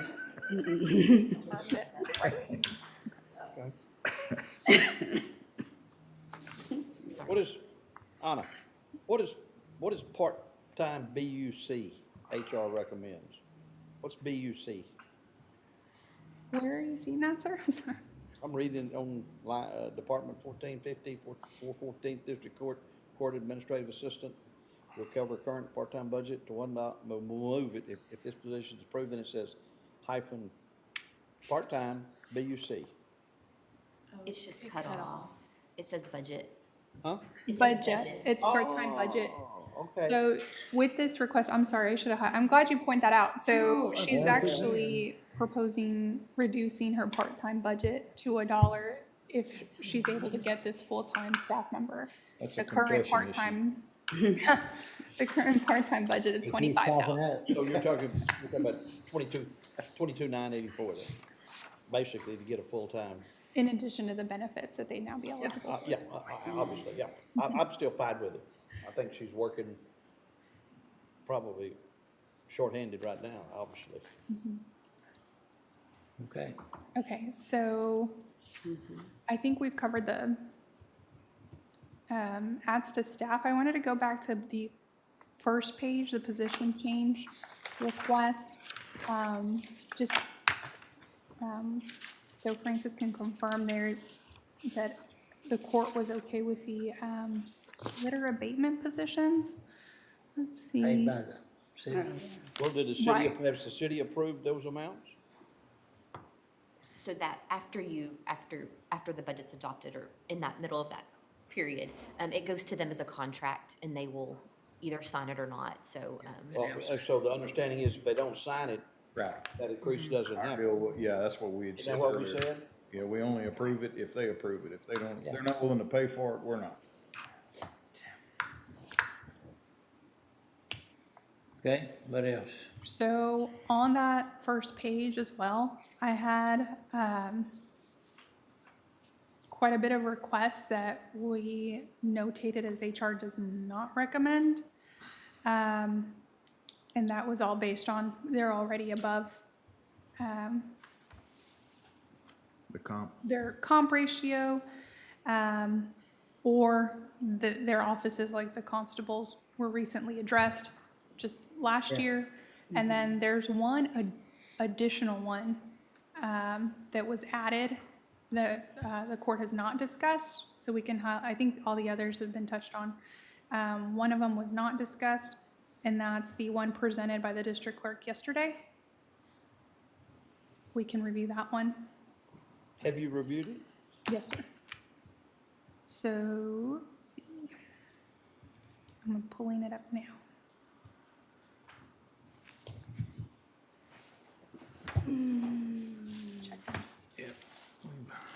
We worked me into another hunger.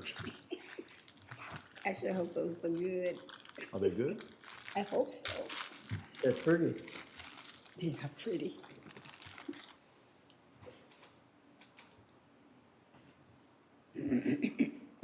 Mikey likes it.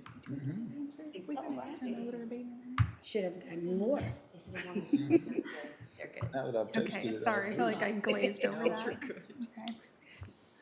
So the district clerk is requesting a reclassification of the existing file clerk position that is vacant to a civil clerk tier 3. That would involve a pay grade change from the current B3 to a B5. It would involve a request in salary to match the other civil tier 3 positions that exist currently, which are 3. That salary is $39,471, which is an increase of $2,963. So should the court want to approve both the classification change and the salary request, that would bring the ratio from a 1.01 to a 0.97. And then we are not recommending this. So part of the justification provided by the district clerk was related to an increase in civil case volume. And so we did get with the district clerk this morning to just confirm, which courts we needed to incorporate in our case activity detail. And so, as he stated yesterday, there's a kind of flat activity. So we don't see the volume need for more support for the civil. For the issuance. Correct, the issuance position. Yeah, the issuance, okay. So again, it's a request made off of a forecast, not facts as we know them at the moment. Sort of. So I can see where the need is present actually. So they're experiencing, so new cases added are flat, but they're dealing with a backlog related to COVID and not being able to push cases out during the kind of COVID shutdown. And so they're catching up, and the district clerk estimated that backlog would hopefully be cleared in about 18 months. And so if we're not projecting an increase in cases and the backlog would be cleared up in 18 months, would we still need the civil issuance position after 18 months? Is what we would ask. Do we have a lot of B3s in the county? Do we have a lot of employees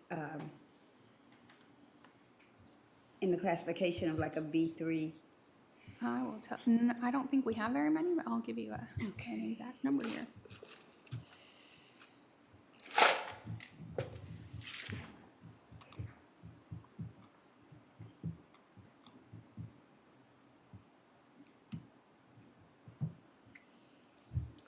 Just wonder if there's any other alternative if it's a short-term deal.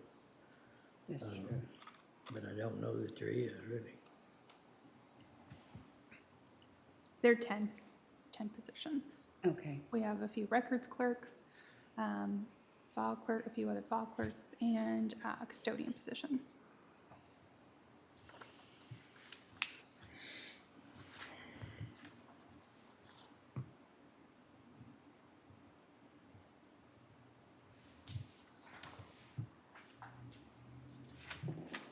Any questions?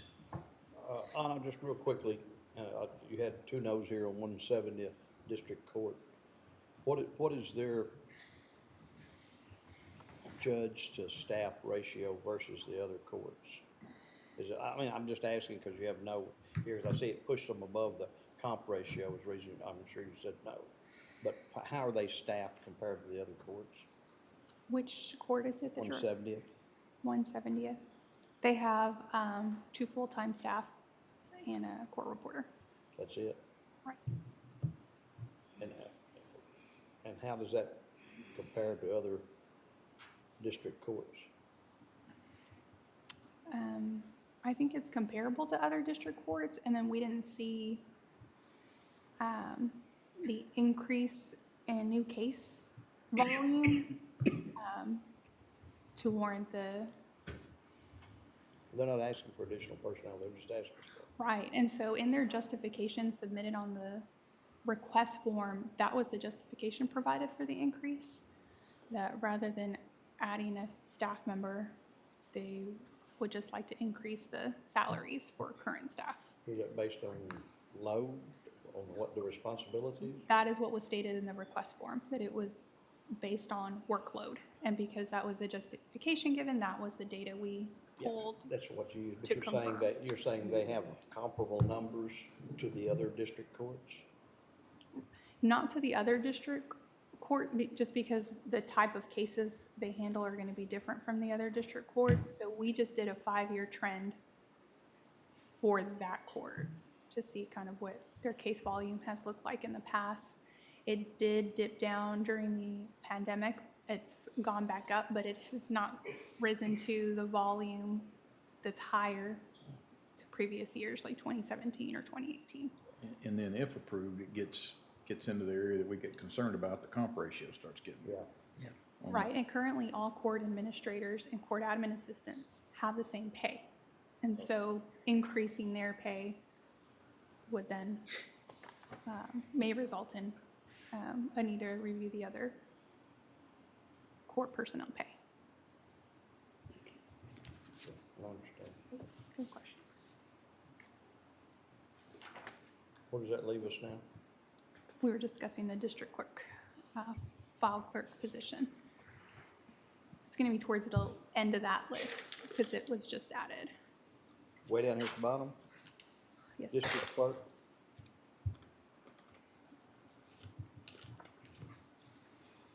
Another justification provided by the district clerk yesterday was they're expecting more work because of the new district court.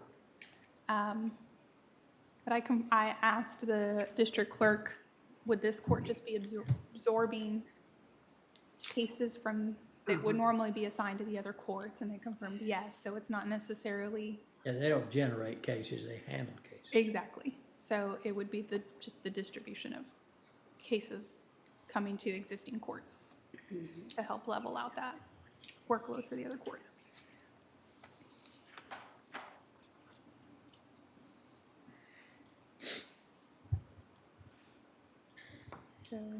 So, any other questions that need to be answered? Do you need time to think about it, do you?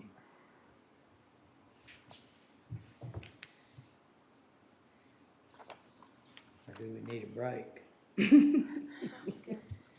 I think we need a break. We've been sitting here for 2 hours. I'm gonna go for a break. All right. Let's take a mental and physical break for 5 minutes, recess. Recording stopped.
Recording in progress.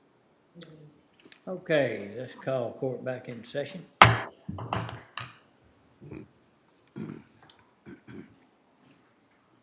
right, any more questions? So I have just a few. I think we tackled most of the requests. Did we make any decisions on the district clerk? No. Were you fixing to move on, or is this about that? No, that was the last item that we needed, and then we can circle back to some other outstanding items. Well, what I was gonna indicate here, I do know there's been a lot of starting and stopping in that office with regards to COVID. Cases aren't coming, they're coming, and then they're getting, cases are being reopened, as he mentioned yesterday. And I'm not doubting Anna's recommendation, but I'm just trying to be sensitive to the fact that I know there's a lot of changes going on in that office because of the way the courts have been. And it does, I know it's a classification upgrade, but it's a .97 after all is said and done. So I don't have a problem. If we had seen stable activity out of there, one way or the other, I'd be more inclined to just say, hey, you've been operating fine, it's been stable, we've seen the numbers, but they're all over the place. He's had to be pretty quick on his feet in the last year. They're lending support to a lot of places. Yeah. They really are. They touch a lot of offices. I support it as well. I don't have a problem with it. Okay. Did you y'all catch that? Okay.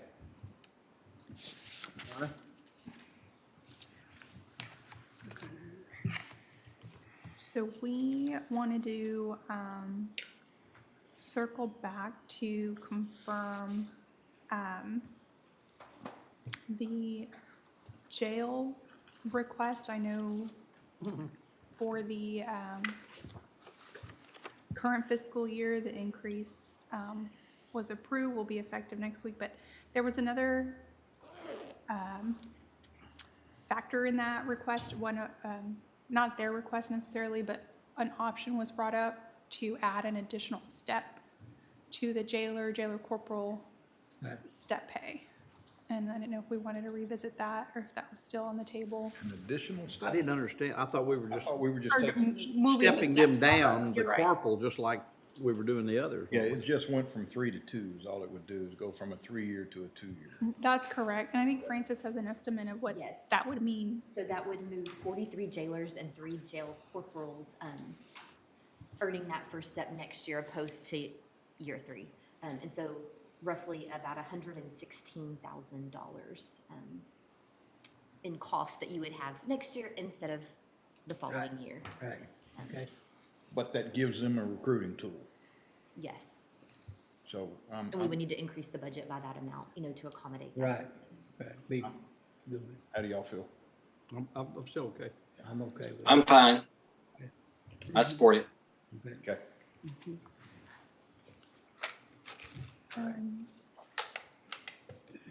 The other item I think we wanted to touch on was the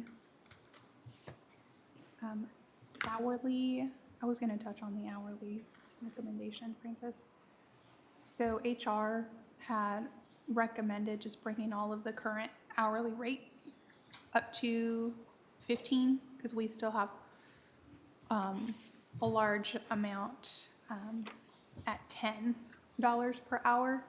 And I know last year, we reviewed full-time positions, ensuring all full-time positions were rated at least $15 an hour or greater. And so we're just applying that same. I thought we'd already done that. I wasn't aware. Okay, that's kind of, I want to confirm that was. Yeah, I thought we had done it as well, because that's what we're asking the industry to do. Yeah. Okay. When they come here. So, I'm gonna do that. And then, Francis also wanted to touch on the dollar placeholders.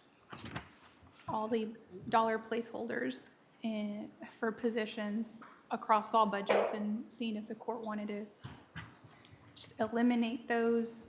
We don't have any current requests on file right now to budget or fund any of those dollar placeholders. Okay, Yeah, if they didn't request them again, I mean, it's not hurting anything and it's not Okay. helping anything, but it just cleans up the list and I think Yeah. lets us move forward and Remove that them? those. Yeah, remove Yes, them. we'll just Fine. deactivate them in the system and we can reactivate them Yeah. when you choose to do so, so. Okay. Okay. Thank you, Anna. You're welcome. And then you had a grant-funded position? Yes, just to, while we're on the personnel, the sheriff's office, you had approved a position, and I believe it was, last year.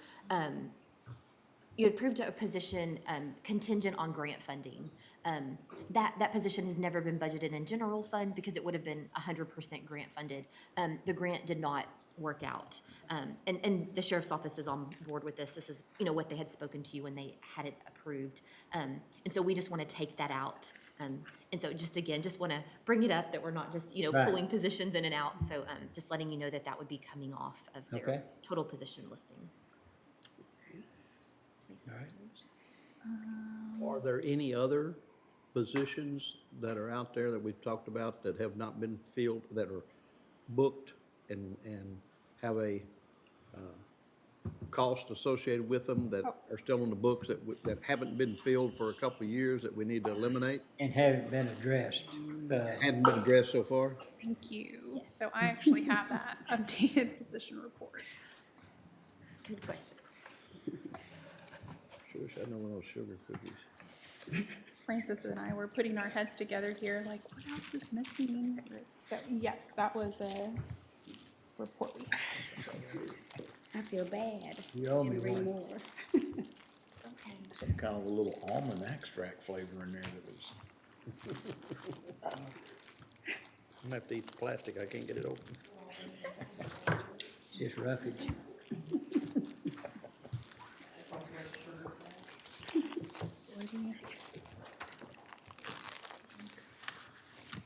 Ooh, that's pretty.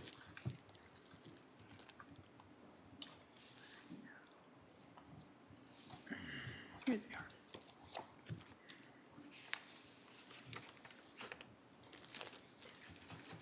So I have this position vacancy,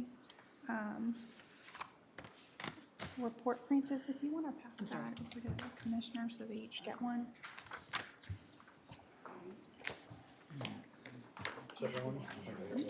Yes. Wow, that many? I'll just bring it up. Mhm. Thank you. Oh, no, it's deleted. I'm gonna just pull it up on that, because it's pretty. So I'm gonna bring it up on my screen as well. You get 2 pages or one. It's one page and it's back, front and back. Okay.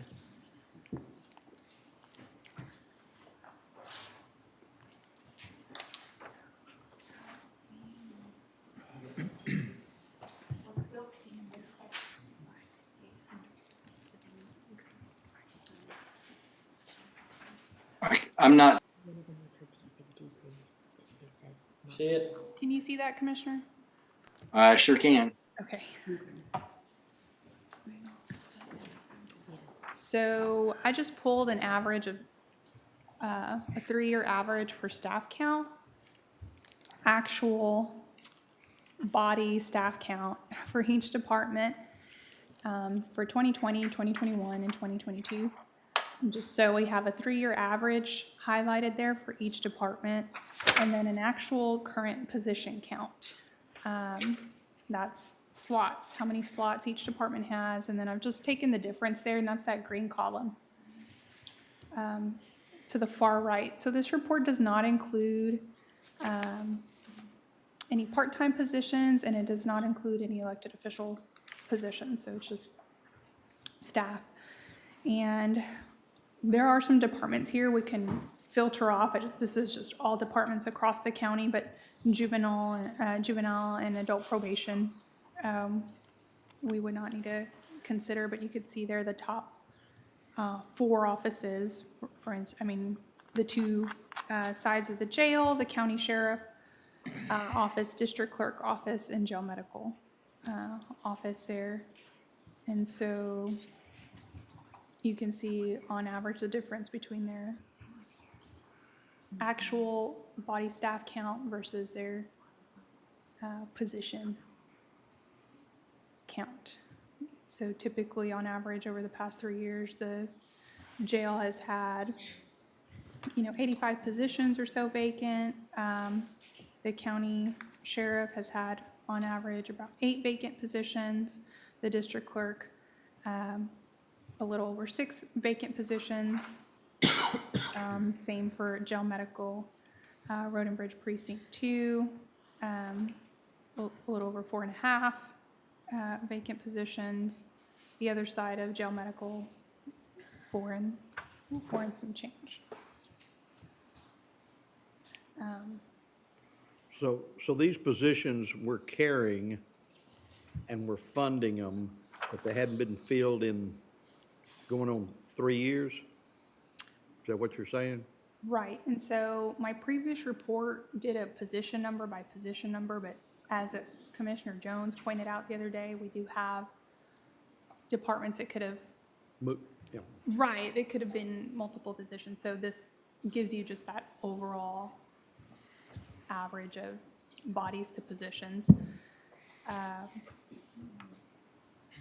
And much of this could be driven by people leaving from the pandemic and then a struggle to fill those positions back. And the struggle that still exists today because of our shortage of applications as well. So.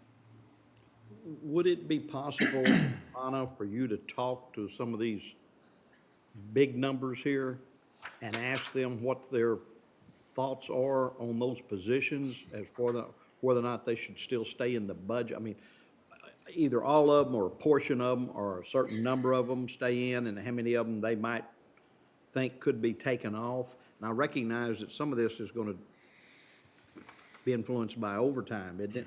Isn't that correct? So, I mean, if they're not being used, then it's possible, yes, that, That we were moving that to overtime, right? yes, So budget we amendment. got to watch out and not cut that too much, because we don't have anything budgeted for overtime like in the jail, do we? They budget something, yes. Do we have a specific, do we go over it? Yes. So we go over it by how many positions? That's just I something. mean, let's say an average 40,000, how many positions over are we on an average? We over 5 positions, 6 positions? And if so, could we eliminate some of the other positions? I guess that's the point I would make. Does that make sense? Yeah, sure. But yeah, I think I'm following you there, because what is a position here, when it becomes overtime, is really a position and a half almost, right?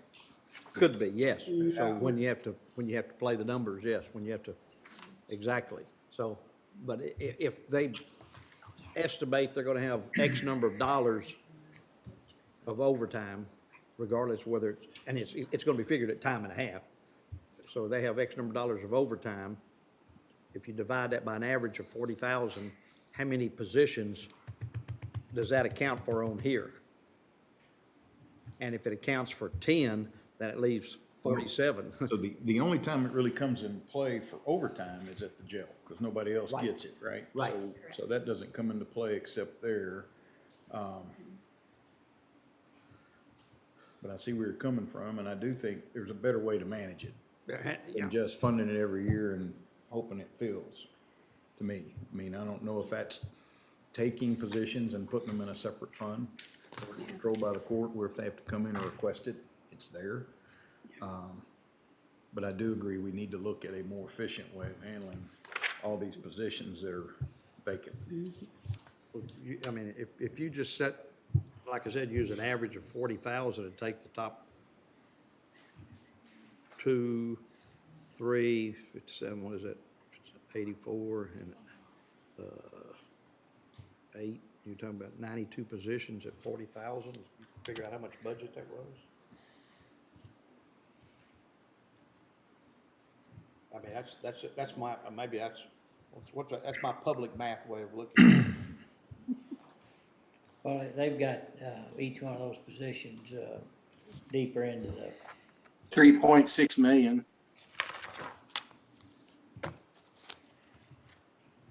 I mean, I'd almost be in favor, I know we don't like that dollar placeholder, but for some of it or something, but I mean, we could certainly have a cleaner look.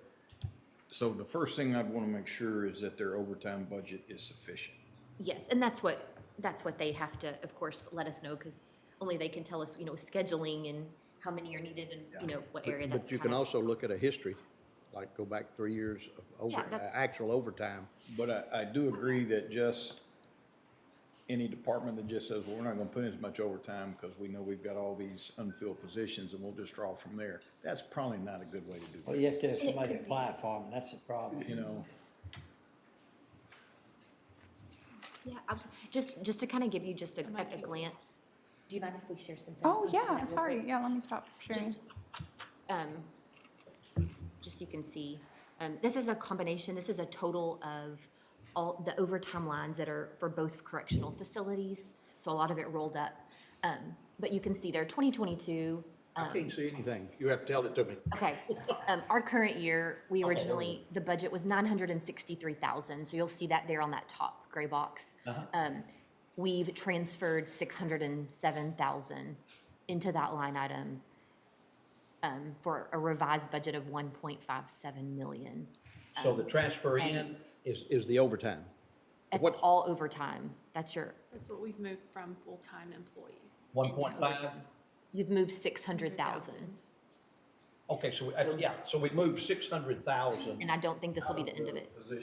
out of the positions. Correct. That would have been absorbed, I mean, that was accounted for in positions. Yes. So just to kind of get a grasp on what's happening there in total. And for Francis, how Yes, many, and that's just for sent through, so is that through July or through is that Yes. up to date or last Yes, pay so period?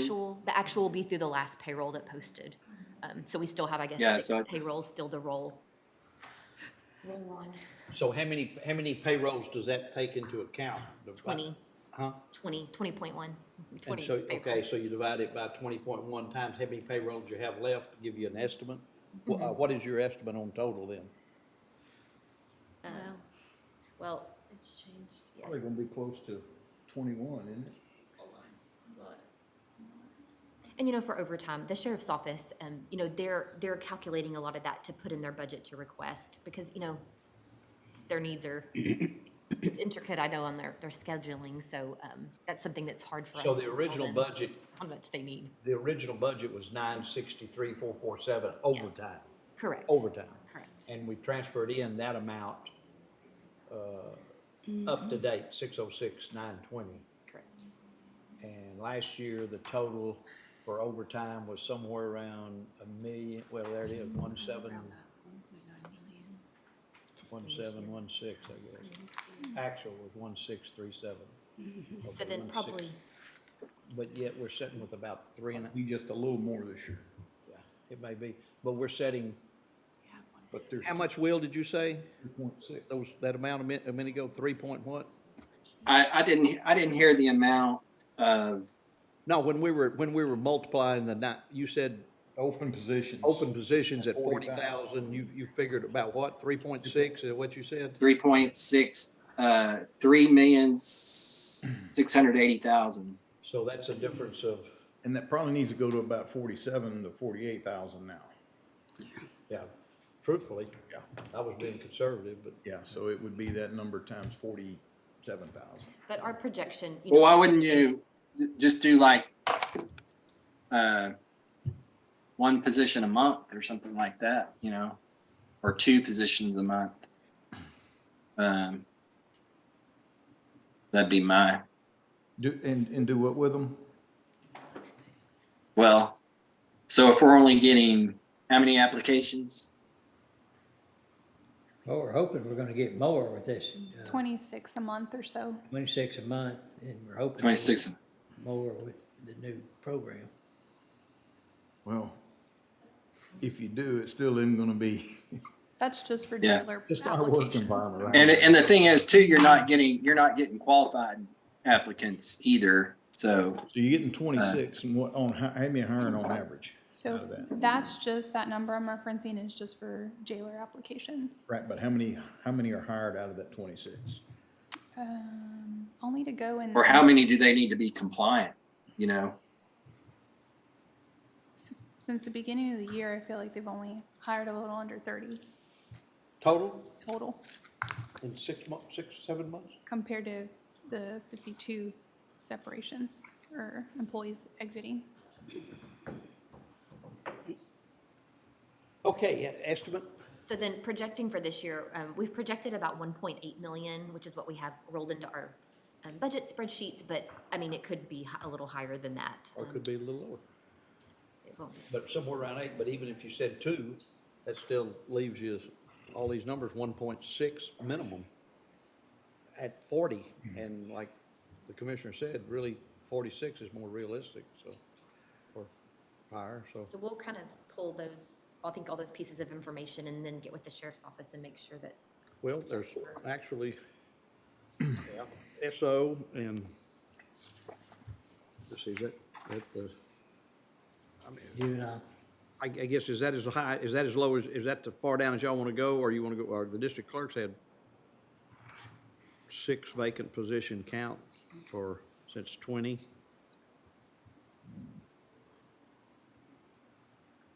Jail medical, 6 since 20. 6.33. Anything, you know. Might ask, just ask the district clerk and jail, and the jail what they think about their medical. Are they gonna be able to fill those positions, or they've had them open for 3 years? I think they're hoping with this recent adjustment to their salary that happened in, gosh, For in May. medical? Well, do they, with the way they reconfigured that medical, if I remember also, not just a salary, but reconfigured, do they actually need those positions? That's a question I would ask, Okay, all right? I believe they did, but I'll I double believe check. you're probably, I mean, Double right, check. nothing's final.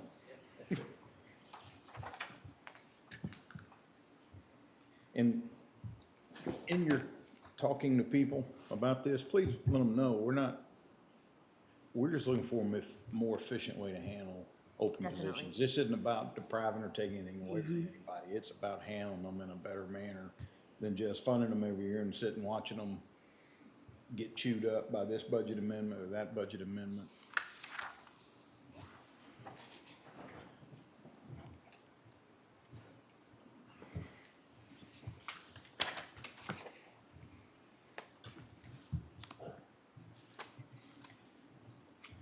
All right, I have a question then to throw out. What if, so we increased contingency this year already because of inflationary issues and causes, right? So what I'd be more inclined to do is probably use some of these positions to go to the contingency.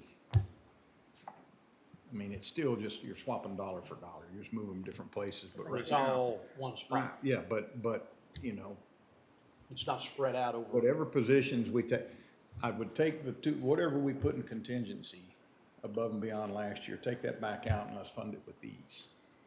Oh, okay, in lieu of. That way it's truly there. But it's for a countywide purpose. If they need it, it's there. If somebody else, it's there, but it's more of a countywide purpose now instead of just a, departmental budget item. So, 48 times 40 is, 1,920,000. So that gives you four a month to fill.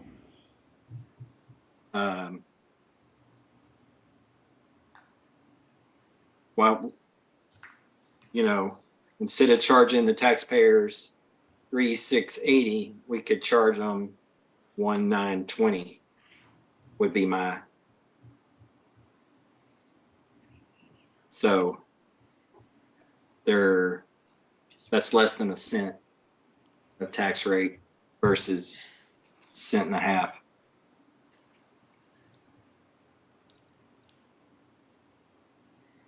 Somewhere put 48, do either through contingency or whatever, or dollar placeholders, move all these into dollar placeholders and then put $1,920,000 more in contingent, or 2 million more in contingency.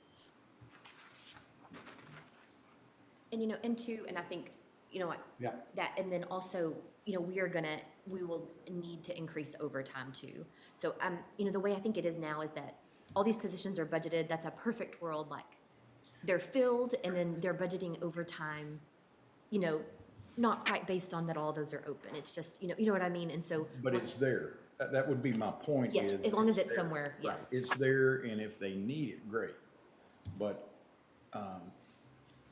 you'd have to assume it's gonna be similar to what it was this year. So what's budgeted for overtime this year? They request. It was up there, I remember, nine. They right at requested 900. the same as last year, this current year, excuse me. But that's exactly what I'm talking about. They know their overtime's gonna be more than that, but they're counting on all these other positions. Exactly. I would rather see a true request for overtime and not, well, we know we're gonna throw this figure out, but we know we're gonna end up burning all of it. Yeah, historically speaking, I'm sorry. she said it's gonna be about the same as last year, so put that number in there. Yeah. The total, what they budgeted for and had to move over, add it together, put It it up just there. needs to be cleaner. It just needs to be, that's my take on it. Yeah, I'd actually put that in overtime. Yes, yes. And not have to move. Okay. So we're gonna get overtime then where we realistically think it would be, move those money out of a manageable number of positions that we're not budgeting for next year. And again, I don't know, I know there's been a lot of discussion on how many of those positions that needs to be. But, Well, but, and I'm not opposed to, I mean, you still got 16.6 in one, 13.6 in another. that's adult. Those need to be considered as well. Yeah, adult probation isn't, we don't just, those we can't, or they're not county, county positions in a way. And they're all grant funded. You're referencing the staff count, right, for the The jail? vacant position count.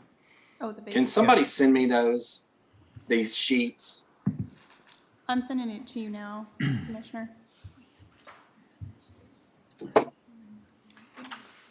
Okay. 21 positions. But it would be the same, right, if it was- And that's one of the things too, that we, say 21. as we've been able to work with our tax rate and bring it down, we've been trying to find that 33%, find that sweet spot. One of the reasons we can't is because every year we budget for all these positions that don't fill, and then we get all the funds come rolling in at the end of the budget year, and so, But this year, we did something different. right. We took all that excess money and we spent it on, our covering costs so we can get that tax rate down low. Right. Now, that we don't have that, So, but it's a better way to operate. it is a better way to operate. Yeah.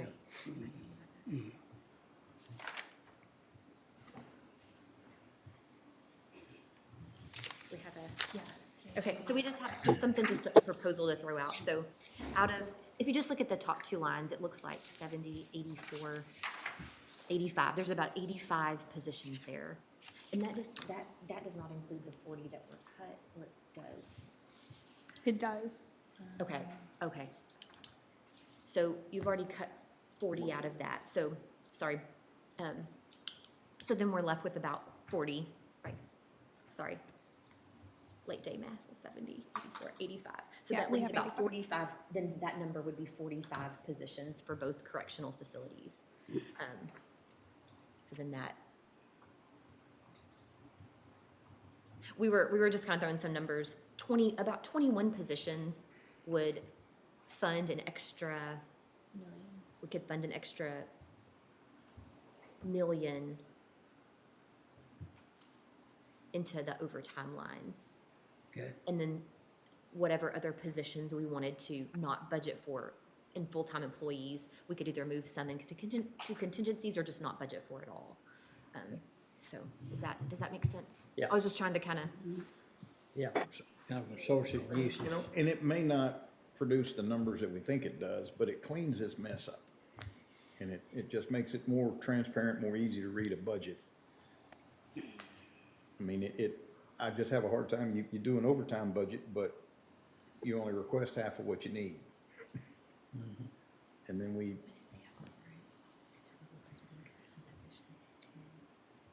So if, things don't change and the efforts that we've made up to date don't increase the amount of applications or qualified applications, and we have to come in and do more, we have to be sure we have that money available.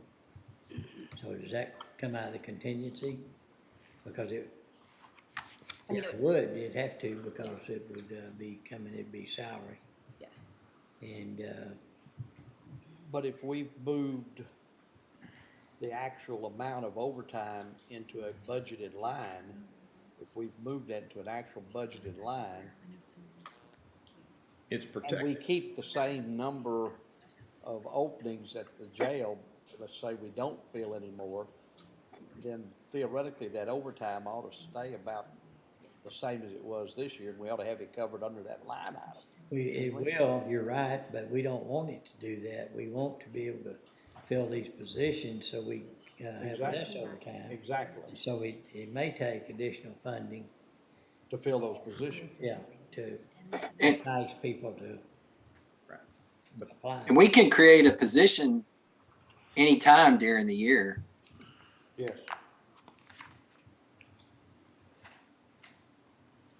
I've been a part of that If we're one. averaging filling 2 a month, that's basically 24 for the year we're gonna fill out of, But I think we're losing 3, that's the problem. out of 57 openings, so, is that between the 2 jails?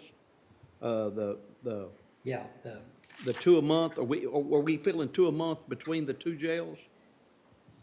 Or 2 a month per jail, our average hire? Our average hire? Mhm. Yeah, that would be, I'm sorry, a combination of both of the jails. Combination, so. They're just listed on this Okay, so separately it's- because We're they're two averaging different 24 budgets. and we have 84 open, I think. And then minus 40, you already cut 40. take 40 Minus off 40, of so that, we got 44. Yes, sir. that'd be 40. Didn't she say yesterday she had 56 open?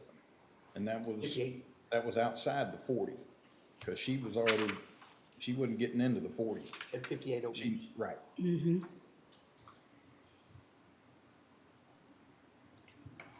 At least that's what she shared with us yesterday.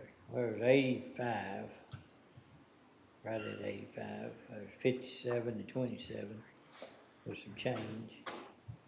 84 minus 40. So, Because those 40, she'd already written them off, because she was saying, y'all take those back. 54. And then she still, since at this report time, there's 54. And then she said she had another one yesterday, so she needs 50. Right. So this is on average how much they typically have in vacancy. So anything, We're hoping we fill them. right. But there's really like 92 positions, 92 jailer positions, I think. Let me see. Go back and see the actual, as of right now, how many are vacant. Because this is just the average right now. You have it as of today, you've got it open for vacancies? Yes.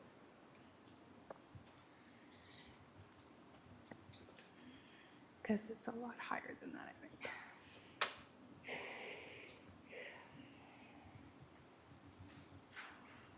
$92. I beg your pardon? 92. Between the two, Right. instead of the 84. Right, because that's on average in the 85. past 3 years, how many have been 92, vacant. that's Gotcha, okay, yeah. 7, okay. Good thinking about that. So that we don't kind of take away too much when on average that is their normal staffing Well, do you feel like we're taking away too much? level. No, 'cause you were talking more like right now you referenced 40 and then an additional So, 20. yeah, well, I was thinking the 40 positions that were cut were in there. That was my mistake. So you said 92, so back off the 40, so 52 open positions, like right now. Is that, okay. So it seems like 21 positions would fund what really needs to be in overtime. So that leaves 31. And so then out of that 31, then of course we want to leave some of those as is because we want those to be filled, but Yeah. then how many of those 31 are we comfortable with either putting in contingency or not budgeting for, if that makes sense? Well, I think they have to be, potentially where we could budget, where we would need them. We wouldn't non-budget, well, You know, I'm not so, understanding is like we do now. I'm probably in favor of take those 21 positions that we know probably go to overtime. Now overtime's adjusted right. Correct. Going in the year with it right. right. And I don't have a Leave problem everything. leaving 30 positions alone. Yeah. This was a good exercise to figure out where we're at Yeah. and can we do it, but I don't think we can. Once we take 21 for overtime, right. I'd leave them to 30. I agree with that. But I do But like- you understand that every time we hire someone, we eliminate some overtime. Right, but, it's better than having 80-something positions out there that we're not gonna ever fill 50 or 60 of them. I don't. And we're budgeting 100% for. We're budgeting 100% for positions we're not filling, and I don't think that's. And I wanna be sure everybody understands that we're not saying that these positions won't be funded. We're gonna fund them. We're gonna fund all the people we can hire to recommendation of jail management. 2023. And as you get closer to that number of 30, if you hire them, your overtime slows way down. So now if you need another position, you've got it left. for Transfer it overtime, out of just that move it. overtime. Yeah. So then actually, what number are we removing from the budget? Only the 40. Because we reallocated 20 of those to the budget to contingency for overtime. Or whatever it took to That's make it. 60. And so, and then leave the rest of them. It's budget for 31, 32. Okay, say that again. So, okay. Well, why don't you say it how you think I said it, Okay. so I can understand. Okay. What I So just as said. of, and y'all, please correct me if I'm mistaken. So as of today, if, after accounting for 40 cut positions out of Jack Harwell, as of today, it would be about 52 open positions. Okay. We've already If we- eliminated those 40. Right. They're gone. Okay, go ahead, I'm Yes, sorry. so that would leave, like, if we just took those off, then 52 openings as of today. If we took the funding for 21 of those positions and moved that amount to the overtime lines, because that is what, based on the last 2 years, what may actually be spent in overtime. And then that would leave us with 31 funded open positions if today was next year. For them, for the jail to try to fill. Yes, that the money is sitting there in the full-time employees line item. And so then, like Commissioner Perry said, if hopefully they fill over those 30, and then overtime drops, and then we would budget amendment the money from overtime back to Back full-time in. employees and make them balance. And also, if we, or we could add more money straight, without touching overtime, leave it where it is, and just reallocate additional funds to cover those spots. Yes, sir. So, David, if you're listening, think about that, or if you need any clarification. I'd like to get some feedback that y'all are comfortable or have some questions about that.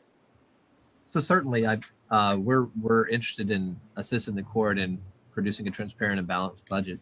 I can tell you that those openings have persisted for quite some time, and if Francis brought back up the overtime usage, if you look at the year in 2020, the overtime usage was fairly close to the budgeted amount. It was when we hit these kind of awkward COVID unprecedented times where we started hemorrhaging employees. And we anticipate with the court's assistance the other day on the adjustment of the salaries that we're going to be able to fill a lot of those positions. So we do not perceive that we are going to have the horrible overtime issues all the way through next year that we have had through the COVID pandemic era.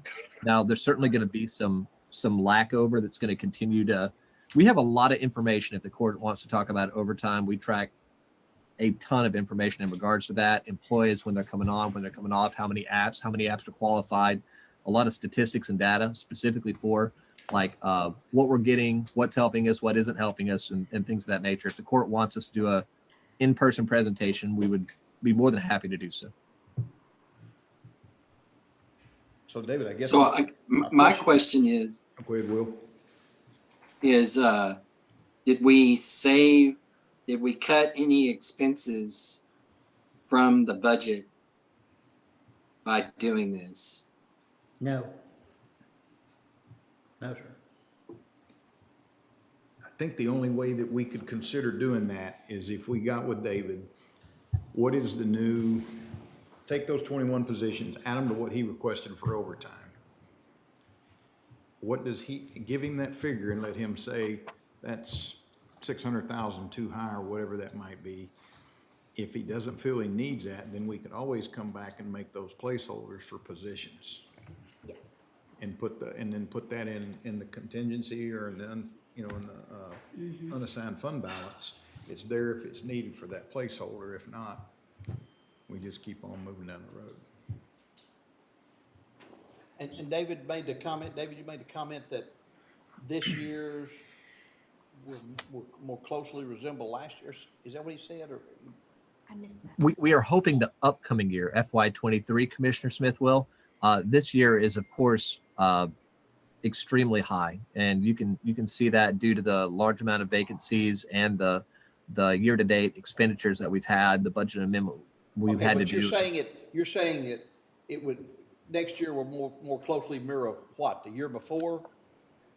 I am hoping that it's going to be a lot closer to say like 2020 than it was 2021 in the current year that we're in, FY22. 2020. Okay. I missed the year. I'm sorry. 2020. 2020, our actual spent was 631,000. That was actual overtime? Correct. That was one of the more staffed years that we've ever been, Commissioner. That'd be great. And so what's the number right now that we're talking about with overtime when you take what he requested in the 21 positions? So what does a jailer make? 42.7, 42.9. 983 983. times 1.10.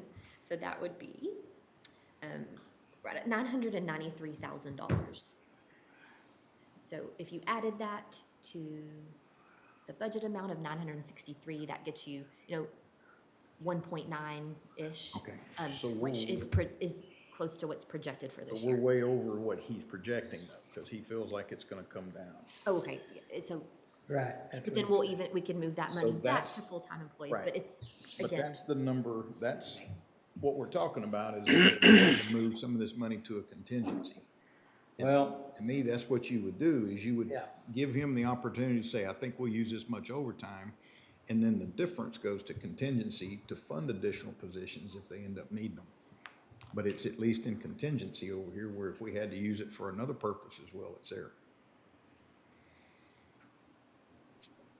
And based on 48,000, every time we hire someone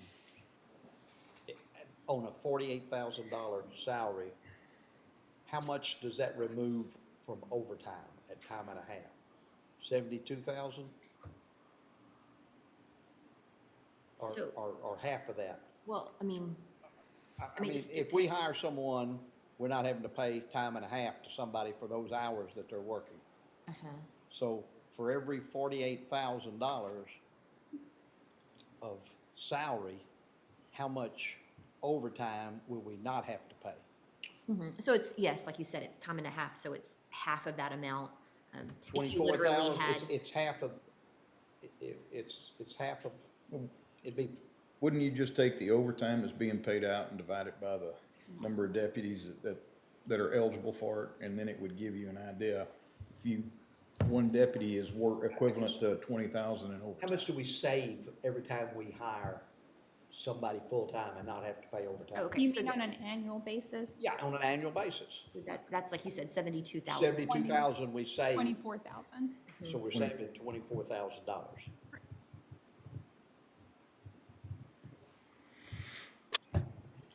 So if we hire all 40 positions, instead of having to pay overtime, we save 24,000 times 40 positions. I don't think that's right. Getting into the if frogs had wings now.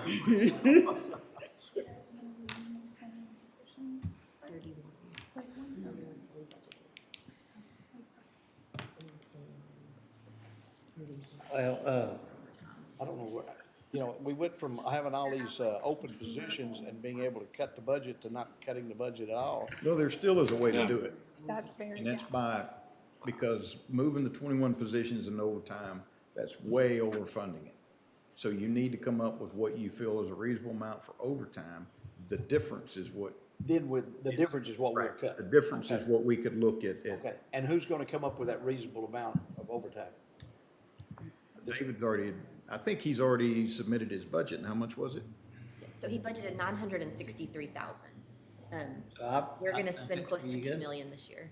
But I mean, that's what, but last year they budgeted 935 and we added 781 to it. So, and just in their defense and how they budget, so, they're looking at, again, all these positions, perfect world, completely completely filled, I think, in a way, and then here's overtime. So if they put, okay, well, we don't plan on, we know we can't fill all those, and then they put it in overtime too, this is where y'all are trying to solve that problem of having it in both places, move it to one or the other, and so that's why that number is much lower than it ended up being. They know that money's in full-time employees, and they are going to move it to overtime as needed. And I think it's only fair to give him the opportunity, now that he knows what we're looking at, to come back and say, all right, if that's how y'all want to do this, this is what I need in overtime. So if it's 900,000 and, we go under, that's extra money, it goes back in general fund, or it can go to full-time employees that come in. If we missed it and it's much more than that, then our unfilled positions that we budgeted for, we transfer money from there into overtime. So it's not, I don't think we have to nail this thing down to the exact spot. This is a shotgun approach and not a rifle approach. And just making it David, easier to read. David, are you there? Yes, sir. Yes, sir. In an imperfect world, and I'm not saying this afternoon, but can you tomorrow give us a best guess estimate on overtime, actual overtime, not the 900,000, because know that we've already put 600 in, a true number? Sure, yes, sir. And it's hard for us to, the problem is, Commissioner, it's hard to make a super educated guess based on the adjustments that y'all are making to the salary and how effective that's going to be. But when I look at these things, Commissioner, I look at them as far as like the overtime usage hours per facility per month, what that rolling average looks Well, like. give yourself the benefit of the doubt. Don't squeeze it. Give yourself some breathing room, but we just need a number. Sure, and I want to be fully transparent with the court that we have gotten used to the system, and I totally understand Commissioner Perry's standpoint of it's not transparent to leave that money in FTE and then just transfer it to overtime as you have the shortages. I agree, and I understand that. I just don't want to create a huge slush fund, for lack of a better term, in our overtime fund, and then we have to come back and keep making downward adjustments on that to try and tessellate it back down to a reasonable level. I think that from talking to the administration out of the jail next year and looking at the amount of hours that we're getting currently over the past 1, 2, 3, 4 pay periods that I'm looking at, it's more than likely going to be in the somewhere of the neighborhood of like 1.3 to 1.5 if we can get some employees hired on. Because of those positions y'all are leaving us with, if we can just take hire those 15 people or 15 bodies, that will severely impact the amount of overtime that we have to call in to cover those shifts, because that will end up cutting 112 shifts per pay period that we have to call in for, which is a huge number for us. Wow. It is, it's a large number. David, what I'm interested in, bottom line, is I'm not interested in our taxpayers paying for something that we're not getting Absolutely, sir. or don't use. And that's where we're trying to be as transparent as we can. Absolutely. And when the court was discussing taking those positions and, putting dollar placeholders or putting them in a special contingency fund, we understand that. And as long as the court is willing to, readdress us when those issues come back up and give us, of course, not the blank check, but just the consideration, we get it. Well, we've always done that and always will, David.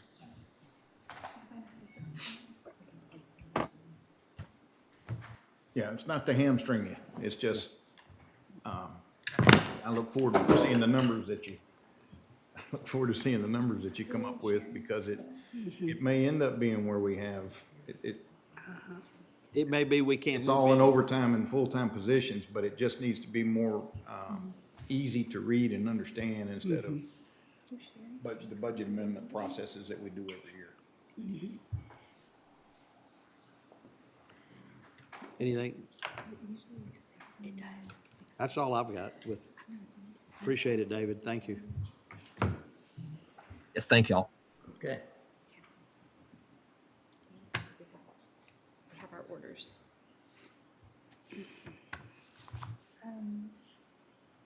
And at some point in time, y'all are going to explain to us what we meant. Also, Commissioner Jones, are you still on, sir? I am. Can you hear me? Did you not say you also wanted to go back through capital outlay before we finish up the process? We can do that tomorrow, I guess, or Yeah. I would like to look back at that as well, and then also make sure that the big ticket items, some of the bridge stuff that we're talking about, that gets removed and that we get it. There were two things back on the personnel summary page that I just wanted to touch back on to get confirmation from the court board. With the, Our main budget. your main The budget. base, Yeah, yeah. sorry. On the what page? It's this, where they have our tally for all the costs. I think I've already filed that one. Um, Go ahead. So we have two things. It's the incentive pay line that was removed.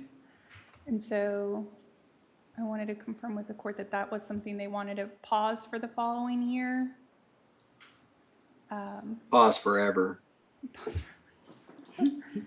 For sure in this instance where we're trying to get the employee leave balance straightened out, for sure this year. Right. And Okay, and then, so then it's a yes to that Yes. comp payout, the following line of 500,000, right? Okay.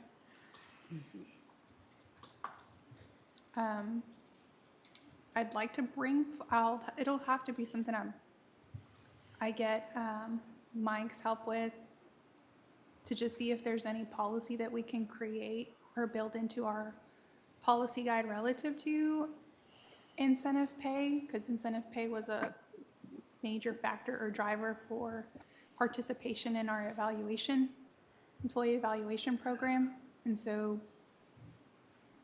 we just want a way to ensure continued participation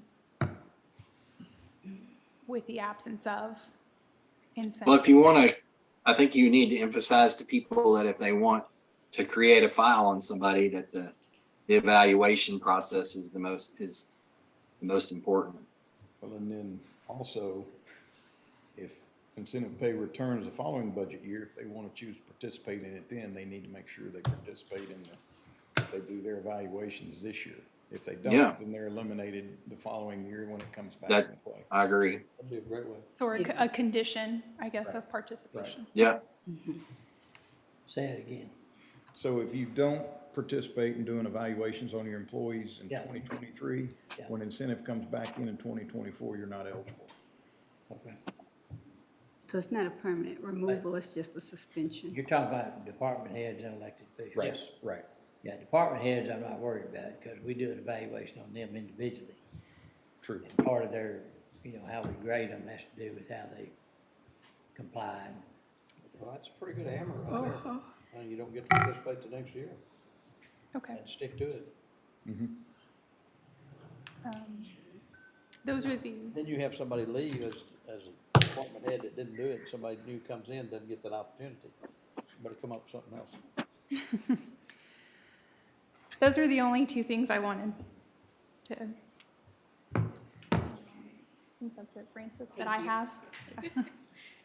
And so then, I guess, kind of, it's not really related to current employees, but the TCDRS, you know, discussion on retiree COLA, we looked at that amount, those amounts. I don't know if that's something that you want to talk about or have any ideas on, or if you want to wait till, I want to talk about it when I see the bottom line after everything we've done today. Remember that number? Well, it's right there. That's it? Yeah, she keeps it moving. No, or something else. and there's tweaks made here and there as we load these in, but for the most part, those should be. I recommend we do something, as far as I'm going right now with. I do too. Yeah, I think we got to do something. And you had figures up yesterday that went all the way up to 3%, was it? Yes, sir. Got a 1, a 2, and a 3 on it. I'm sorry, Haley, I can't.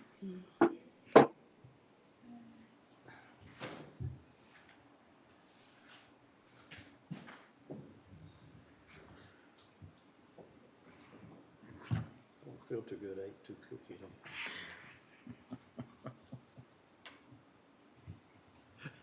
So there's, you know, just, of course, just looking at the 1%. So lump sum payoff would be 1.8 million in 2023. If you rolled it into the rate, it would be an increase of $189,000 for 2023. And then, of course, 15 years going forward.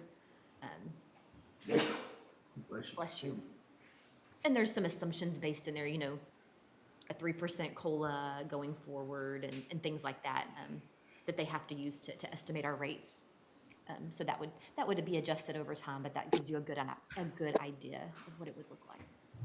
Could you theoretically, and I'm not saying we would, do a hybrid where we pay some of it up front and fund the rest of it? 100%, yes. No, I'm thinking about 50%. I would recommend 100%, but no, but yes. So you can always fund as much as you want to into the TCRS plan, whether it's through your rate or through just a lump sum payment. You cannot go below that percentage that they give you each year. Okay. But yes, so if you wanted to do half of that and, you know, 900,000, and then, of course, then your annual rate change would not be.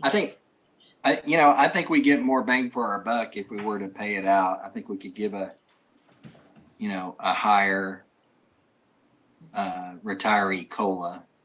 No doubt. If we were, if we were to pay it out. So how much would a 4.5% retiree COLA look like? So, it would. Because, Good, because that's what I was wanting to see, Will, and I'm glad you said that. Yeah. Throw something up there and let's see what it does to the. That's half of ours, and then I'm seeing where Social Security is going to give 10% this year. So. What'd you say? He's looking at 4.5. 4.5. He asked what it would look like 4.5 on payout. Okay.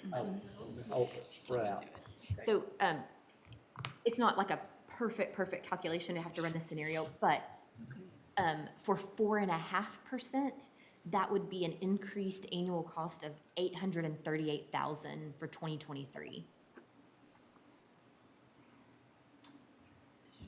Okay, and so let's just assume that we agreed to do that. What does it do to our numbers? Okay. So 838. Just go back over to the summary page.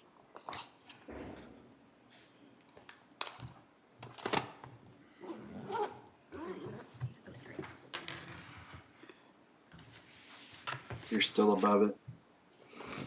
You're still above 50 million. 35.2.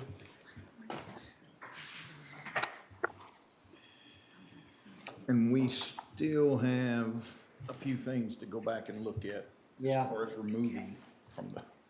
Sure do. And we've got one that I'll get Dustin to bring up here just in a second. It's To remove or add to? and just got it in. It's 4.5% to retirees. Yes, yes, ma'am. I'm looking at it now. Have we looked at, I got, wait, let me think about it. Have we looked now at requests versus actual spent? Is that something we still want to look at? I mean, we can, Request versus what they spent last year actually, and they requested last year. so we can dig into any of that that you want, but we've already tried to do most of that work before we brought it to you. Before you brought it to you. So to question people, you ask for an increase, you've never spent it ever Right. in our history of our financial system. And they could justify, And then we'll still go, still need to go through some of those operating increases that we've covered, but Yeah. just need your consensus on. So, but anything that we left in there was reasonable, we thought, but we have tried to pare that down.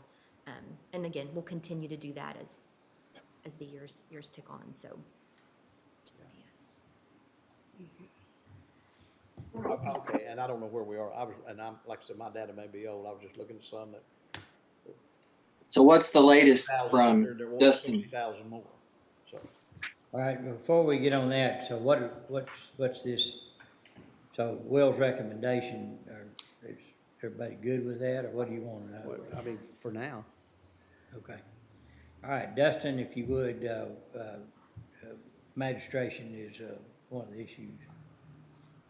Will do. So as we know that jail magistration has been an issue, especially weekend jail magistration, where Judge Richardson and Judge Villarreal are handling those duties, and Judge Villarreal will be retiring at the end of this year. So Judge Bain has worked with some of the other judges and put a proposal together where the court could create 3 part-time associate judge positions to help with the magistration. And the proposed compensation for this is $125 per hour, just based on some assumptions in Judge Bain's proposal. It would come out 52 weekends a year at 10 hours per weekend would equal roughly or right at $65,000. And then he's asking to include $25,000 for contingencies that might come up. And then he's also saying it could be beneficial to have a centralized location and personnel to enter the bail information into the public safety reporting system. That would help the county court at laws, judges, and the district courts when they're doing bond modifications or setting bail outside those magistrate processes. So that's a potential new person, but then also 3 associate part-time judges that would receive no benefits, and it would just be, the proposed rate is $125 per hour, but we're going to have this on the agenda on Tuesday as an action item for that order, and we will get more information from Judge Bain then and allow him to present to court and allow y'all to ask questions of him. So what were those numbers again? So it is 25. $125 an hour. So he based it on 52 weekends a year at 10 hours per weekend. So that's 520 hours at $125 an hour, equaling to $65,000. So we're going to go. And then, straight 30 part-timers? Yeah, they would more like. Yes.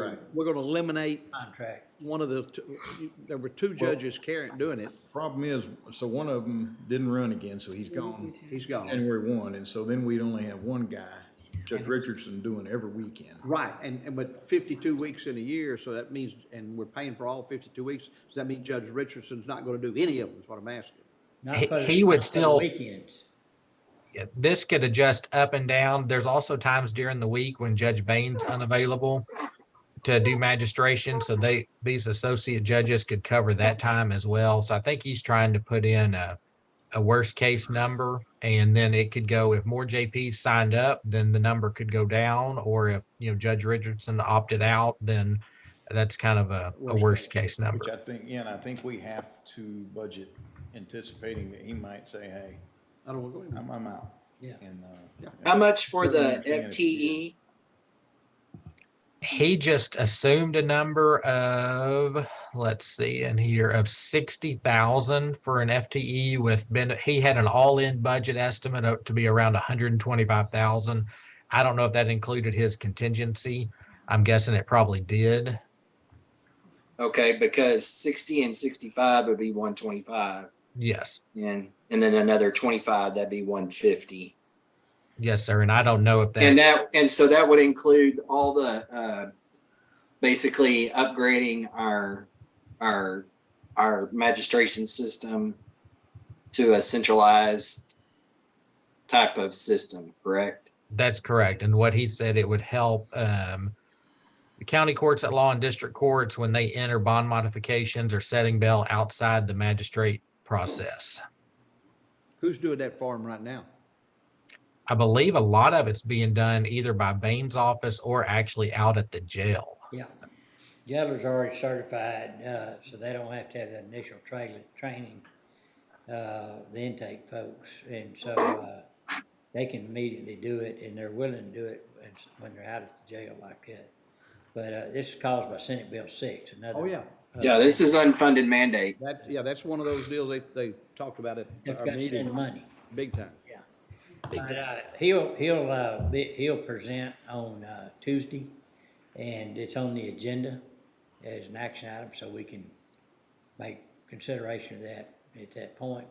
In regards to the folks that would cover that over the weekends, it'd be much like how I do it in probate court. I have what's called ad litems that are selected, and there's a group of them that I can depend on. And, they generally end up at about $500 per investigation, and that would amount somewhere between $100 and $125. And it would be generally a young person just picking up some extra money that's an attorney, or they might be someone that's kind of peeling off the end of their legal career and want to, do something. So that's how that's done. Okay. Okay. Thank you, State of Texas. Mm-hmm. Merry Christmas. Yeah, I hope that's the last one we have to talk about. Okay. So, but even that amount is not going to move that number that much, but it's. Move the dial much. We've, and I will say this too about associate judges. They're not elected. They're hired at the pleasure of the court. And if we don't like the way they're doing business, it's our prerogative to change with little notice. And so. And there's certain laws, there's certain procedural issues and laws and things that Senate bill put in that they have to follow. Yes. Is that correct? Yeah. I guess Judge Yeah, in order to Virgil will explain that. set an equitable bail, they have to look at certain. Okay, what else? So I think that, couple things that we have questions about and we need to look at, but for payroll, but I think, or personnel, but I think we're good there. There's been some consensus, so it gives us this point here to work from. So now we just need to, I know we keep saying this, I feel like every single day I say it, but we need to go to capital outlay and then look at some of those increases in operating, that bridge line, so there's some other things. So that'd be the engineer then tomorrow? For the bridge, you talk about bridges and low water Could be. crossings? If y'all have had a chance to look at that and would suggest to the court that I need all these or I don't need all these, and have a conversation with Zane and Luke about that. I'd like to have Zane make some recommendations also. Yeah, we'll ask him to come in if he's available. And, so if you'll schedule him in. And, what was the other thing? And then we can come, well, sounds like we're not ready to finalize this, COLA for retirees, or are we? Let's see Well, but- tomorrow. Let's But see. it's all still, anything can change, all the way up to, so I understand what you're saying, but No, that's, we're getting to the point that there's gonna be a few changes, but not very many of them are significant, and a lot of it may be cuts. I mean, we That's- still wanna look at that. right, and that's where I'm thinking, there's maybe a couple million left that we could still look at pulling back off. Pulling the back table. off. And David's gonna look. So the main thing in capital outlay that I want to address is our fleet and the growth of our fleet. Okay. And especially with these high gas prices and inflated car prices with the lack of supply. I really want to make sure that we are not growing our fleet, especially if we're not growing full-time. If we're not growing FTEs that need them. Right. Okay? All right. Anything else? Could we get a list of how many vehicles we have in our fleet and to whom they belong? Easily, yes. That'd give us, would that be okay? Over the last 5 years, Commissioner, would that be all right? we need historical. We have some stuff in our, what we call the binder that we passed out, and it'll show you how many vehicles we have purchased, and for what departments, I believe, it's broken out. Right here. We can get any other further detail, Okay. Okay, yeah. I don't know if y'all were wanting to look at that today, we can pull it up, if y'all are. What do y'all wanna do? It's just 10 to Tell me 5. tell me what page that's on. Are we meeting tomorrow, is that? Yeah, well, I think I don't We're think gonna we have can cover the rest of the stuff by today, by tomorrow. Okay, well, let's do it tomorrow then. Yeah, let's just jump on in the morning. And and the plan is, or what we need to do is on next Thursday, the 28th, that's when you will vote on a proposed tax rate, and then we will file the proposed budget. Right. So on Tuesday, we'll have time, but it would be nice to have a lot of stuff worked out this week, so we can go into next week, Yes. like, just kind of, We're scheduled to meet at 9 Get in in. the morning, so we really put our nose to the grindstone. Just formalities next We, week. we took a little extra time by going back and looking at those positions, and I appreciate everybody doing that. Just to, make sure we're taking everybody in consideration, and showing a little respect for the requester to understand what we're thinking. And, so anyhow, I think we've made a lot of progress. All right, if there's not anything else, we will recess until tomorrow at 9 a.m. Hey, Will, Yes, vehicles purchased by department, total vehicles in 2016 was 18 and 2021 was 22. I don't know what Well, that means. That means purchase, but that doesn't mean total vehicles. but you gotta, I mean, but how many came out also too? at the same Recording time? stopped. Yeah, that's what he's trying to watch, is the same amount we're bringing in, Are we taking?